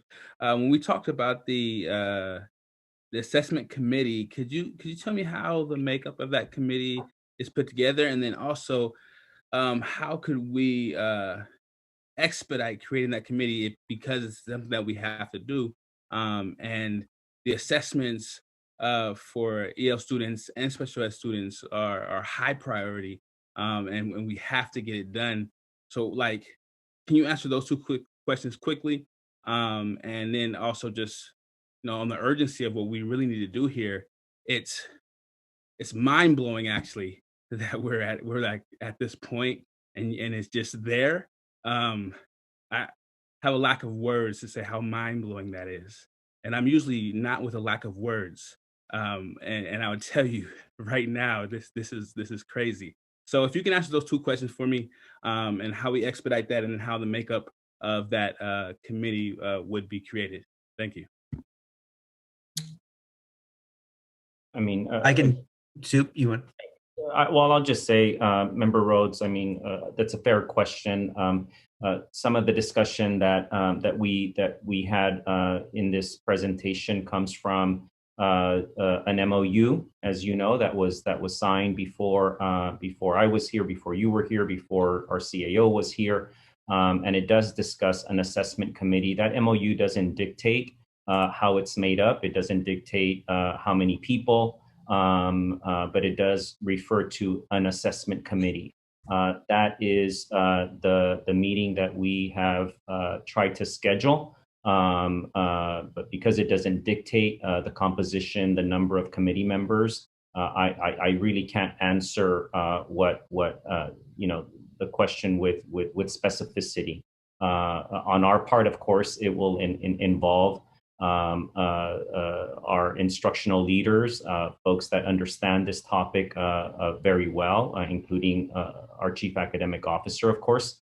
But from our perspective, we're not needing time to form a committee, if you will. Yeah, that was the gist of the question of, like, we have a time span and how long will it take to perform that, and then also, you might not have an answer for me on this either, but how could we expedite this process with the knowing that we have a time and date that we need to get these things done, and we have the rights of our students are being denied, the rights of our students and our families are being denied, and that's never okay when we as a district speak so heavily about equity and wanting that for our families. It's clear that we're not able to perform that, and it's ethereal in jest, but we're not doing it, and so we have to move to do that. And so that's why I want to say, like, how do we expedite that, and with some real fire behind us to do it. Thank you, Member Rhodes. Student Member Shake, did I see your hand up? Okay. Are there any other board comments or questions? Okay. Thank you, staff, for that presentation. I'm beyond frustrated right now, so I'm going to hold my comments for at the moment. This is an informational item, and will be brought back to us, I'm sure, at a later date. Okay, we're going to move on to item 9.0. Just give me a second here. All right, we're going to move on to item 8.0, not 9.0. I'm trying to move us along on the agenda further than we are. For public comment. Before we start public comment, I have a statement to read real quick for you. While we initially navigated the uncharted waters of holding virtual meetings due to the COVID pandemic, we undertook the practice of reading aloud public comments that were submitted via email form, even though they were posted and accessible to members of the public on our website and also sent to board members. Now that we have developed more of efficient means of allowing members of the public to provide live comment public during the meeting, we will no longer read aloud written comments during the meeting. We will continue to provide all written comments to board members prior to the board meeting for the review and also post written comments on the district's website. This change in practice will be effective starting March 18th. This will give us our community time to get used to, how they're putting in their public comment. Once again, this change will take place March 18th, at the March 18th board meeting. With that, I'm going to move to public comment. And my understanding is that we have 5 live comments.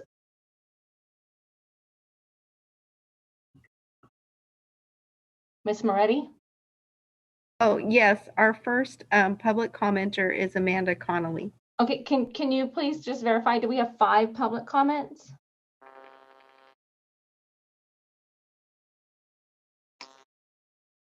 Ms. Moretti? Yes, we had 5 originally, but it looks like 2 are not online right now. Okay, go ahead. Sorry, Ms. Connolly. Thank you. Good evening. I was going to first ask you to open up the fields and playgrounds at the schools, especially in communities where that school is pretty much the only park option. However, after listening to everything last board meeting and tonight, I think I have to go in a different direction. I would like to start out by saying that the SAC-B has reported on, and transparentcalifornia.com confirms that SCTA's president and vice president, David Fisher and Nikki Malewski, make 6-figure salaries with lifelong benefits that are paid mostly by the district, thanks to a decades-old deal made with the SCUSD and the union.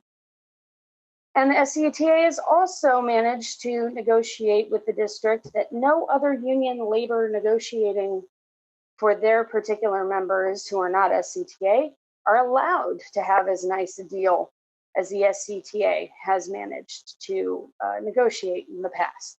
They're not content with securing their own interests. The SCTA actually hinders other unions from getting as good a deal as they have for themselves. So I want us all to think about that for a minute and then try telling ourselves that the SCTA cares about the children's best interests. I can't say it with a straight face. The union, especially SCTA right now, only cares about the union.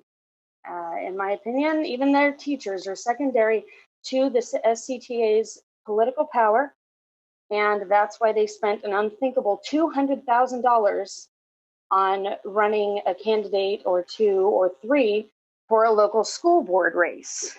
They can't pay their own leaders with their dues money, but they can interfere in the public's one avenue for influence in this district apart from lobbyists' interests. So, knowing this, I'm not going to hold my breath for April 8th. I'm not going to tell my kids. That was 2 minutes. If you fail, it will crush my kids and I'll have to face it. So I'm not going to tell them. And if you make it, great. And if not, well, I wasn't holding my breath. Thank you, Ms. Connolly. We appreciate it. Thank you. Our next public commenter is Terrence Gladney. Hello, Mr. Gladney. Hey, I was going to make a comment, but first I want to say I would ask on behalf of all the community, whatever side of the line you're on, that you guys might introduce some fact checking. I know David as a parent, as a teacher at CB Wire, and his school was closed, and I've stood beside him, as I know President Bridget did as board members of the PTHV. So, if that takes up the bulk of my comment, then I'm going to say that because, I stand beside parents that want the best for all children. And I know that he and Nikki's service is as teachers and people on behalf of all of our kids. when we talk about transparency and equity, transparency allows people to look into our homes, but it doesn't mean anything if we don't have open doors and windows to allow them to walk inside of our building, right? But when putting up all that glass for transparency, we cannot ignore that we also need glass mirrors that force us to look within our own selves, okay? So, after I made the comment about the policy or the resolution on African American History Month, the following policy regarding national eating disorder was backed by data. We claim to be a district-driven data, but yet one policy or resolution is very subjective and there's no numbers behind it, but the other one had specific numbers. So when I speak to intended outcomes, that's what I'm speaking to. If I have a direct conversation with the superintendent and he makes a comparison between one campus being, I believe it was Ethel Phillips or Ethel Baker, with John Cabrillo, my home community, and by inference referring to Cabrillo as a gentrified community, is because there's no data or awareness for him to understand the impact of school closures, the impact of where our students actually attend school. There's not too many kids within the footprint of Cabrillo that attend that school. They come from Freeport Manor, who had their school closed for Alice Burney to become a Waldorf-inspired thematic instruction school. So if we're really going to dig down into the root of our problems, we have to look at what happened to our neighborhood schools. Why do our kids bypass their adjacent middle school, such as Sam Brandon, to go to Sutter? Because we created a pandemic of perception that some schools are better than others, and you have more than adequate, highly functioning or highly successful schools that are ignored, and we give the talent of some neighborhoods to other schools, and then we wonder why we have enrollment problems. We wonder why some schools don't have proper electives, but yet we ignore what the actual footprint of our district is, and then we will say we want to solve problems. We can't solve problems if we won't address the problems and look in the mirror. Perfect. Thank you. Thank you, Mr. Gladney. Our next comment for written comments is from SCTA, and according to Article 18.2 of their collective bargaining agreement, allows 15 minutes, and they're reporting on 6 items. So they will be given 15 minutes. Member or Ms. Moretti? Yes, we have one last public commenter, Taylor. Oh, we have another live comment. Okay, that's fine. Yes. Thank you.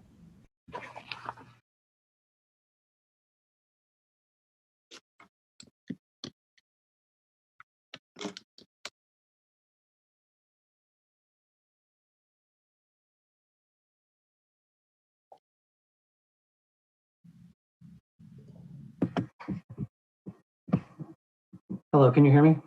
Yes, we can. Okay, thank you.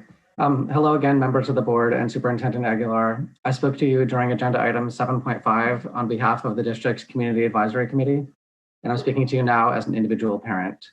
I would like to share about my 6-year-old son, Torsten, 6 years old, to drive home the need for in-person learning. Torsten has childhood apraxia of speech. When he entered kindergarten, he was almost completely nonverbal, despite years of therapy and attending a district preschool. Not being able to express himself affected him significantly. He became introverted and uninterested in interacting with others, to risk the embarrassment of not being able to communicate like other kids his age could. To this day, he says that he has no friends. Thanks in large part to the excellent staff and teachers at Pony Express Elementary, Torsten is now able to speak in an intelligible manner. However, he started making real improvement just as distance learning began. Since then, he has made little progress with his social and emotional health. He barely participates in his Zoom classes. He needs to be in person amongst his peers to gain confidence in his communication skills and to be open to letting people get to know him. With each day that passes, I'm concerned that his emotional issues stemming from his earlier speech issues will become permanent. Our children are not bargaining chips between the district and its unions. They are not abstract numbers on spreadsheets. They are human beings whose social and academic skills are evolving every day. A year in a child's life, which we've been now almost to this point, is significant. We cannot afford to wait any longer to get children like Torsten back to in-person learning. I support the Return Together plan the district presented tonight. I pray that the district can make this happen. If the district can open even earlier for especially young kids like mine, that would be even better. It's time for the district to ensure that students like my son Torsten, who need to learn in person, can do so before they fall behind together. Thank you very much. Thank you. And it looks like we actually do have 2 more live comments. I saw messages from Ms. Rodriguez and Ms. Renee Webster Hopkins. Do you have them online, Ms. Moretti? We did see that message. They are not online yet, but we are trying to get them online. Okay, it looks like Ms. Rodriguez is online now.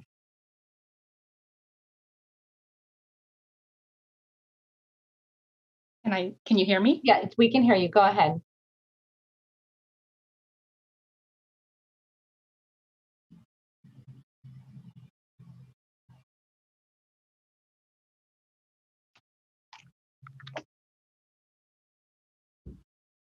Can you hear me? Yes, we can hear you now. Terrence Gladney is a friend of mine, and we actually met for coffee this week, and I guarantee you we did not coordinate our comments, but my comments fall in line with his. I want to say I, like others, I'm thankful for the work on the reopening of schools, but unlike others, I am not sure that I think it is the biggest topic that you all have to address. When schools reopen, our district will still have the systematic inequity issues which so deeply plague our students.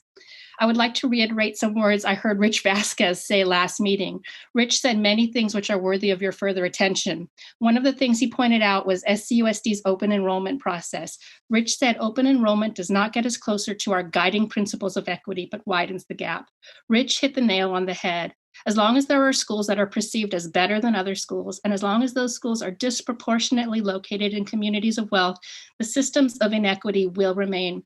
No doubt you all know that Sutter Middle School is known to be the good middle school. Both of my sons went to Sam Brannan Middle School. My older son went when Sam Brannan was a priority school by prior Superintendent Raymond. His principal then was Mr. Purcell, who was revered as a principal who knew every student on campus. Mr. Purcell was pulled out of SCUSD administration to serve this school community. However, priority schools were undermined by those who have other agendas, the same ones who have agendas today, by the way. So by the time my second son started time at Sam Brannan, Mr. Purcell was retired.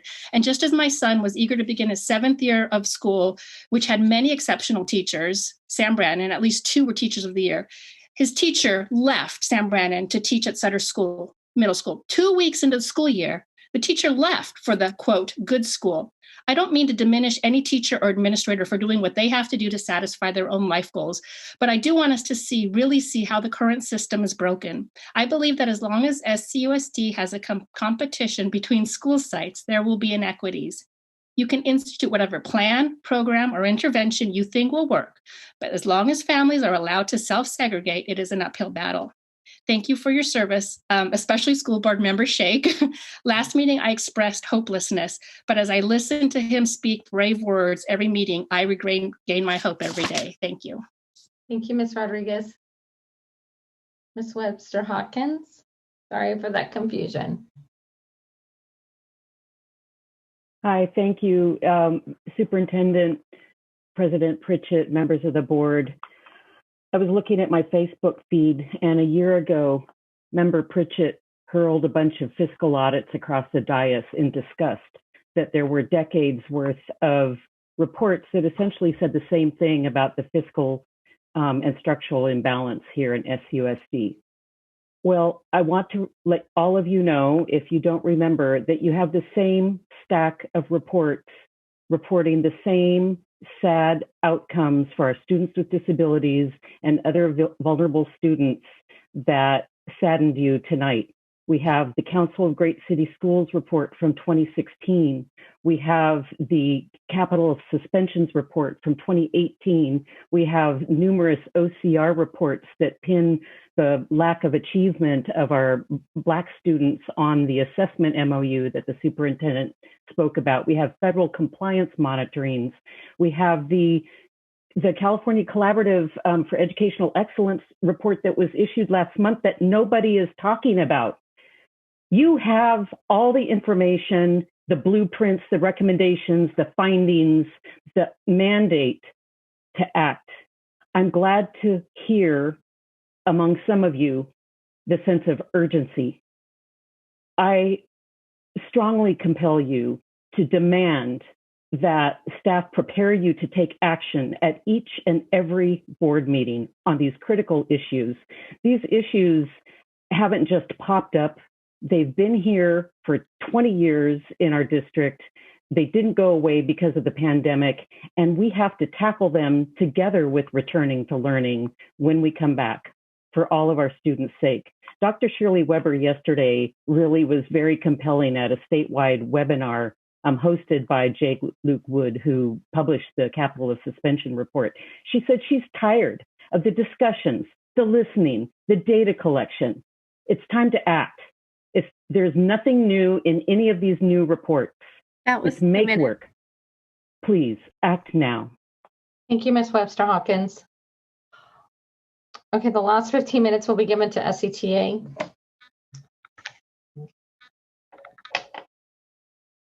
The comment says, good evening, I'm David Fisher, president of the Sacramento City Teachers Association.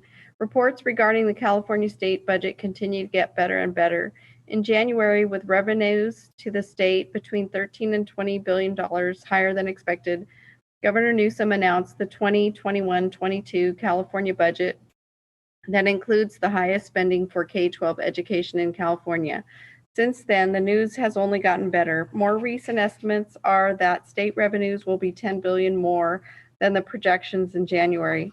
The new revenues coming into SUSD from both the federal and state government enables us to have a discussion about increasing resources to students, not cutting them.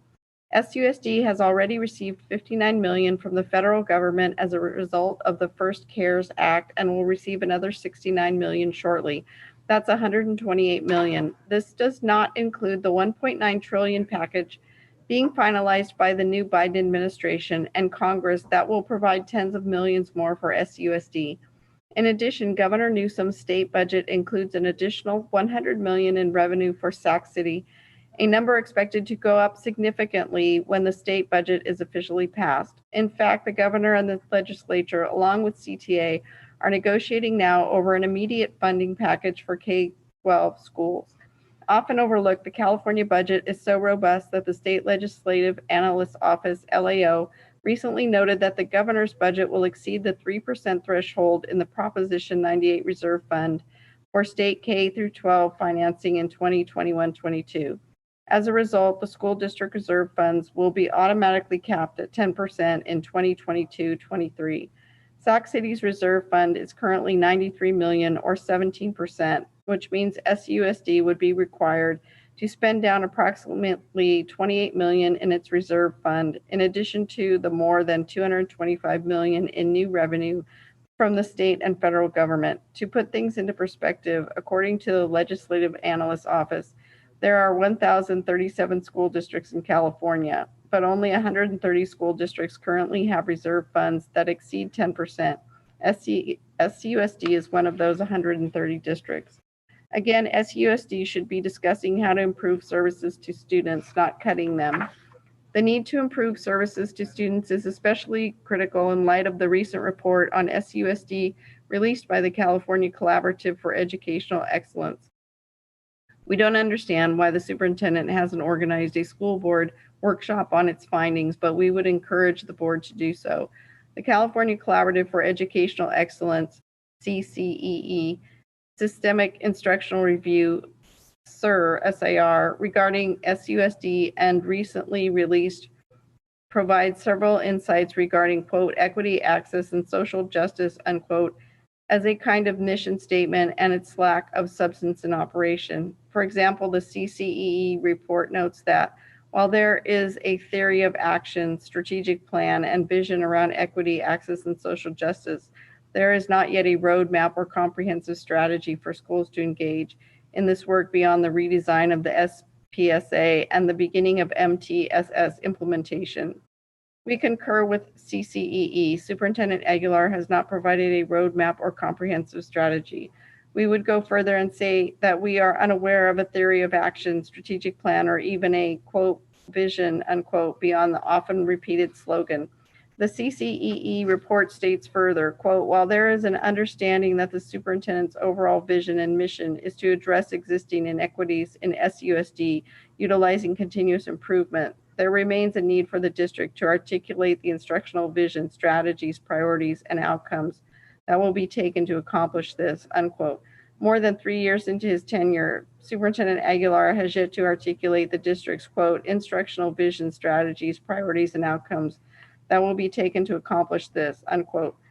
The CCE report notes that the district's model of, quote, equitable, unquote, inclusive practices, quote, is not evident, unquote. We should be discussing how to vastly improve special education by providing additional resources that would allow staff to move forward on special ed assignments virtually, including the availability of test kits and other easily accessible supplies. With regard to special education, many of the CCEE conclusions are brutally honest. Quote, there continues to be a lack of inclusive educational environments and quality instruction and support for students with disabilities, unquote.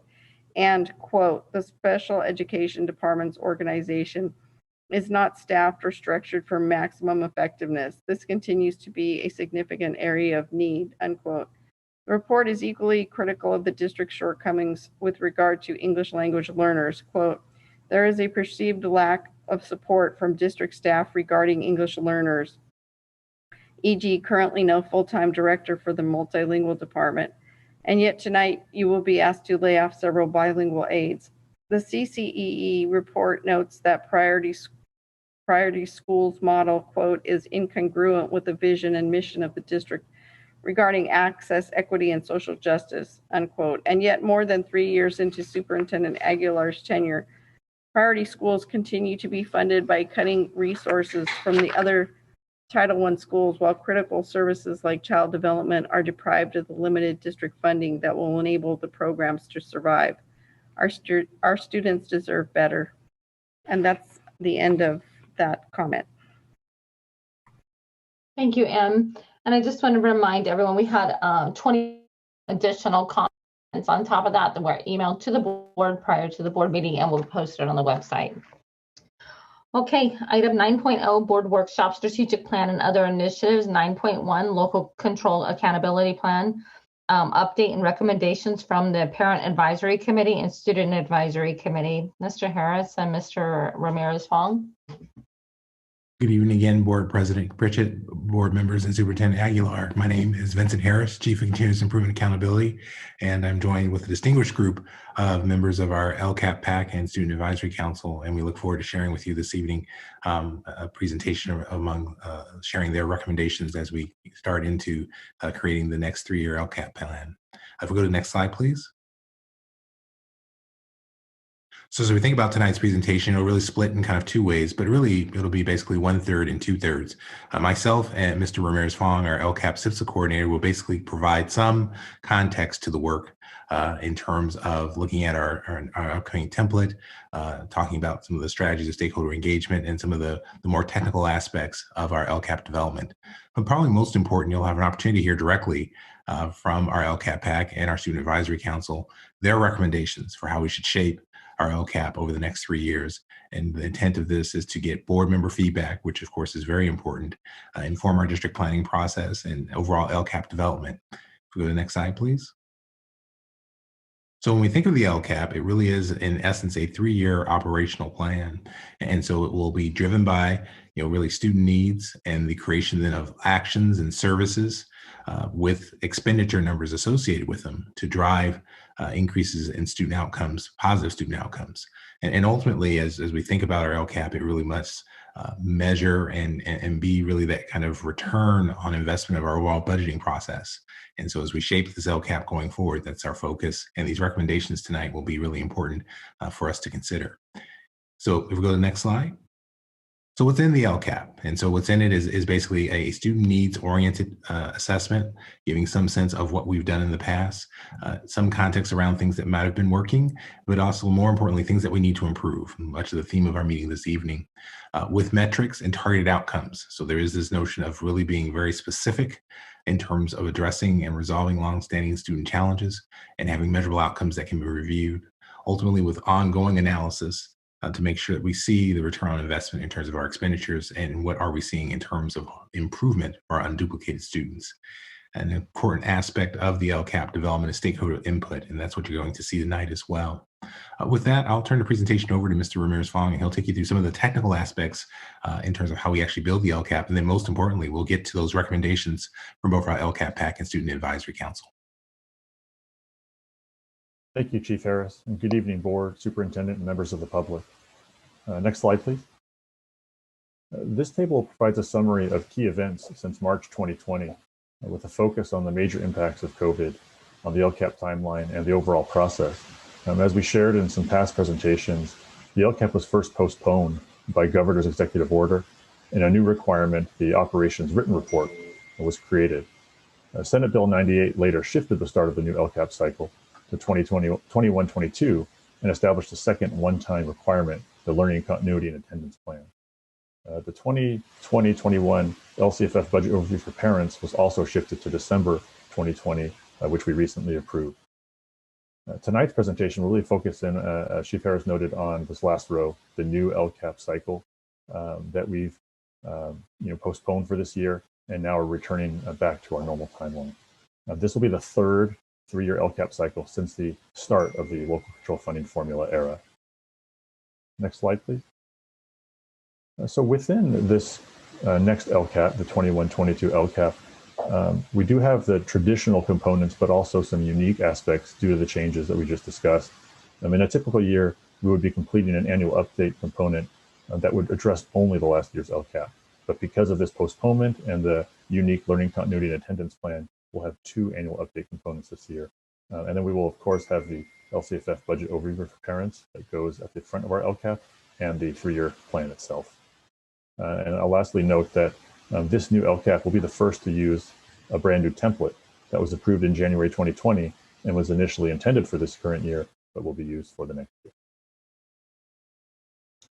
This table just summarizes some of the key components within the annual updates. Because we have some unique aspects, it's helpful to be able to draw some parallels and also look at the differences.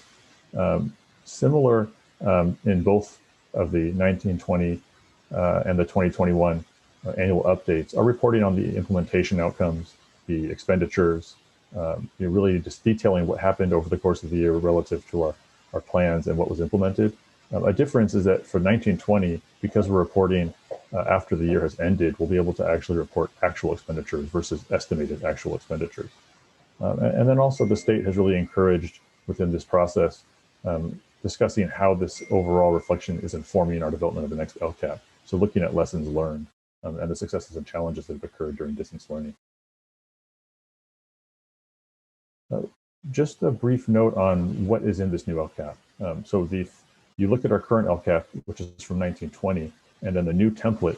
What you'll notice in the instructions are that there's some guidance from CDE on setting different types of goals, and we'll dig in a little deeper on that in the next slide. But here we're also summarizing that the expenditure tables have been changed. So the way that the LCAP will show the dollars will look different and a little clearer for transparency purposes. There's also a focus on a three-year target outcome with annual reporting of progress rather than annual targets that were set in the previous LCAP. And the annual update and the goals section have also been merged. And all of these changes really were made based on stakeholder input and with a focus on reducing the overall length of the document and also increasing the clarity. Next slide, thank you. So the three types of goals that the state is encouraging districts to consider are focus goals, broad goals, and maintenance of progress goals. It is important to say that the state's not mandating that every district have all three types, nor that they have any specific number of each type, but really providing the guidance to ask us locally to consider what kind of goals are going to make the most sense for our context. A focus goal will be something that's much more concentrated in scope, time-bound, and really looks at a small number of metrics to measure improvement. Broad goals will be very similar to those that we have now, our broad culture, climate, college, and career readiness goals.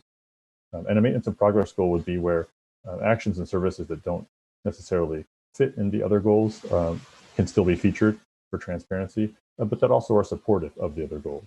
This next slide that we're going to shift to will have some examples of where we see our LCAP potentially headed in the coming years. And just note that this is a draft, and a lot of the engagement that will be occurring over the coming weeks and months and will allow us to continue refining this. So if you look at the left column for the 1920 LCAP goals, SCUSD has had these similar goals in place, largely unchanged since the beginning of the LCAP era, so since 2014. The exception would be our fourth goal at the bottom left, which was added in 2017. But those other three goals have been in place. And so this is an opportunity for us to either reaffirm those goals or to potentially revise them. And so to the right column, you'll see some of the emerging areas that we're proposing as draft goal areas. And that's based on stakeholder input, the work of district staff, the current efforts of the district. So you'll see at the top, a proposed focus goal would be aligning with the work you've been hearing about, including tonight, the implementation of our multi-tier system of supports, our database decision-making. You'll also see some broad goals under that. That would include a goal focused on college and career readiness that would align to our equity, access, and social justice guiding principle. The next two broad goals, where you see foundational educational experience and integrated supports, would be those that would allow us to detail our Tier 1 and Tier 2 and 3 programs, really aligning to some of our stakeholder feedback about needing coherent and consistent program where all students have equitable access and opportunities to standardized instruction, fidelity to district curriculum. That certainly aligns with some of the presentations you heard tonight. And the integrated supports piece really aligned to that stakeholder feedback around wraparound supports. And all of these things you're going to hear about more in the coming presentations. And then the fourth and fifth broad goal area would be a culture and climate area, similar to what we have now, but really focusing in on this dismantling of systems, aligning to our core value of interrupting and confronting inequitable systems. And then for engagement and empowerment, continuing to partner with parents, families, and community stakeholders as partners, but also then adding students to that goal is something that our stakeholders have recommended. And then lastly, a maintenance of progress goal, which would help us bring in our pieces around facilities that are safe and clean, instructional materials, classroom staffing, and other pieces. Next slide, thank you. This is a slide with a lot of text on it, but what it's trying to show is the evolution of the stakeholder engagement over the last year plus. With the closure of schools and even pushing further back, we were working on an LCAP that we thought would happen this year and be implemented this year. And then again, after the creation of the operations written report and then the learning continuity and attendance plan, we went through some unexpected but very important processes. Now, a lot of what you're seeing that we just shared in those emerging goal areas came directly from the engagement that happened for the learning continuity and attendance plan. So we're not seeing those two processes, the first being the learning continuity and attendance plan, and the second being the LCAP work we're doing now as completely separate. They are really related and they're building upon each other. And so now as we're seeing this goal structure come into shape and continuing to engage, we'll refine and have a plan that fully reflects this longer body of engagement. And here I'll pass back to Chief Harris and just want to thank you for the opportunity to present this evening. So as we look at our final staff slide, it really just gives a quick snapshot of the planning sprint that we'll be going through with the LCAP over the next few months. And so tonight we're basically setting up the notion of the plan. You'll hear tonight the recommendations of our LCAP PAC and our Student Advisory Council. And really what's important to note is that this is actually 3 months earlier than we have in the last few years presented these recommendations because the LCAP PAC really committed to wanting to get its recommendations to the board sooner so they could be much more formative to the budgeting process. And even though we're in the midst of obviously working through the fiscal recovery plan and other fiscal issues, the LCAP PAC thought it was important to at least share these recommendations early so the board had time to react to them and of course add to and revise them as appropriate. Then as we work our way through the balance of the spring, there'll be extensive engagement, bringing things back to the board for review. And then of course in May and June, we finalize and then look for adoption with the district's budget in the final board meeting of June. With that, I'm going to actually turn the presentation over to our stakeholders who are with us this evening. And the LCAP PAC will start in this conversation. And I believe the first LCAP PAC member who will be speaking will be Ms. Renee Webster Hawkins.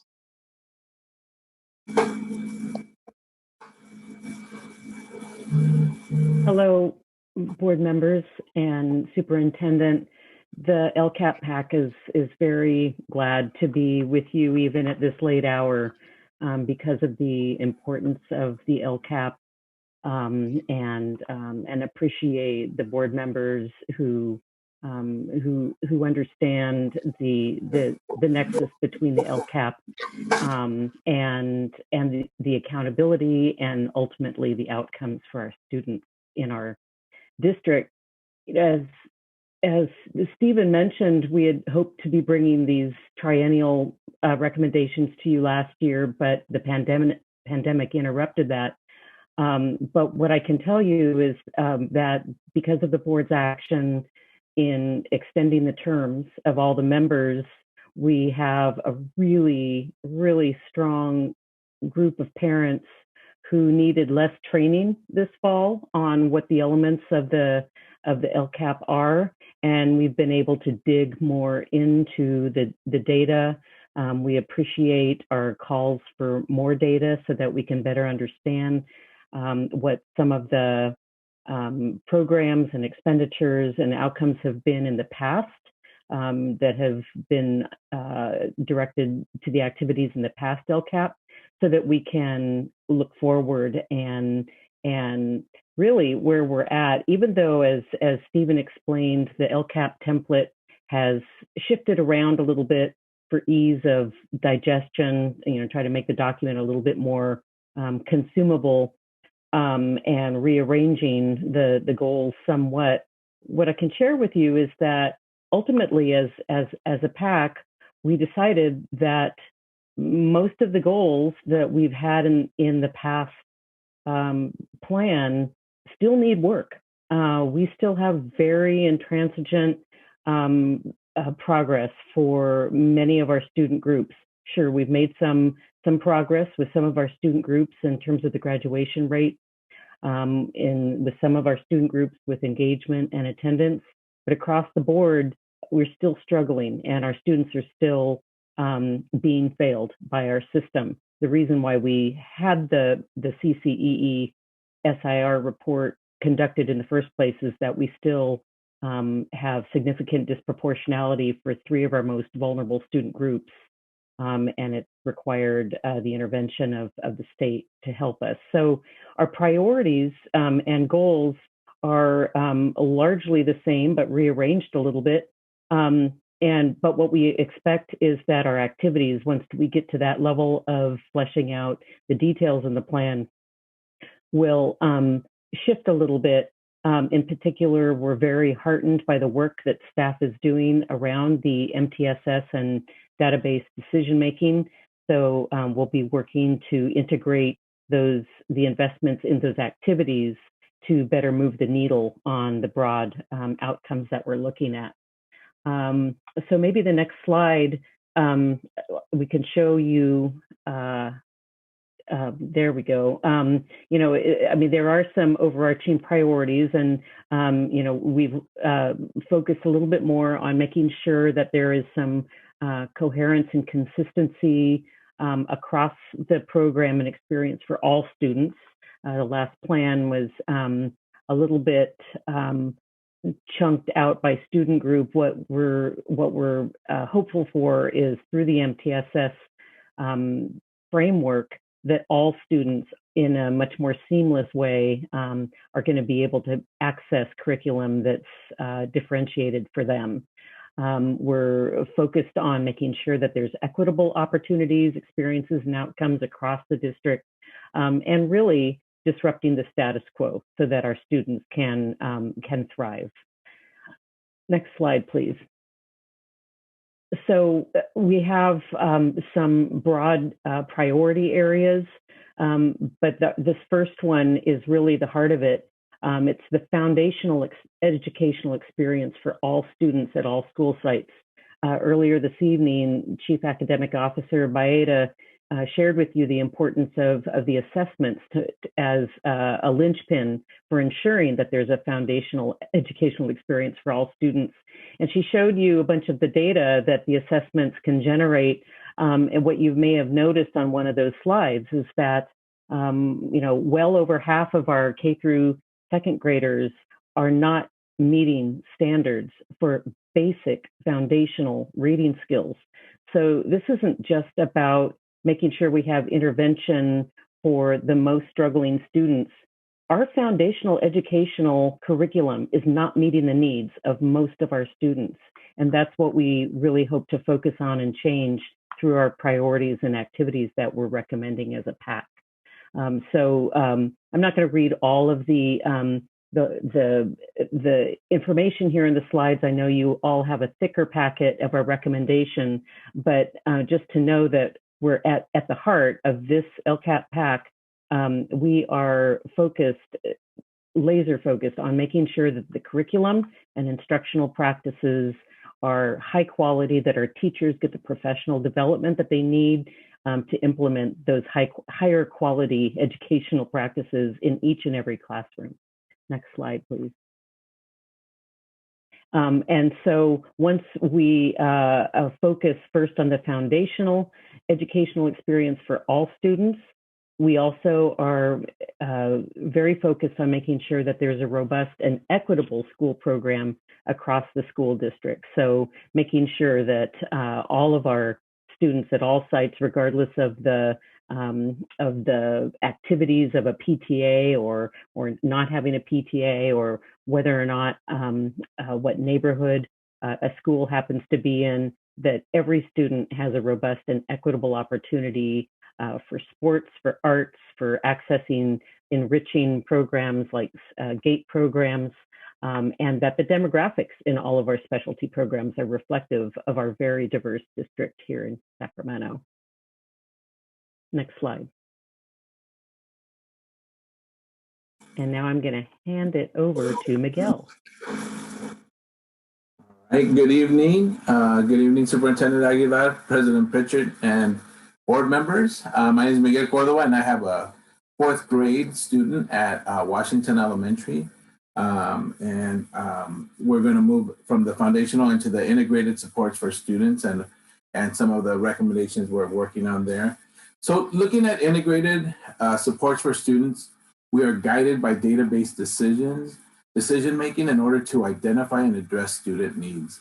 It's critical, especially considering all of the data that shows that inequities likely have widened in the past year with our current conditions. And so it's critical that as we start looking at how we come back, how we start reopening and looking at where students may be, that we have some of these considerations.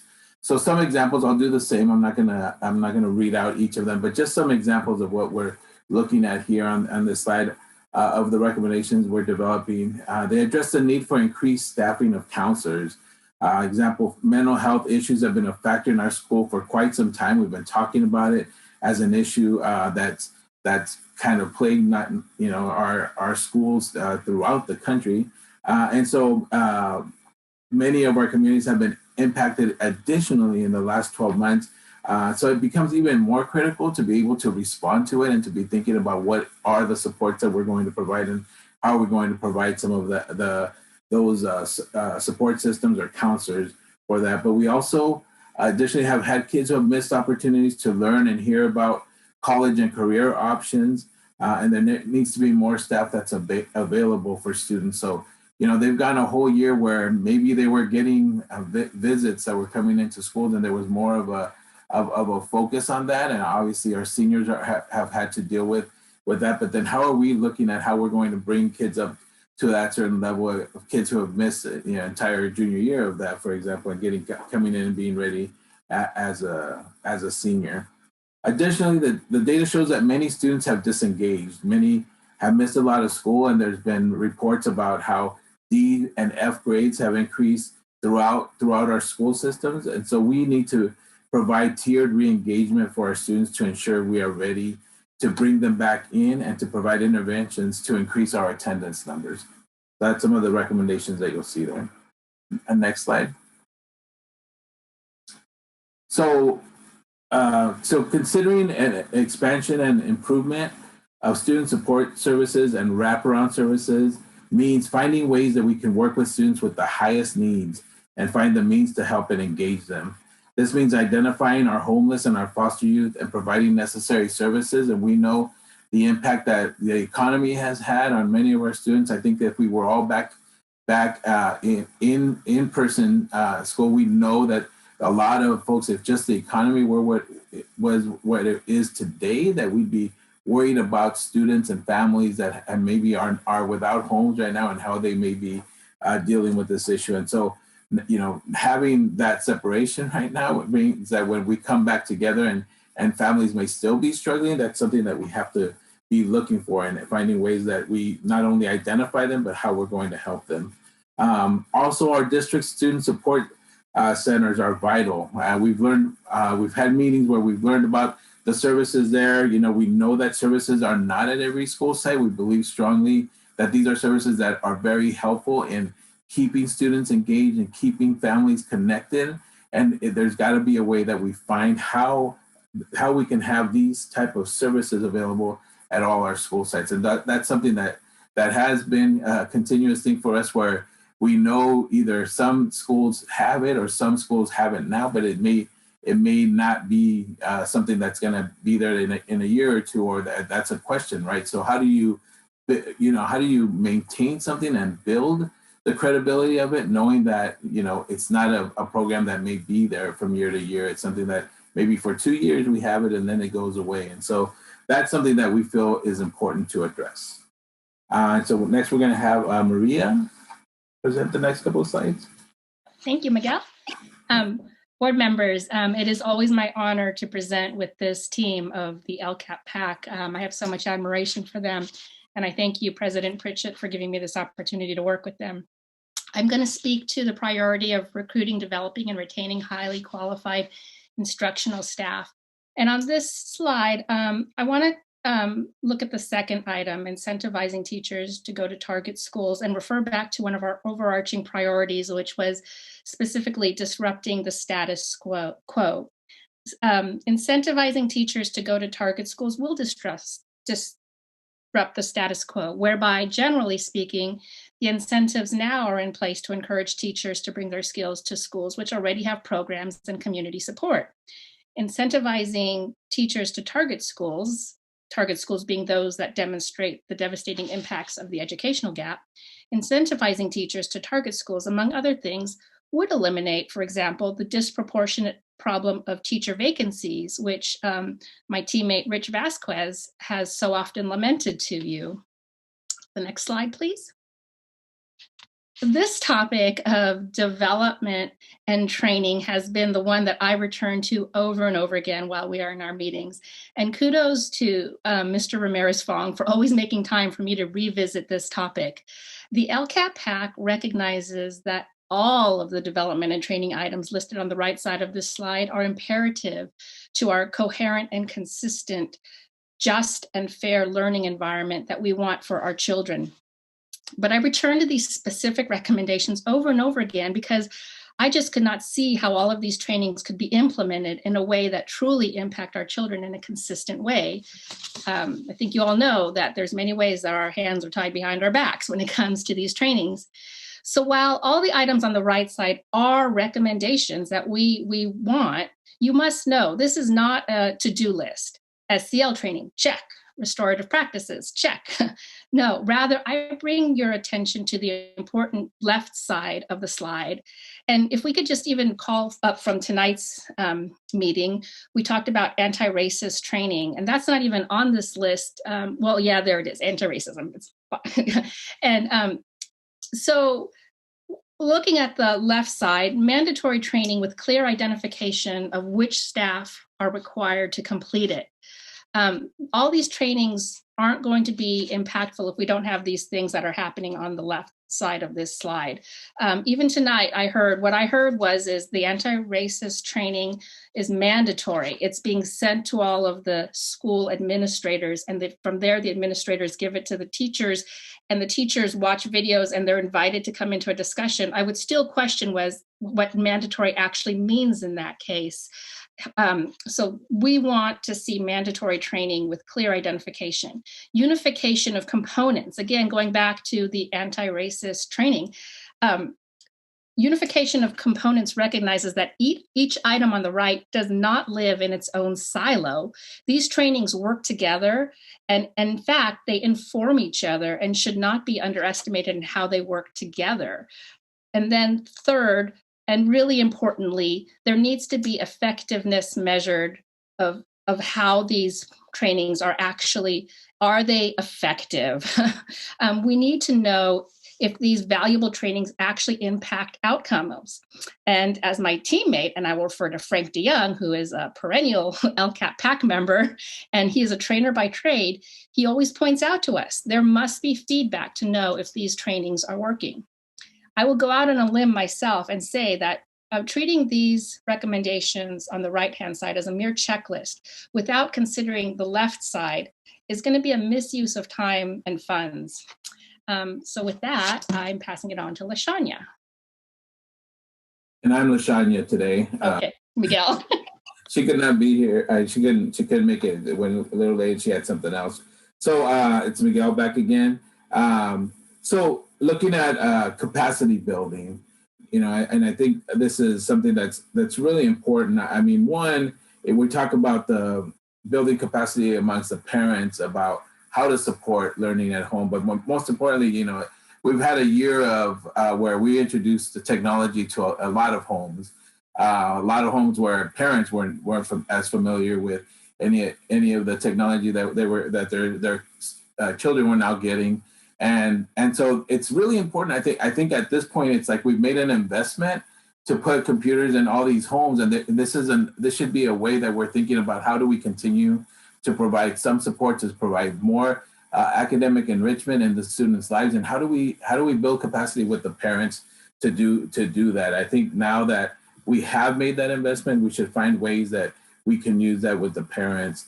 But also, I think besides the inclusion, I think it's also about being able to ensure that they can fully participate in this system, right? I mean, we talk about how we want parents to be there and to be supporting all the different, not just their students, but supporting the school and bringing themselves into changing that culture and the climate in our schools. And yet we've got to find ways that they're actually involved in making decisions, engaged in knowing what are some of the needs and how they themselves can be part of the solutions there. And so those are all very important, especially when we're talking about providing translation services.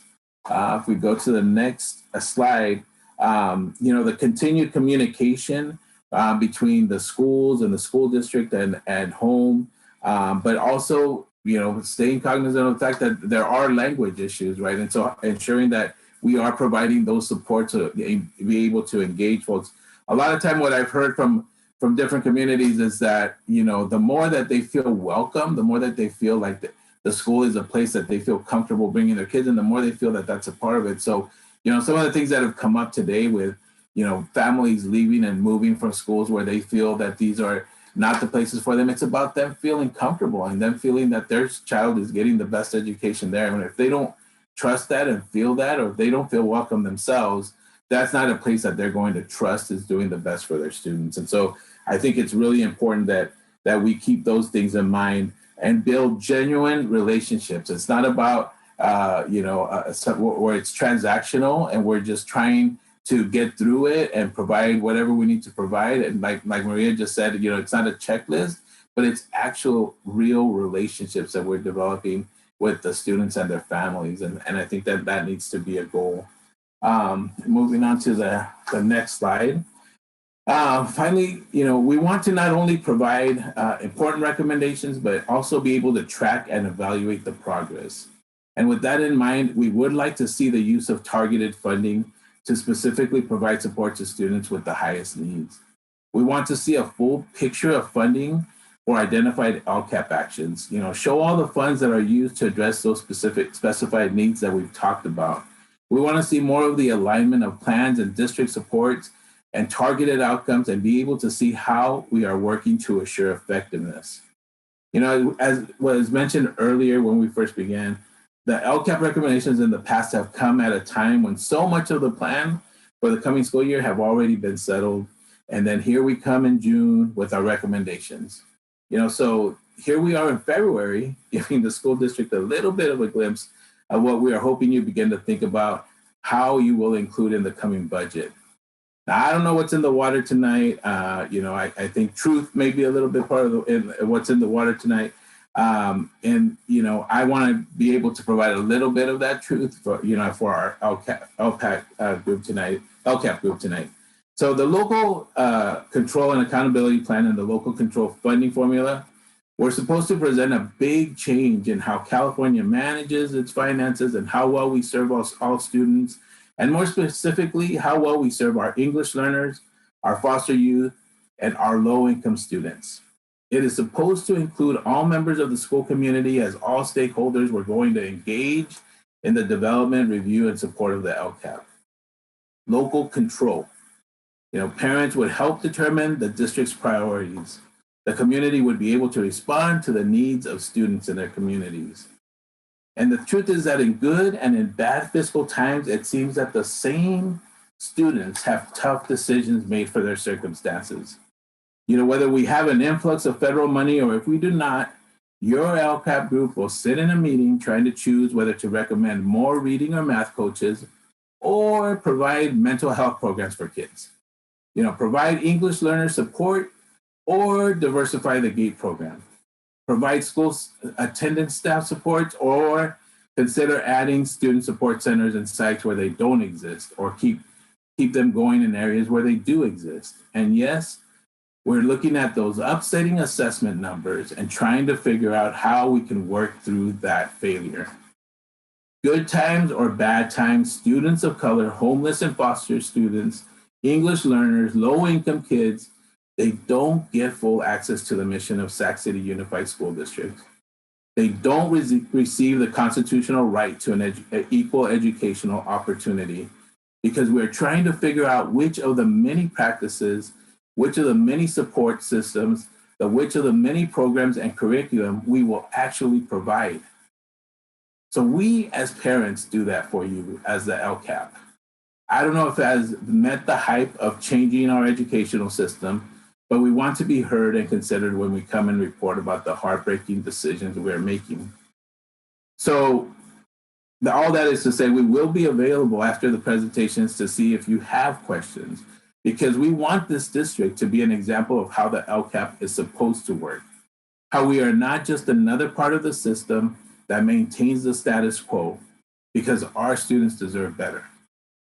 So now I want to introduce the Student Advisory Council to provide you with the next presentation.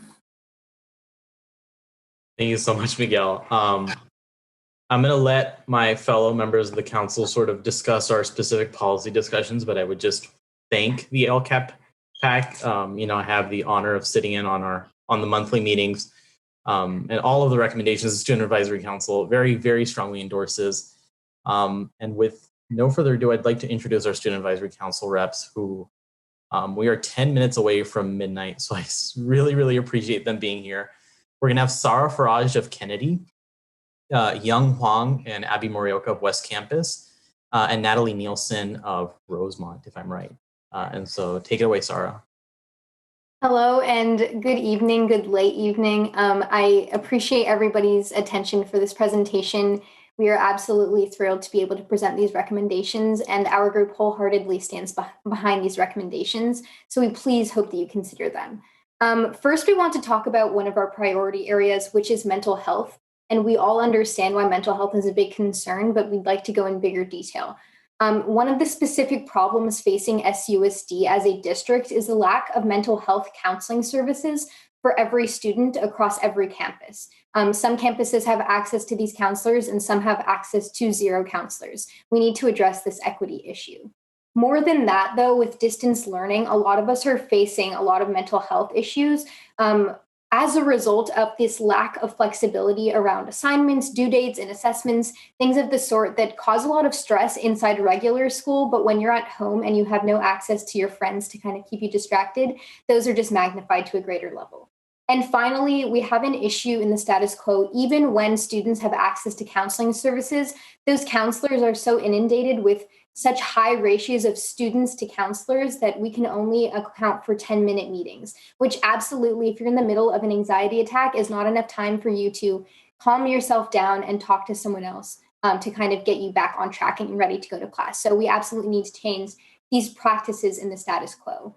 As our group, we have a few recommendations in regards to mental health. The first is prioritizing and making sure that every single student has an annual mental health check-in, because not every student is able to speak up for themselves. But when we're actually forcing students to check in, even if it's just for 5 minutes for them to say, you know what, I'm good, I don't need support right now, that's going to ensure that every single student, even those who are afraid to speak up, are still getting heard and still being addressed. And most importantly, we want to ensure that there's regional equity once again. Every school campus should have access to counselors for students. They should not be struggling on their own. Next, we would like to recommend having increased student support centers. The LCAP presenters already did talk about student support centers, but we have heard specifically from people inside the SAC that these student support centers have been effective. So we'd like to expand those to different campuses. We also want to ensure that there would be mental health training for both teachers and for students. Teachers don't exactly understand what every student is going through right now. And I think that having these mental health trainings would allow them to be more empathetic towards students and understand what might be too much for students to handle at certain times. And for students, it's absolutely important, if we want them to advocate for themselves, they need to know what they're advocating for and what some symptoms that they can address are. Because if they don't know what's going on with their emotions, then they're not able to actually advocate for help with those emotions. Next, we'd also like to encourage alternative behavior intervention programs. A lot of students are told that they're acting out when in reality, they're just trying to manage the emotions that they're feeling and manage their mental health circumstances. And that might seem like acting out, but if we actually encourage alternative behavioral intervention programs instead of promoting things like suspensions, that will ensure that students who are acting out because of an emotional issue are being addressed and not being punished for something that they don't feel they can control. And finally, this is something that has been consistently talked about through the entirety of my time here at this meeting, but we need more resources for students with 504s and IEPs. These students are constantly overlooked, especially in the mental health field. And just because we don't talk about them all the time does not mean that they don't suffer from the same mental health issues as every other student in our district. We all need to be addressed equitably. Slide, please. And these are our outcomes. When we pass these policies, these are what we want to see as a result of these policies. First and foremost, addressing the mental health stigma that exists right now. A lot of students, especially in high school, feel that they can't speak out about their mental health because they're going to be seen as weak or they're going to be seen as something like crazy. And that's not okay for us to have right now. If we want students to feel okay talking about mental health, we need to ensure that we're addressing it district-wide. And these policy recommendations our SAC has made will definitely reduce mental health stigma. Next, we believe that it's going to reduce mental health crisis. When students can actively talk to counselors, can access those student support centers, and aren't just forced to go to these meetings for 10 minutes, then, hey, go back to class. There's going to be a reduced mental health crisis. We're going to have less students who are in a position where they are seriously suffering from these mental health issues. And overall, when we address both stigma and mental health crisis, we'll see better student productivity. This means students can finally focus on all of those tests, focus on getting their classwork done, focus on, actually paying attention in Zoom class. And that will ensure that students are able to actually finish their homework, their schoolwork, and be what we want them to be so that they can achieve as much as possible. Thank you for your time, and I'll hand it off to my next speaker.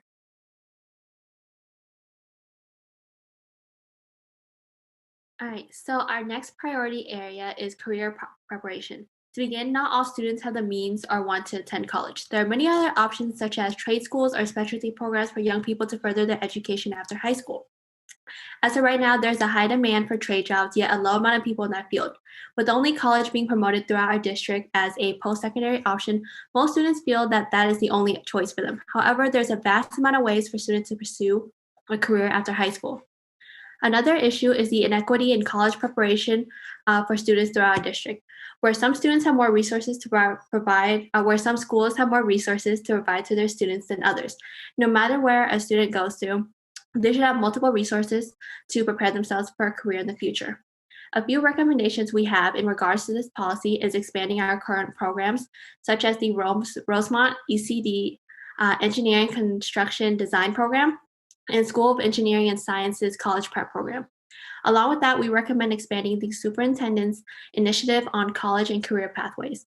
providing students with better resources on post-secondary education options that includes trade schools, helps broaden their options, and better inform them about the different opportunities available. With those, next slide, please. With those policy changes, these are the long-term outcomes that we look forward to for career preparation. For one, by supporting students in their different career pathways, whether it be college or trade schools, we are normalizing students being able to change their mindsets regarding their future careers. Aside from that, they will be better informed about the different programs offered to them and have better chances to earn competitive wages after high school, which will help to promote their social mobility from one class to the next. All right, thank you. Our next priority area is student voice. A lot of students don't have access in the status quo to all of the conversations that type A students are having. This creates a lack of diverse representation and student advisory council and different listening sessions, especially since students work after school and have jobs or have to tend to their families. They aren't able to access those same listening sessions that we have been holding, where we receive mostly type A students attending and we only get feedback from mainly type A students. This causes a lot of student concerns to not be addressed, especially for families who don't speak English, or families who work, or families that just need their students to take care of younger siblings, or just take care of the family in general. Some recommendations that we have are to create more listening sessions that are scheduled during school operation hours for students who are not able to attend them because they have work after school or have to tend to family needs. Better publicization of opportunities so that all students, not just typical type A students, attend. More anti-bias training for staff so that we can create more inclusive environments for all different types of students and families. And finally, interpreters for families and students who do not speak fluent English so that all families and students can be included in the conversation. Next slide, please. The long-term policy outcomes of this are more students can share their opinions, needs, and wants. It creates it so that policies are tailored to reflect the needs and wants of all students, and ultimately, all SUSD students are supported in their education. Next slide, please. Our last priority area are the lasting effects of distance learning. So it's no surprise to anyone that young students, English language learners, and several other communities within our student and in the district are really struggling with Zoom school, especially learning multiplication tables, learning addition, trying to learn a new language online when people are struggling to find out how to set up the Zoom because the instructions are in English. All of that amounts to be an incredible difficulty to overcome. Adding on the fact that through having online school, it's an incredible detriment to students' focus, their ability to focus, and a lot of students, like we already talked about several times throughout this meeting already, don't have the same access to technology and resources. Not all students in our district have high, fast quality broadband connection. So many of them are getting kicked out of classes due to their Wi-Fi acting up while in class, missing several minutes of class, maybe teachers not noticing that they've been kicked out and having them in the waiting room for several more minutes, and they're missing a decent chunk of class because of this. There are also mental health challenges, as Sarah talked about earlier, it is an incredibly isolated, difficult time for so many people, and that is just really exacerbating the mental health challenges that we're facing as students in the current virtual environment. Additionally, as school in person has been on pause, but nothing else has been on pause. College applications were still due in the fall, and college decisions are still coming out in the spring. And so because of that, over the virtual space, there's been a lot of ineffective college preparation for students who need the help that they would typically get from their schools that aren't getting it because they're in the virtual space. And then lastly, the 504s and IEPs, we've been told by several parents and people in the district, they're not being renewed. So students who have been previously identified as needing special requirements to help them achieve their full potential in schools are not getting those standards renewed. And so they're not getting that specialized curriculum and the time that they need to do the work. And so they're missing out as well. So it's no surprise to anyone that these are all going to create lasting effects.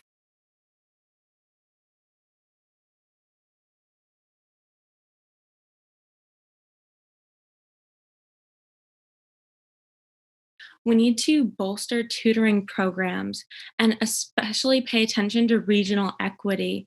I know that a lot of students and parent comments have been about how we have resources for some students in some parts of the district and not for others. And we need to address that when talking about tutoring programs and seeing who needs that most. And then we also need to increase more student support programs like we talked about with the mental health check-ins with Sarah earlier in the presentation. These would be extremely helpful to making sure that our students are engaged, it's okay at home and everything is fine and they don't need any more support from our district. We also need more flexibility in completing assignments. Many of our students who last year at the beginning of fall in the 2019 to 2020 school year who were full-time students have now become not only full-time students, but full-time babysitters, full-time teachers for the younger siblings, and full-time caretakers for their family. And so they're doing that while in classes, and that's extremely difficult for a lot of students to manage while their parents are off. And so we really need this flexibility in completing these assignments. And then lastly, our last recommendation is to reject normalcy and embrace creative solutions, in that right now is not a normal time for anyone. No one expected that we would have to do distance learning, and this is how we're going to complete this entire year. However, it is what it is, and that's where we're at. And so we need to be embracing creative solutions that allow us to provide for all of our students. Next slide, please. So for the policy outcomes, we've outlined that implementing these recommendations would reduce learning losses and keep students engaged and up to date with what they need to be doing, which would then improve educational outcomes and thus improve mental health through their academic growth. Thank you.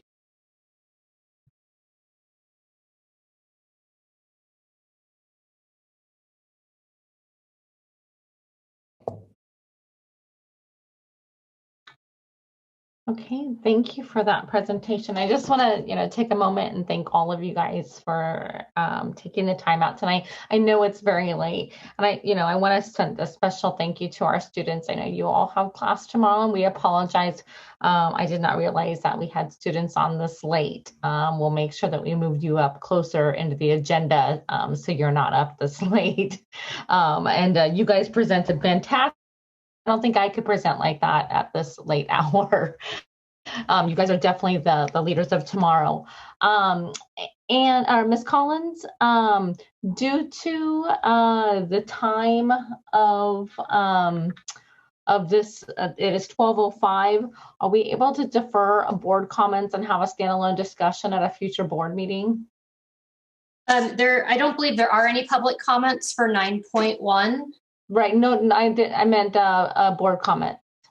Oh, if you'd like to defer that with the consent of the board, yeah, that can be deferred. Okay, I'd like to get the consent of the board to defer board comments. Member Sheik, did you have your hand up? Or are you just saying yes? That's me very enthusiastically. Yes, okay. All right. All right, it looks like I have the consent of the board. Thank you so very much. We look forward to having you back and having a further conversation. Please get some sleep. We know you have school tomorrow, and the adults, I'm sure you have work tomorrow as well. Thank you.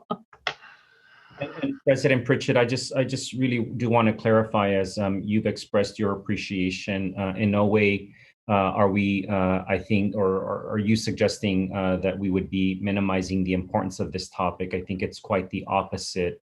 This should be a discussion that is had as a standalone item, and I'd be happy to work with board leadership to figure out the most appropriate venue of doing that, particularly in partnership with the LCAP PAC and other stakeholder groups as well. I know that our LCAP PAC members would really like the opportunity to be in space with board members as well. And so I think this is a critical discussion that should take place. And I think that's what you're suggesting. Yes, absolutely. And I know I'm not the only board member that had a ton of questions that I want to ask. So we will definitely be bringing this back. Thank you, Superintendent. Okay, item 9.2, approve resolution 3182, resolution to eliminate certificated employees due to a reduction of particular kinds of service. Ms. McCarn, welcome back. Thank you, Board President Bridget, Superintendent, and board members. Presenting with me this evening will be Rose Ramos, our Chief Business Officer, and Vincent Harris, our Chief Continuous Improvement and Accountability Officer. We know that the hour is late or early, as it may be, and we appreciate your time, energy, and attention to this matter. We know it's not one that anybody takes lightly, but one that we nonetheless are bringing forward for consideration, given the entirety of everything. If we can have the next slide, we'll go on with our presentation. So due to declining enrollment, reduced funding in a number of areas that we'll talk specifically about, and ensuring the long-term fiscal health, as well as program needs and changes, we are recommending the reduction and or elimination of particular kinds of service, otherwise known as a certificated layoff. This would be for the next school year. So employees would be employed through the end of this school year, and these positions would not exist for the upcoming school year. Accordingly, this action would then allow the district to go back and conduct an analysis to be able to determine which individuals might be affected through this. But we want to start and talk with you about the entire process.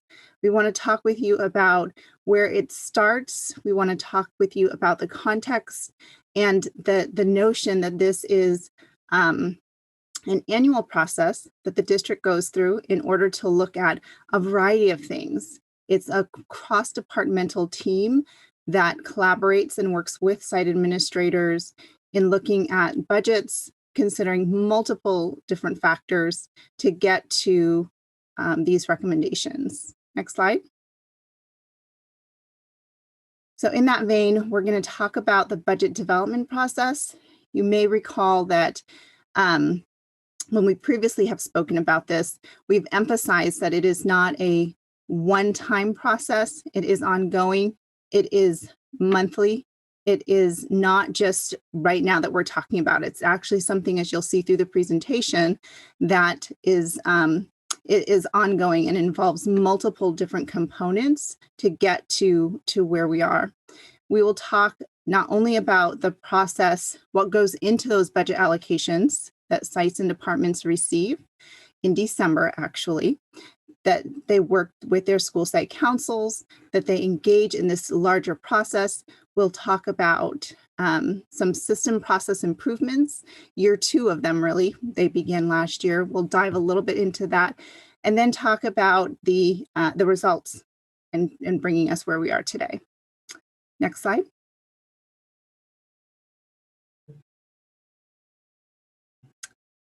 So our CBO is going to take us through a bit of how we get started with the budget development process and the budget allocation specifically to school sites.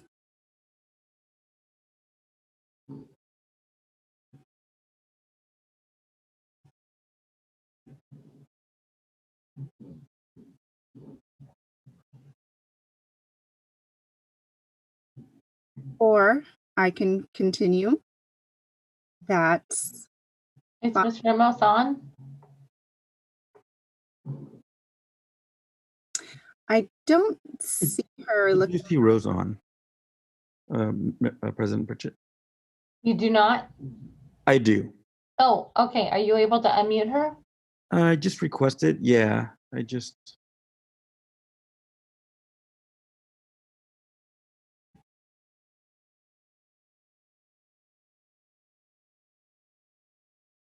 Okay, Concy, do you want to continue until we can get Rose on?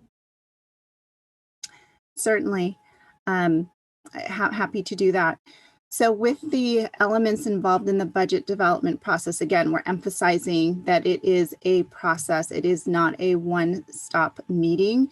It is the continuation, moving from one complete part of the process to the next. It's something that is done every year.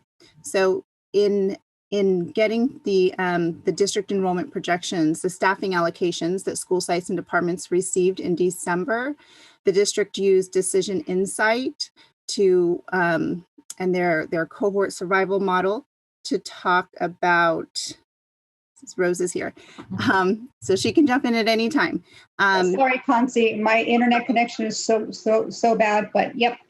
It is all yours, Rose.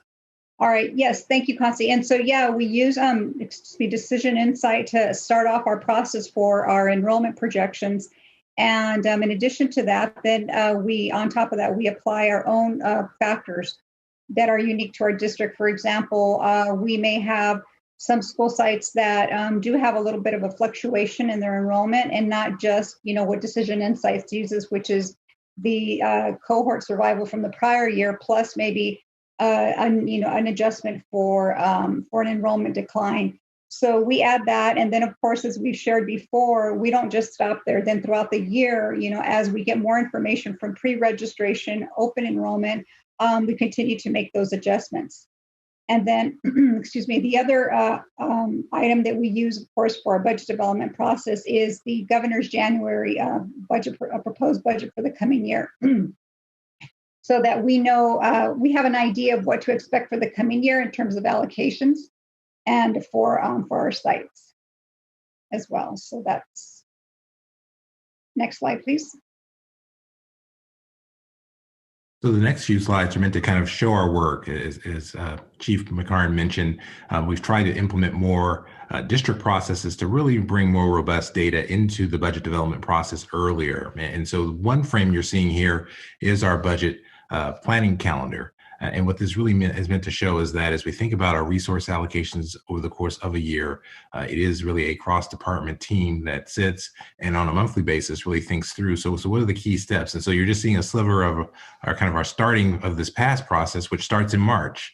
As Ms. McCarn mentioned, this is a multi-month, several week kind of journey for us. And so, really when we talk about the budget planning process for next year, we're going to meet again in March and next month to start thinking through, critical milestones, whether they're not just simply staffing, but decisions we might make about the system, use of resources, other decisions that might be made that actually have implications for the budget in terms of potential classes we might be offering and programming changes we might make. And so this slide is just meant to show that, as we think about this work as staff, it really is a timeline, and it really is monthly, and it really is a multifaceted. If we go to the next slide. So we talked specifically about two initiatives that we kicked off last year, and we're in year two of seeing them as really important elements of supporting our budget development process. One being our pre-registration process, which CBO Ramos just spoke to. And what's important about it, and we're actually going to show our work on this one, is that this has been kind of a two-step process of how do we accelerate the process by which we do pre-registration so that we have more information at the start of the budget development meetings. And so will show you a couple of artifacts that will show district work in improving the cycle time, so that information is readily available at the most relevant time for decision making for staffing. And then we'll talk a little bit about our SIPSA mid-year process. We go to the next slide. So, ultimately, I know there's a lot of words on the page, but, our pre-registration process really is one of those things through our master scheduling office, through our site teams. It's really one of those ways in which we ensure students are pre-enrolled in courses based on their academic profile. That's really the core of this by subject area. And this is, of course, a system-wide effort right now really focused on our high school students. The bullet there really emphasizes the notion that if we do this well, of course, we know the number of courses that are needed, and that correspondingly gives us the number of teachers that we need by subject area. And so that information becomes very relevant as we think about our sites and their budget development processes. If we go to the next slide.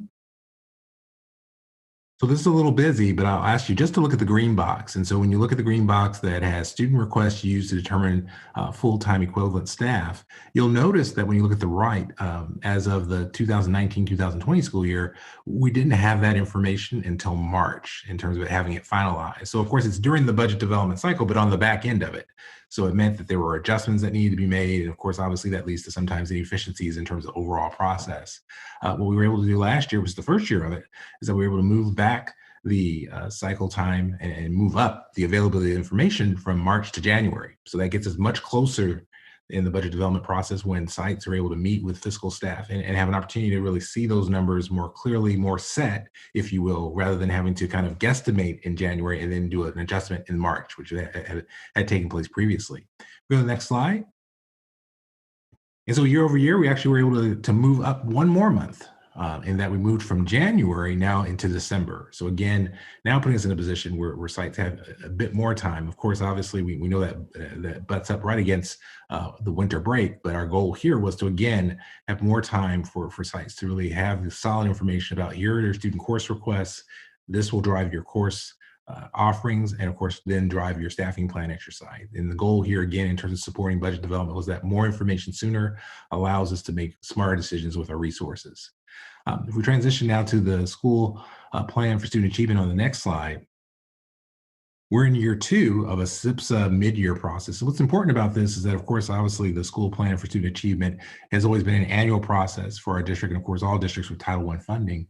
But really what was an important step forward for us was to say, okay, you have a plan, but if you just look at the plan once a year, of course, for a variety of reasons, it's not necessarily in the most active state of mind for folks. And so what we did last year, and this was year 2 of it, was introduce the SIPSA mid-year process. And really what this was an opportunity to do was to say, okay, take an opportunity to look at the plans you've made and think about what is the emerging data that tells you the plan is on track or potentially not on track.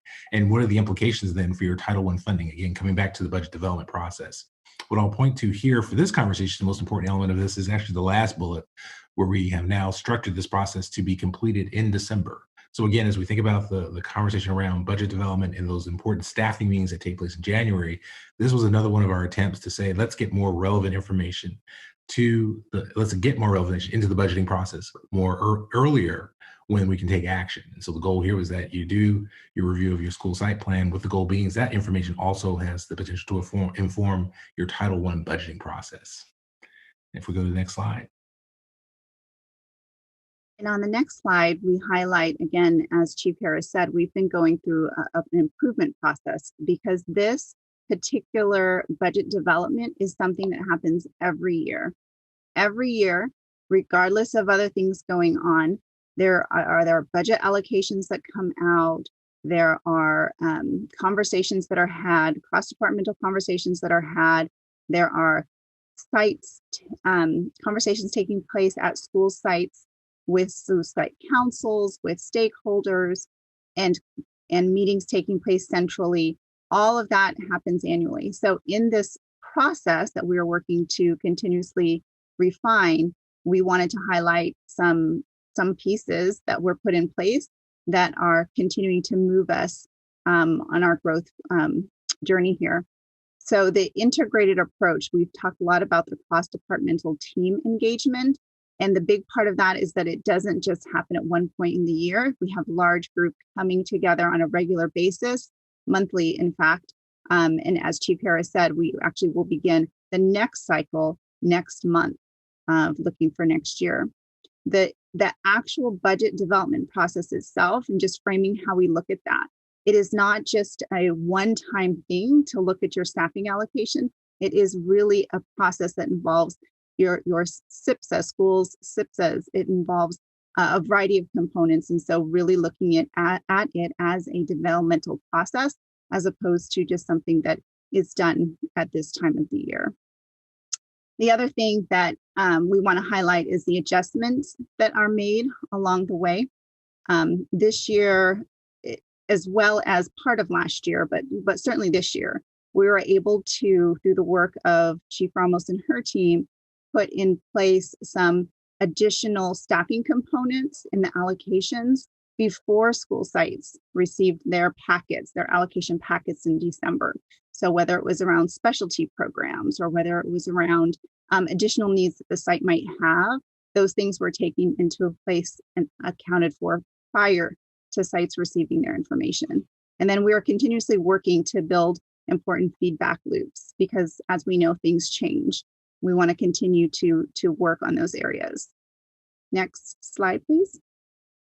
The next slide just shows a sampling of the different groups, the different areas that are involved in this process. So representatives from these various departments are part of that larger group that we're talking about that meets. Each has a really valuable perspective in the whole picture and whole process. And this team continues to grow and expand.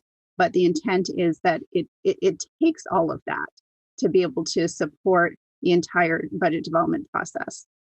So this process, as it happens, as I said, every year, right? This is not our fiscal recovery plan.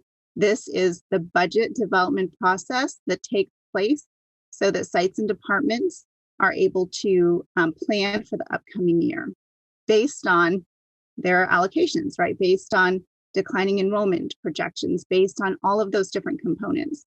And so the results this year of that budget development process, if you can go to the next slide, notes that for a variety of reasons, there are positions, and as you can see on this slide, it's 132.05 FTE positions that have been identified through the process to be closed.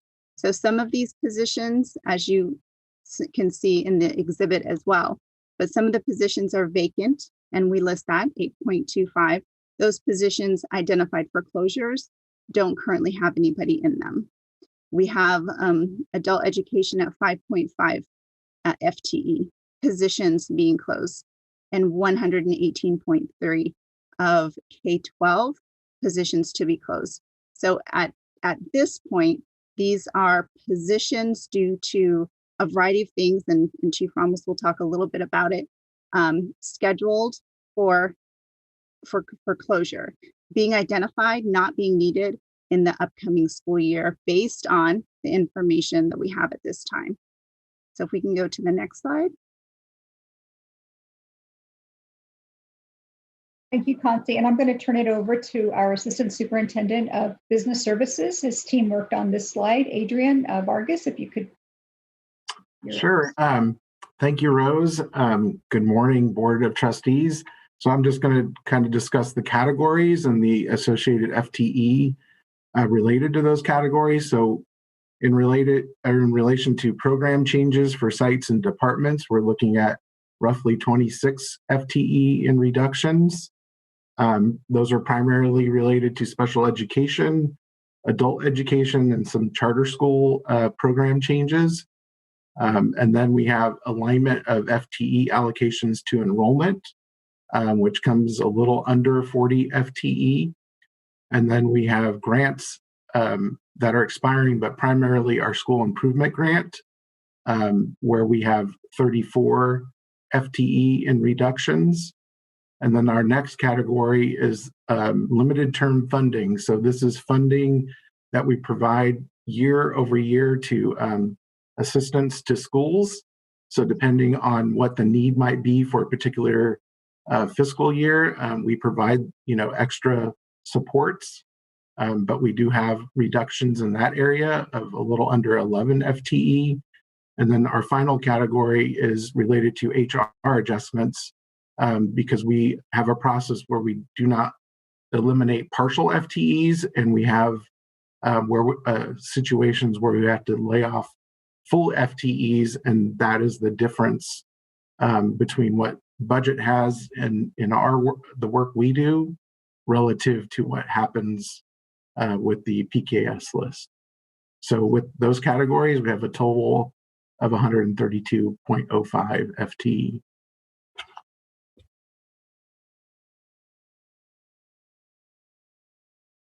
I'm not sure if we can pull up the exhibit, but I'll speak to it. And if we can, then that's great. And if we can't, then I'll do my best to explain.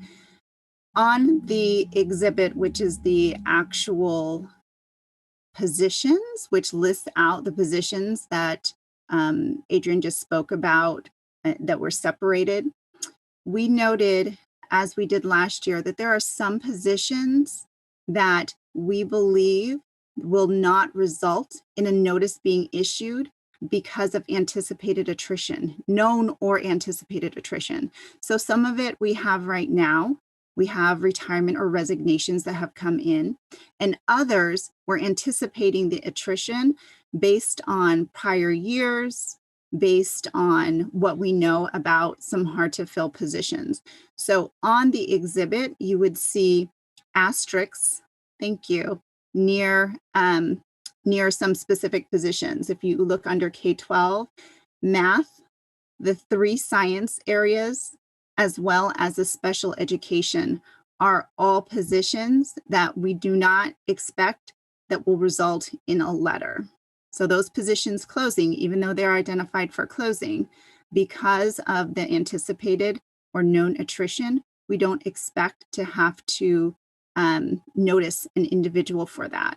And I would just say that this portion, what you're being asked to approve and consider tonight, this morning, is the preliminary layoff notices. As we look at the entire process, the notices that districts have to provide employees if they are going to be potentially not employed for the upcoming year must be done before March 15th. And that number this is the maximum number that can be reduced. We then, employees then have the opportunity to submit for a hearing. That hearing takes place in April, and we get the results from the administrative law judge at the beginning of May.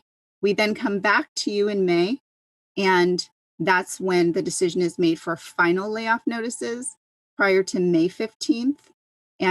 So again, just to give you a little bit a sense of the entire process, as well as the anticipated and the known attrition, which we will continue to keep in mind. So even though a resolution may be adopted today and we move forward, should we get additional resignations, retirements tomorrow, next week, next month, all of that is taken into account in those final notices that would then come before the board in May.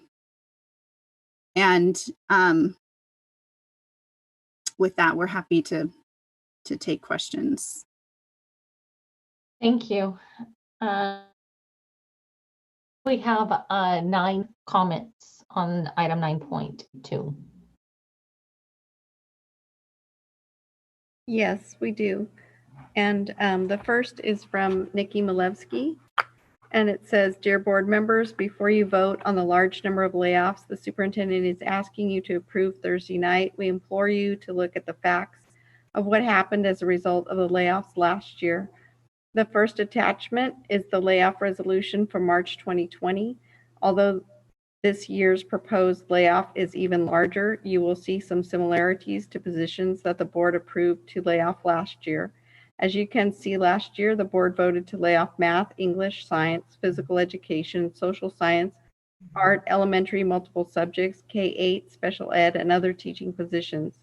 Please look through the second and third attachments, which are the postings of vacant positions the district needed to fill during the summer and fall of this school year. You will see the district trying to hire math, English, science, physical education, social science, art, elementary, multiple subjects, K-8, special ed, and other teaching positions that your staff told the board to lay off last March. Even after the school year started, the district still needed to hire teachers in many of these areas. This left many of our students without fully credentialed teachers for large parts of the year. This year, your staff is asking you to approve laying off 132 teachers in mostly the same areas the district mistakenly laid off last year. There is a national teacher shortage. Other districts are out there recruiting diverse and fully credentialed teachers for their students. Please do not repeat the same devastating mistake again this year by voting to approve these unnecessary and destructive layoffs. Our students deserve to have fully credentialed teachers. Your staff needs to focus on recruiting and retaining them." And the next comment is from Shanice Junius. and says, first of all, thank you for allowing me the opportunity to speak at this pivotal time. The superintendent of Sacramento City Unified School District is proposing major cuts to programs that are essential to the development of children ages 3 to 5. Being educators yourselves, I'm quite sure that you know the statistics and proven evidence surrounding the importance of this program, how beneficial that they all are. So I would like to know why these programs have become a target, seeing that they are for the most vulnerable in our district. I would also like to know why the superintendent is proposing cuts to the classified staff, their pay, and expects them to pay a portion of their medical. How would this be possible? We don't make that much. How would we be able to afford what he is proposing? I have been with this district through thick and thin. I started in the PHI program at Bowling Green Elementary School. I was really impressed with this program because it fit the specific needs of children who had disabilities. If they were able to be fully included, they were allowed to go out into the general education classrooms. The unit housed their therapist. If they had issues with their braces or their wheelchairs, the techs and doctors came to them. It was a beautiful concept. This unit was shut down 2 years ago. The parents did not find out because the staff was told to not say anything. Why? Where is the representation for these children in our district? Why were parents not notified? So these children have been displaced and placed in classrooms that were not right for them. Fern Bacon was affected by this move and shut down last June. Bowling Green was their feeder school. I would like for the board to sit down and go over what is being proposed. Is it sound? Is it fair? Is it just? Especially since the superintendent seems to enjoy the perks of this position. And the next comment is from Thomas Trinningham and says, please keep the preschool program. Our children attended it and our youngest is now just finishing Cal Poly. Those teachers know how to inspire young learners and they were well prepared with an attitude of success for college. Thank you. The next comment is from Kevin DiLoretto. It says, hello, my name is Kevin DiLoretto. I am a current employee in the district and possibly a future parent in the district.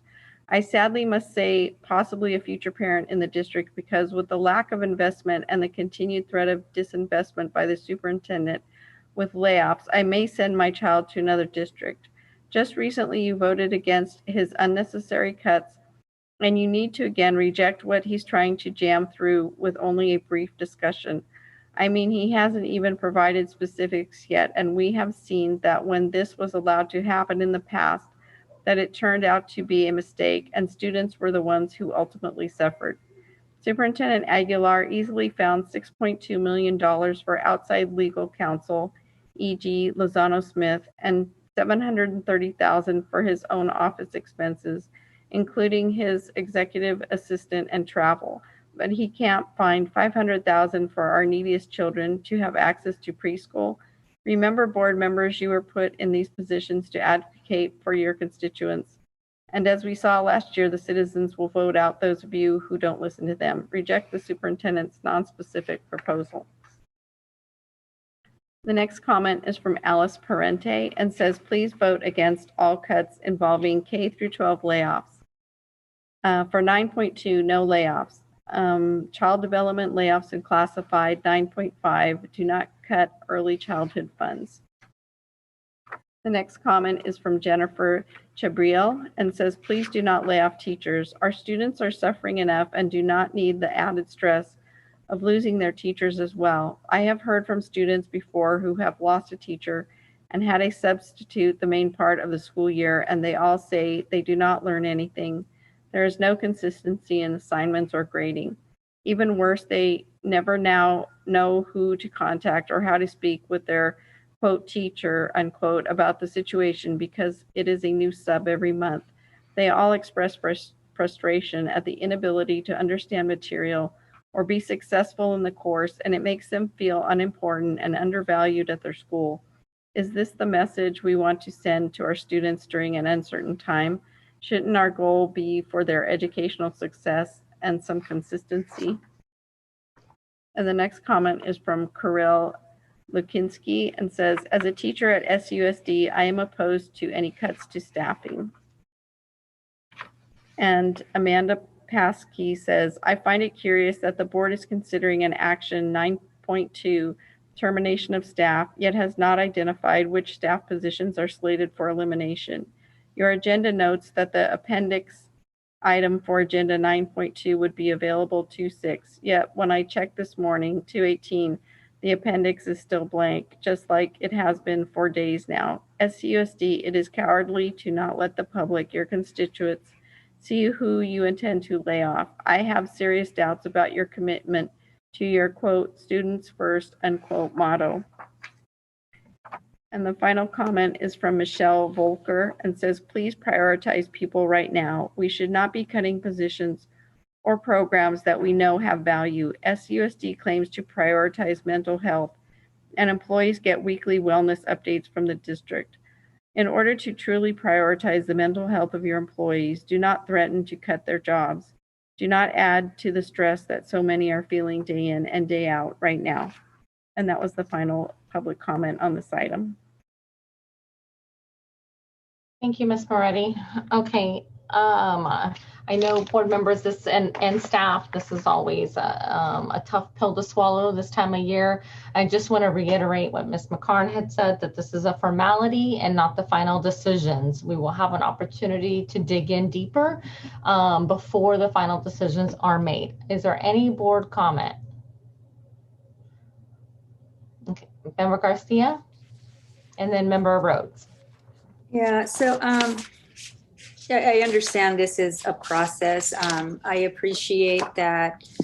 I think a couple of years ago, at least when I first came on the board in late 2018, you were embarking on a new process, implementing a new process, establishing the decision insight based on the FCMAT recommendation.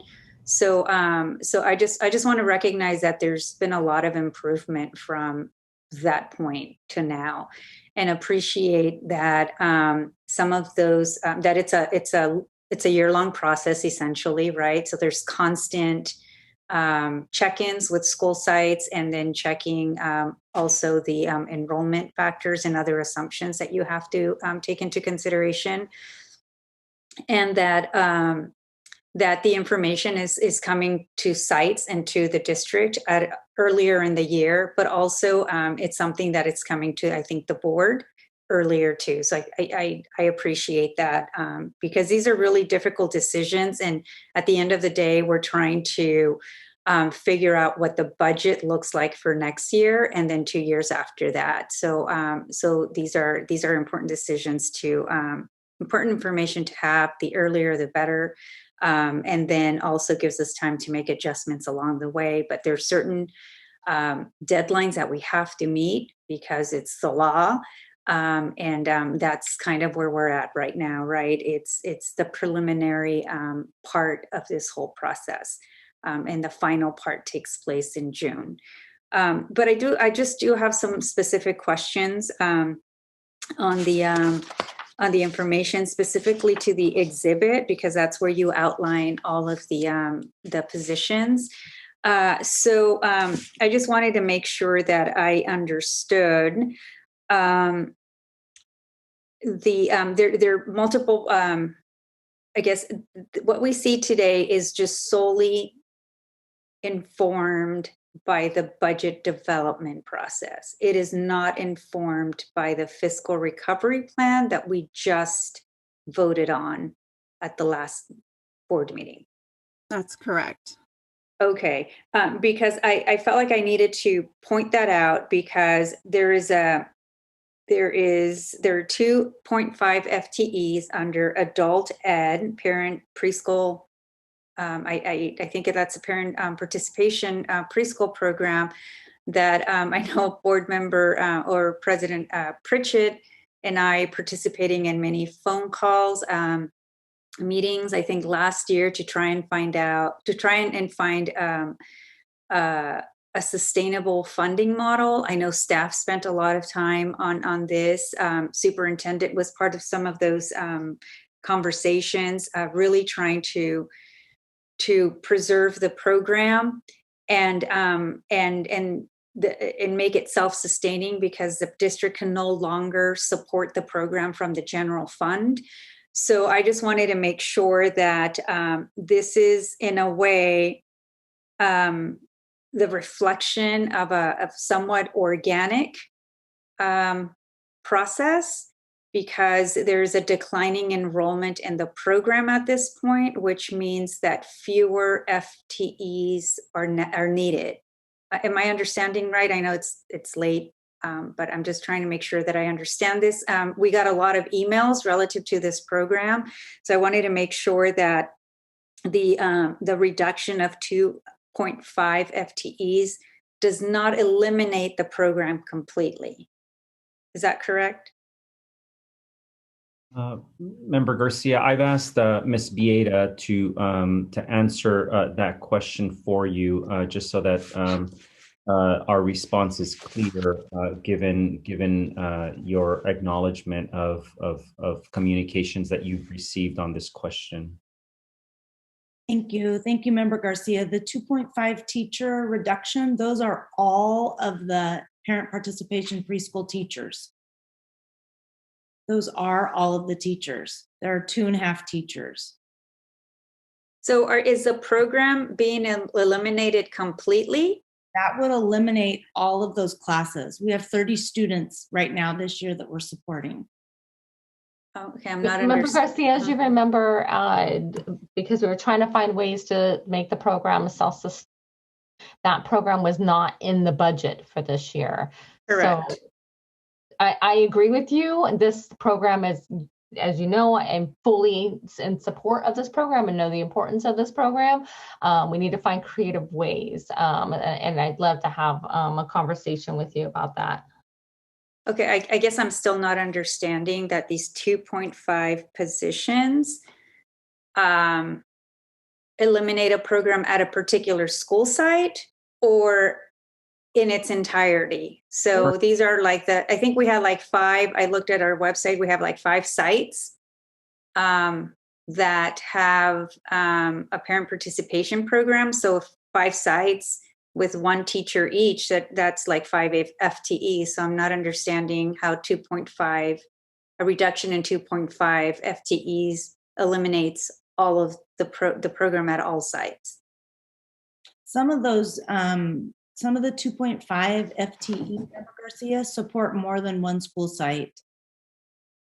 So those 2.5 teachers, that's all we have in that program. There aren't okay in that program. Okay, so I'm sorry. I don't know if I'm being dense, but so then I go back to the fiscal recovery plan and the asterisk that we got from that information that essentially acknowledged that the reduction in child development did not include the parent participation program because it was self-sustaining.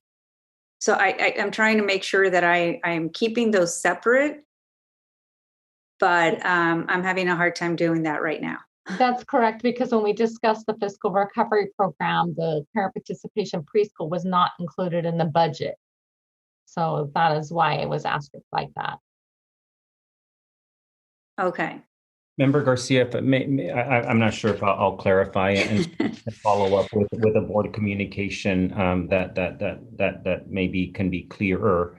But if you remember in our interactions around this conversation and this program last year, we had also identified that some of the funding was coming from supplemental and concentration funds, and we deemed that to be inappropriate as well. And so we tasked ourselves and partnered and held several discussions in which a self-sustaining model was agreed to. And because we're in this process of a resolution that you're taking action to issue initial layoff notices, eventually when that resolution was reached, we rescinded the layoff notices that had been issued to eliminate that program based on the actions of the board for this fiscal year or for this fiscal year's budget. Because of the pandemic, and I guess, in my opinion, because of the extension of the distance learning, many of the parents who are the students of the program did not enroll in the program. And essentially, we had to utilize funds that had not been budgeted for sustaining the program to sustain the program as we speak, even right now, given that, as Ms. Pieta just mentioned, we have about 30 students who are enrolled in the program.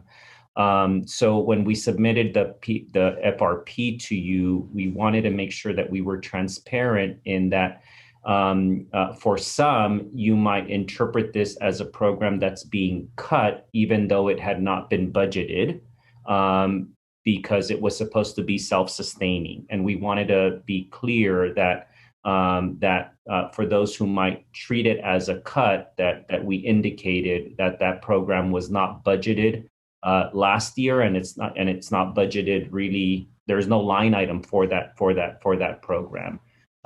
So the question now is, how can we do what we attempted to do last year, make it self-sustaining, or demonstrate that it can be self-sustaining through grants, through donations, through this restructured fee model that we had agreed to. And of course, we think that if we were to return back to in-person instruction, that many of those parents would probably be willing to entertain the same agreement that was made last year to continue the program.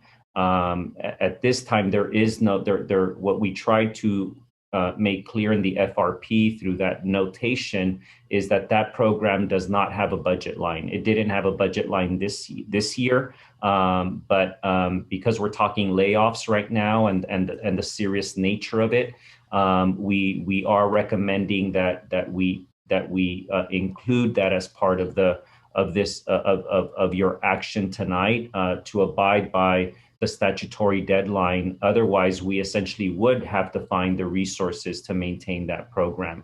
And again, that we don't have a budget line for that. Okay, I get that. I get that the program was not in the budget because it was supposed to be self-sustaining. And in order to be self-sustaining, enough parents need to enroll, and we don't have enough parents to support the program. I get that part. I guess I don't think it was clear in the FRP sort of annotation. It wasn't clear that. Anyway, I think we can talk offline more about more clear information coming before the board. I do have just two more questions. One is on the 33 FTEs for elementary teachers. It just seems like a really big number. And I'm not sure. I also know that all districts in California are suffering from declining enrollment. Some of the heaviest areas are in elementary schools, especially kinder. So I'm just wondering if that impact is informing, the reduction of these 33 FTEs in elementary schools. I mean, and there are more in other areas, but just trying to figure out, I don't know how many of those families will return. I don't know. I know there were other grades in the kinder to sixth grade elementary. So. Right, and it is a combination. Declining enrollment, absolutely. We also will no longer after this year have the SIG grant. Okay. A number of school sites used to reduce class sizes. So that's accounting for some of that number as well. So a combination of those. Okay, got it. And then my last question. Some of these positions are closing. And so these are recommended for us to take action and to close these positions. And then this was, shared in the public comments too. I think it would be helpful to understand how, if we close a position, even though we're trying to hire for the same, I think, like if we're eliminating a math teacher but we need a math teacher, what happens to that person in that position? Because I'm trying to separate the position from the person, and the person may not ultimately be at that site, but may ultimately still be with the district, just somewhere else. It does. Oh, exactly, Member. Okay. So the positions on here are all noted for closure. These positions are going to be closed should the resolution be approved. But that people in the position, the ones that we put the asterisks next to, the 3 sciences, the math, the special ed, they aren't going to get noticed, right? Either based on the attrition that we know that we already have or that we anticipate. And it's related to the next resolution, one of the next 2 resolutions you'll be looking at. But you're right, these are positions. And because the position is going away, then we go back to do the analysis to see what happens with the person, because that person may not necessarily be the one to get noticed. Or ultimately not laid off, right? Because they go into another available position, and if they meet the requirements or the credentials. Okay. Thank you for walking me through that. Member Garcia, just in response to the PPP, I also feel that, due to the pandemic, they really didn't have a fighting chance to be self-sustaining. And I appreciated the work that you and I did last year, and I'd like to continue working with you on this as well. So if we could schedule a meeting, that would be fantastic. Between now and June? Yes. Okay. Well, we should probably start working on it sooner than later. Okay, so I'm just before final action. Yes, just wanted to clarify that. Thank you. Absolutely. And Thank just to you. clarify, final action is actually May. May, yes, correct. Right. Member Rhodes and then Member Phillips. Okay. My bigger question, I guess, for right now is I know that we were talking about parent participation program. I'm just going to state that I'm not in agreement or support cutting the parent participation program. I think Member Garcia spoke about how it seemingly was presented at our last meeting, and I feel we should look at other forms of funding to uplift this current program. And then also, I wanted to know very quickly, how much are we currently spending on sustaining the program? If you guys can answer that question for me really quickly, because we're currently sustaining it. How much are we spending on that, and how much do we project to spend if we were to keep this program through this year? I can answer that, Member Rhodes. This program requires a district contribution annually of nearly $300,000, and it will require that this year. Okay, and then maybe Rose can answer this question for me. Could we utilize any of our CARES funding or any other funding to uplift this program going into this year, knowing that the reason that they have attrition in their numbers is because of COVID and having to do distance learning and the continual distance learning for the preschool program, and where parents opted out. When last year it was shown that it did have a model that could actually be sustainable. Is there possibilities, or is there funding now that we can just look at just to uplift from that $300,000 until next year and see their sustainability become more realistic? I can answer that if you want, Superintendent. Just so you know, Member Rhodes, I have asked that very question, and staff is looking into if we're able to use CARES funding for adult education. The parent participation in preschool is listed under adult education. Okay. So we will know the answer to that. We're looking into it. Okay, perfection. And then my next, I have a statement and and a question, I guess. So during my time on the LCAP, like we continuously talked about how our schools, our students have like subs and long-term subs every year, and students didn't have permanent teachers for a big portion of the year. And I know that Superintendent spoke to that a little bit earlier, but I saw personally at the beginning of my son's 7th grade year, when he did not have 2 of his teachers in his class for the beginning part of the year.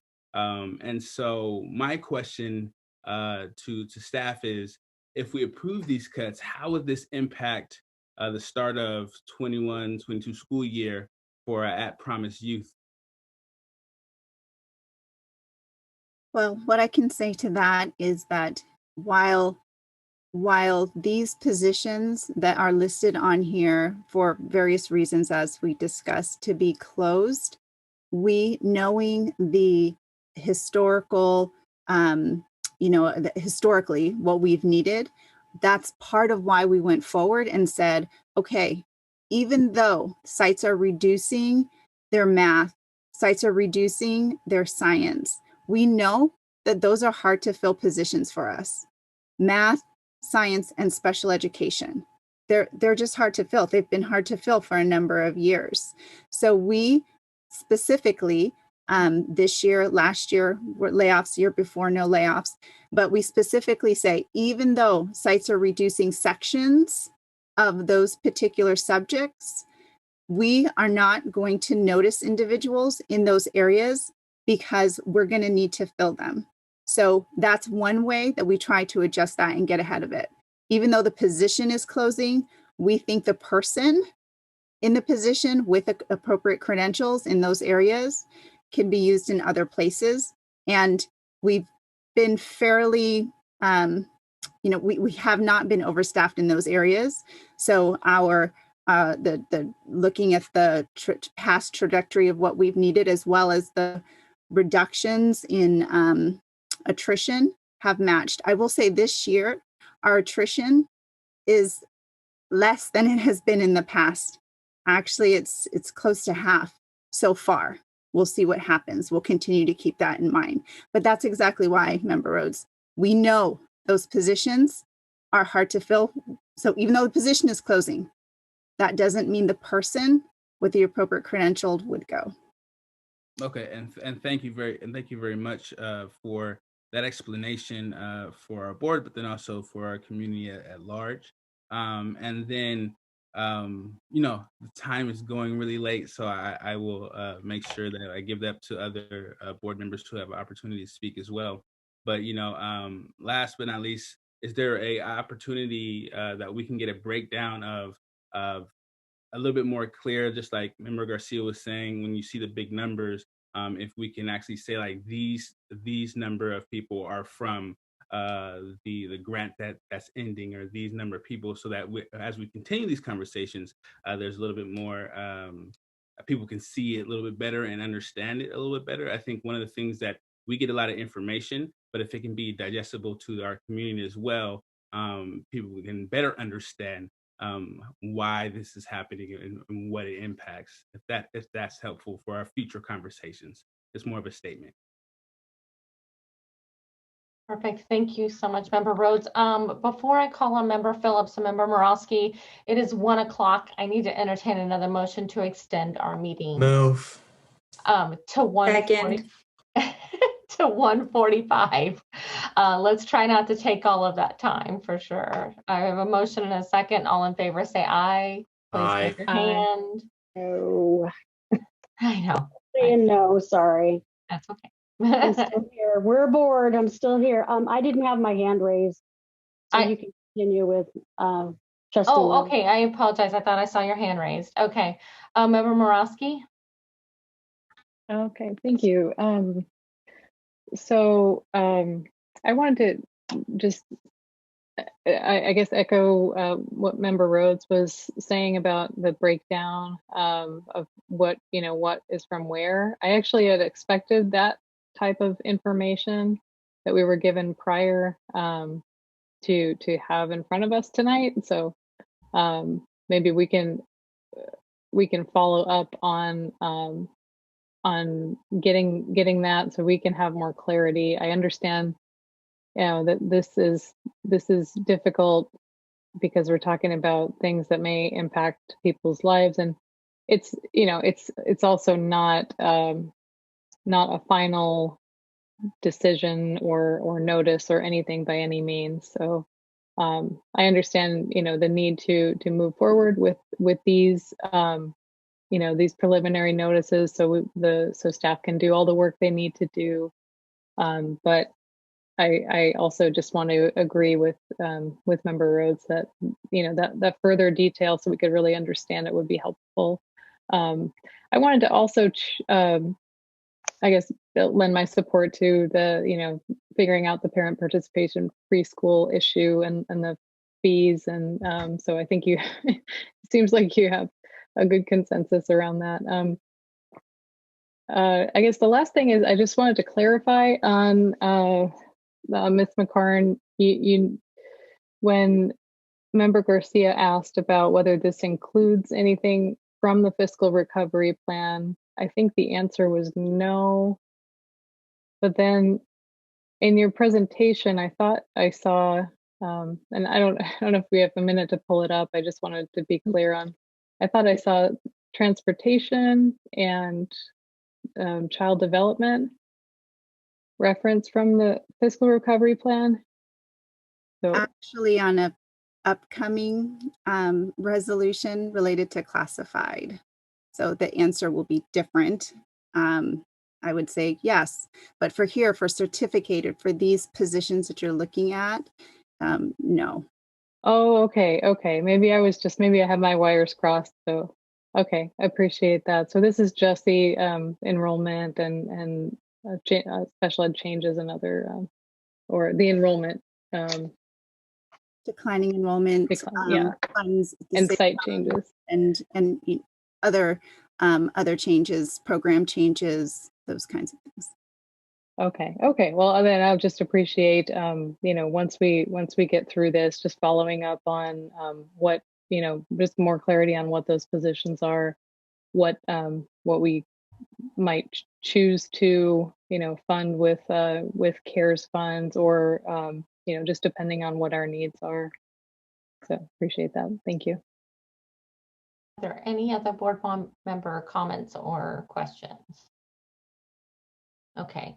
With that, I'll entertain a motion to approve Resolution 3182. So moved. All right. Seconded. All right, I have a motion and a second. Superintendent, could you please take roll? Oh, I'm sorry, student member preferential vote. Thank you, President Bridget. Aye. Sorry, it's late. Thank you. Superintendent, please take roll. Member Pritchett. Aye.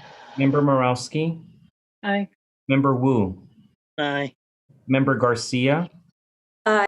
Member Villa. Aye. Member Rhodes. No. Member Phillips. Aye. All right, thank you, Superintendent. Item 9.3, approve resolution number 3183, determination of tie-breaking criteria. Ms. McCarn. Thank you, President Pritchett.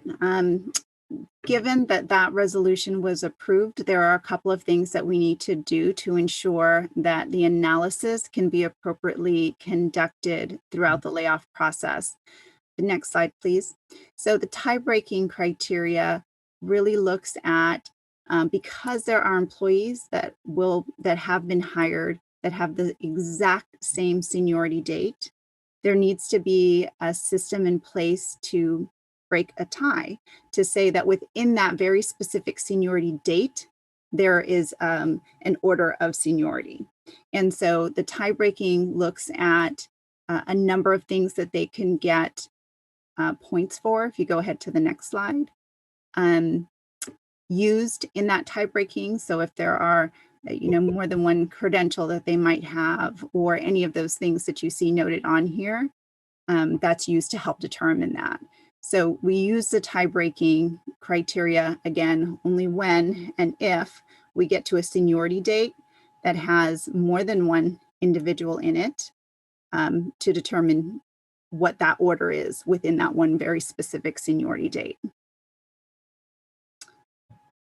Happy to entertain questions, but that's what it is. Okay, thank you, Concy. Do we have any public comment on this item? No, there's no public comment on this item. Okay, do we have any board member questions or comments? No, sorry, I'm trying to look at my screen. It doesn't look like, and I will entertain a motion. So move. Second. Student preferential vote? Aye. All right, superintendent roll call? Member Pritchett, Aye. Member Morowski, Aye. Member Wu, Aye. Member Garcia, Aye. Member Villa, Aye. Member Rhodes, Aye. Member Phillips. Aye. Thank you. Item 9.4, resolution number 3184 to determine criteria from eliminating a certificate employee in order of seniority, skipping criteria. Ms. Karn? Thank you, President Pritchett. So similarly, because of the resolution to reduce the particular kinds of service, we, given our conversation, right, we shared that there are very specific credential holders that we would want your permission to essentially skip when noticing, because layoffs are done in reverse seniority order, that if we get to, and you can go ahead and move to the next slide, please, we get to an employee in one of these positions that holds one of the credentials that we spoke about, the math, science, the special education, we essentially, with approval of this, would be able to not notice that individual, skipping them because they are in an area that we've identified as hard to fill. If you go to the next slide, you'll see that that also includes B-clad holders, individuals able to teach in our immersion programs as well. So B-clad, special education, math, science. With this and the competency criteria, you'd be giving us permission to, through that process, not notice individuals with these particular criteria. Happy to entertain questions. Thank you, Concy. Are there any public comments on this item? No, no public comment. Are there any board member comments on this item? All right, seeing none, I will entertain a motion. So move. All right, can I get Second. Thank you. I got a motion and a second. Student preferential vote. Aye. Superintendent roll call. Member Pritchett, Aye. Member Morowski, Aye. Member Wu, Aye. Member Garcia, Aye. Member Villa, Aye. Member Rhodes, Aye. Member Phillips. Aye. Thank you.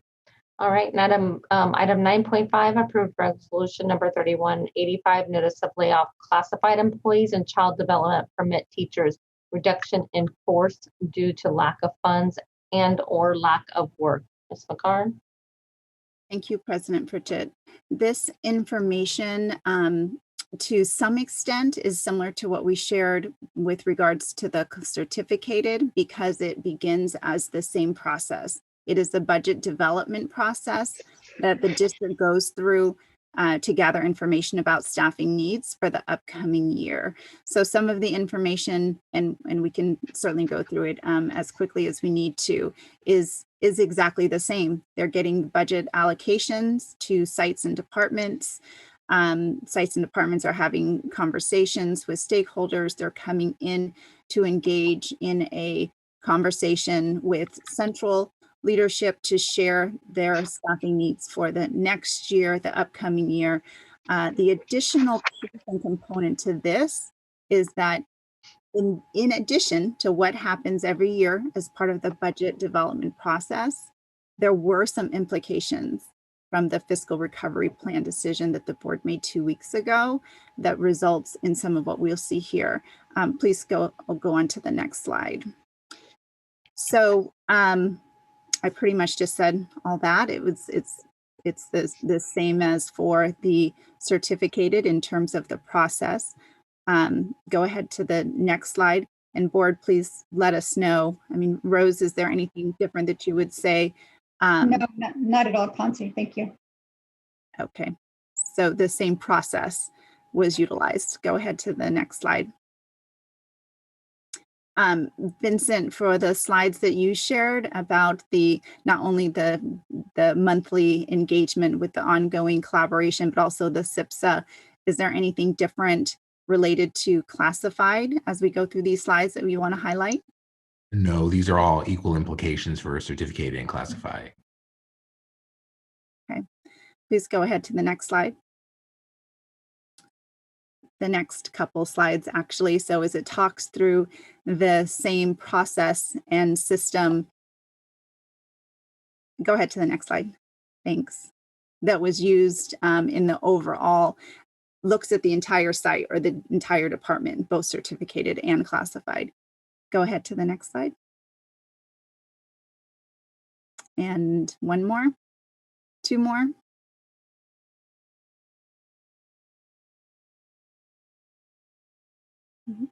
Keep going, one more. Sorry, one more. So I think where we get to, and it's actually probably the next slide, where we will spend a little bit of time going through what this looks like as a result of the decision made through the budget development process, as well as through the decisions through the fiscal recovery plan. What this has resulted in is a reduction of 133.10525 FTE. Now, this is broken down with first taking those positions that are vacant. It just went away from the screen, so thanks.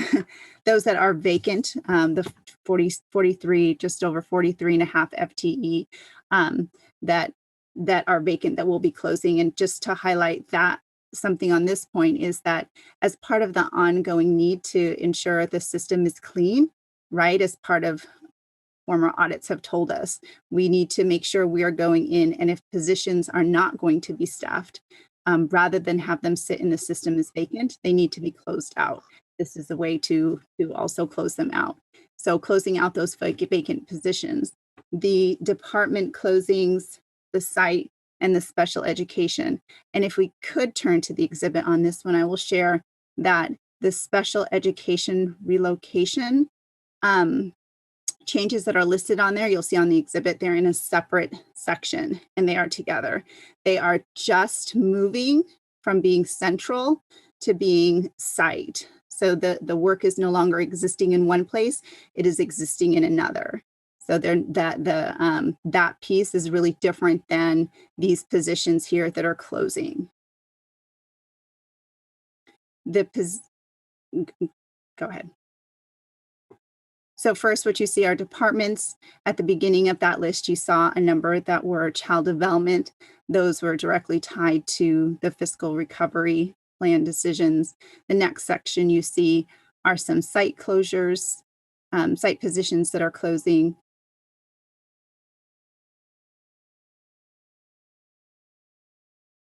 Followed by the special education ones that I just mentioned, right? That they are closing from central, moving to site. And then I think actually Rose was going to take the next slide, or her team, the next slide. Yes. And I'll hand it over to Adrian.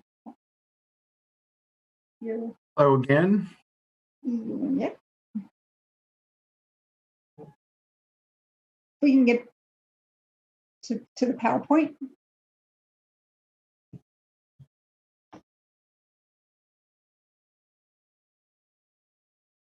One more slide, please. So on this slide, we're showing the breakdown related to the fiscal recovery plan. So in relation to child development, we're seeing a reduction of 16 FTE. And then for transportation, we're seeing 7 FTE. And then the difference between the 133 and those 23 FTE reductions is 110 for the annual layoffs. Next slide, please. And then here is the breakdown by category. So for grants expiring, which is solely related to the school improvement grant funds, we have a little over 20 FTE. We have one-time funds or limited funds. So that's the school assistance support that we do year over year. We have a little under 4 FTE. And then we have site department requests due to program changes. So of that 96 FTE, we have roughly about 38 FTE related to special ed changes and about 17 FTE related to child development. And then the remainder of the 40 plus FTE is spread out amongst 42 sites and department changes. And then the last category is alignment of the FTE allocation to enrollment, where we're seeing a little under 13 FTE, which would total 133.106 FTE.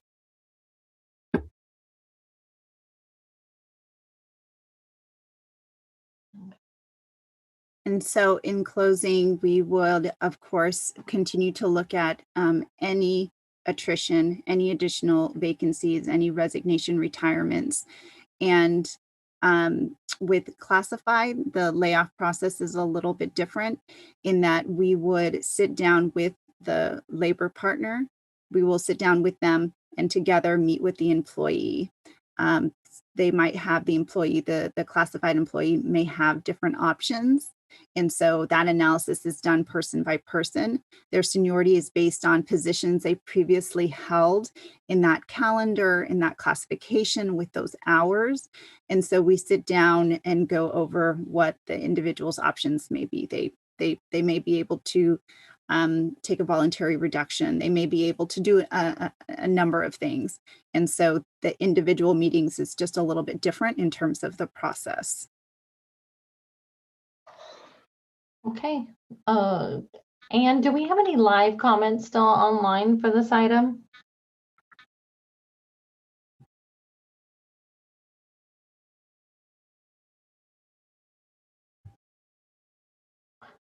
Yes, we have one from Mo Kashmiri.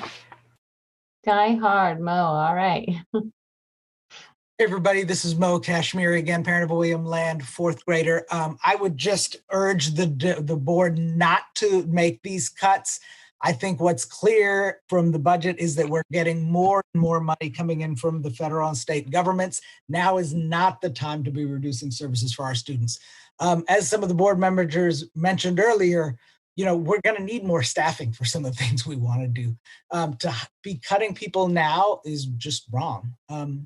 I remember, you know, the reason I work in labor is because when I was growing up, I remember the day my dad got laid off from his job after 14 years as an engineer. And I remember how it wrecked my family. And I remember just hiding behind the green couch as I watched my dad come in and punch a hole in the wall and sink down in despair. And I remember then and there, I was like, you know what, this isn't right. This isn't the way we should be treating people. I think this district needs to fight to bring in more money and the resources we need to build the schools that we deserve, instead of moving this austerity model where we just cut and cut and cut. And what we do is then is essentially just, you know, keep hurting our long-term enrollment by sending negative messages to the staff, by sending negative messages to the community. Our kids need more support than ever right now. They are struggling. And we know that this district is receiving, you know, so much money through CARES funding, through federal funding, through state funding. Use those people, repurpose them to give them, you know, to support the kids where it's needed. There's no gap and no lack of places where we need support for our students. So I would urge you to reject these cuts. Thank you. Thank you, Mo. Okay, we have is that the last live comment that we have? I know we had 3 online. Do we have anybody else, Ms. Moretti? No, that was the only live comment. Okay, I know we had 17 written comments. Board members did receive those comments via email, and they're on our website. I just like consent from the board. Review those comments via our email due to the hour. Can I just get a show of hands that this is consent from our board? All right, 1, 2, 3. I can't count. 4, 5. Okay, good. We have the majority. 6. Gotcha. All right, we have a majority. Okay, thank you. And to the 2 live comments that were online, please feel free to reach out to the board individually via email. All right, is there any board comments or questions? No. Member Garcia. Yeah, just to clarify, since this is, I guess these recommendations are mostly driven by the fiscal recovery plan, or is it a combination of fiscal recovery plan and the budget development process? It's a combination. The slide that Adrian spoke to, that really the fiscal recovery plan components related to the child development, reductions in the child care attendance, as well as the transportation positions that were noted on there that are actually also vacant. Okay, so then just as a reminder, that part of the conversation at the last board meeting was to continue to pursue and identify funds for the child development, you know, and the, you know, before final action. So just wanted to make sure that I reminded my colleagues about that. Thank you. Thank you. Member Morosky. Yes, thank you. Yeah, I was going to make a similar comment, so I appreciate Member Garcia's comment. And I also just wanted to make it clear, since we had a public comment about, you know, staffing, you know, maybe more staffing being needed. Totally true. Even if we're going to maybe create different new positions, more campus monitors, or, you know, more other different positions, that instructional aides or other classified positions that we might need to support our students, we would still be closing out these positions then to create the new ones we wanted. So I just, right, I mean, yeah, I see Ms. McCarn nodding. I just wanted to clarify that, because it's sometimes, like Member Garcia said, it's hard to separate the position from the person. But we're talking about positions that are allocated at the site level that we need to trust our site leadership, that they have sat down and, you know, figured out that this is the right allocation. And in some cases, it may be the same thing, that they're closing one position, you know, instructional tech or whatever it is, and allocating those dollars towards a need that is more important at that time for that school site. So it is also a matter of just trusting our staff that they have done the work to decide, you know, what's the right allocation. So with that, I would move the resolution and look forward to following up on what we can do to preserve the childcare. Thank you. And President Bridget, if I can just interject, one, I just want to let the board know that we are taking copious notes. We always adopt an improvement mindset to the extent that you think we need to continue to clarify and emphasize some points that are important to the board. Just as Member Morowski was explaining right now, we will certainly continue to refine our presentation so that it is clearer that these are points that are important for us to make. But I also do want to acknowledge again, and hope. I think Member Garcia mentioned it. I mean, we are continuing to make improvements in this area. It's the reason why you see 3 cabinet members co-presenting, because they are all operating units that must work together in order to provide that check and balance and the accuracy that is required, because it is a very significant and serious decision that we're asking you to make. Yes. Thank you. Second. All right. Were there any other board comments before we take this? Okay. So we have a motion and a second. Student preferential vote. Aye. All right. Superintendent roll call. Member, Aye. Member Morowski, Aye. Member Wu, Aye. Member Garcia, Aye. Member Villa, Aye. Member Rhodes, Aye. Member Phillips. Aye. All right. Thank you. Item 10.0 consent agenda. It's my understanding that we have rewritten comments on item 10.1D. Is that correct, Ms. Moretti? That's correct. Okay, go right ahead. The first public comment is from the LPMH group, Land Parkers near McClatchy High School. And it says, we are writing to you to express concerns regarding proposed lighting on the new track and field facilities behind the CK McClatchy High School. The families represented in this letter live near the field and represent a diverse cross-section of Sacramento itself, state employees, retirees, scientists, attorneys, artists, judges, teachers, athletes, and peace officers. We are glad students have a safe and modern field to practice, compete, and simply play outside. We want to share important concerns about the proposed lighting associated with item 10.1D. We are strongly against lighting fixtures being added to the field, whether temporary or permanent of any kind, including new tech directional lights. Unlike some other schools in the district, CKM is in a dense urban environment, and new lighting would adversely affect the balance that's been struck between day and night activities in the neighborhood.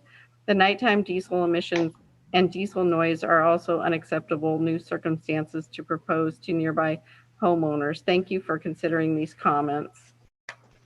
And the next comment is from Holly Cisneros and says, for 24 years, we have enjoyed living in Land Park on 17th Street behind the CKM track. Both of our daughters graduated from CKM, and we have always been strong and active supporters of the school, staff, and students. While we understand the value of team sports for young people and encourage this type of fitness and engagement, we strongly object to flooding our homes with the night lighting proposed by the CKM coaches.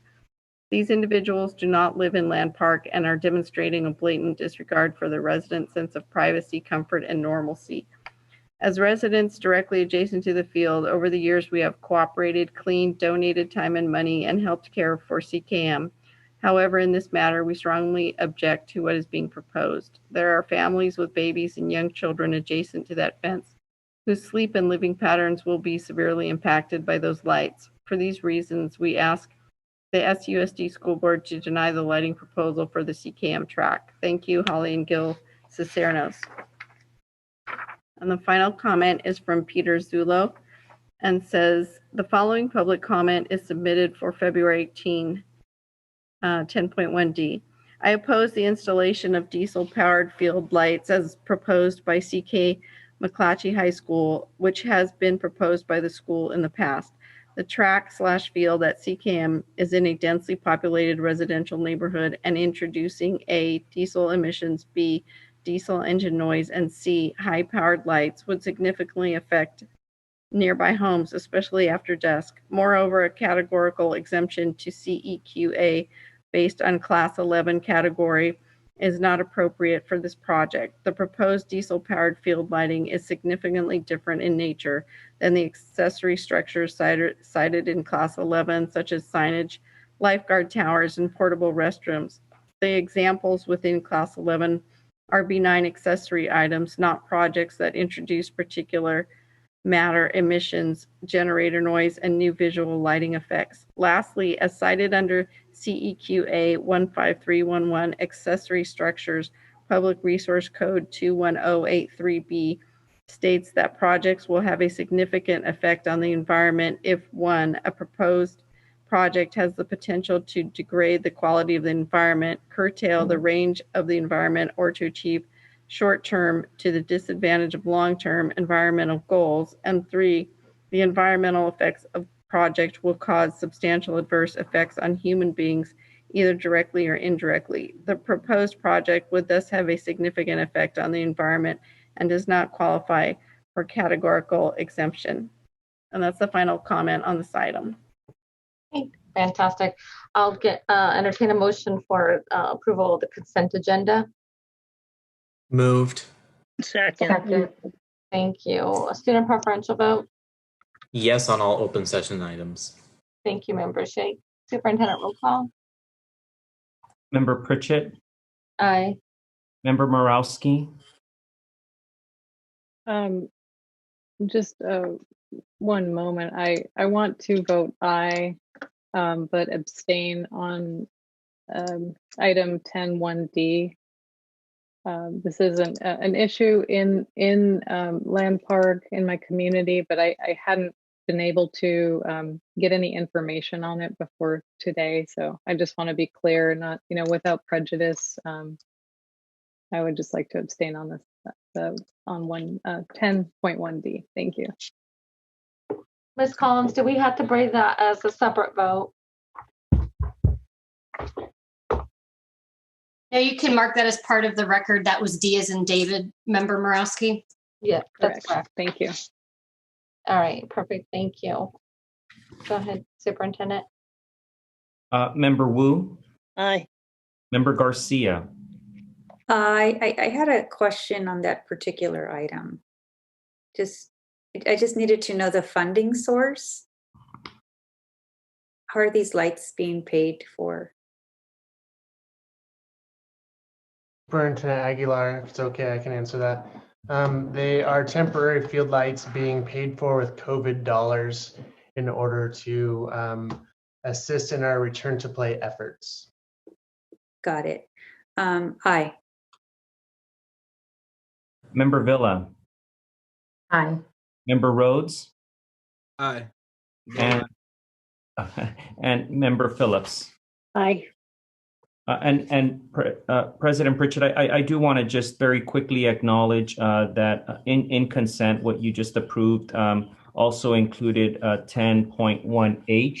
For the warming centers. Warming centers. We have yet to have one take place, but do want to recognize that staff have been working very closely with the city of Sacramento. And we will keep the board posted on when the first use of any of our facilities is done due to weather conditions. Fantastic, Superintendent. Member Garcia. Yes, I'm sorry. I just wanted to thank staff on 10.1 with the MOU on the on access to the fields, 10.1G. Staff and SEIU on the work to open fields for rec leagues, if you will. So I just wanted, I know I've been on this for a while, Board Member Morowski as well. So I just wanted to express my gratitude and also look forward to seeing sports leagues on those fields so our kids can get back to some type of physical activity. So thank you. Thank you.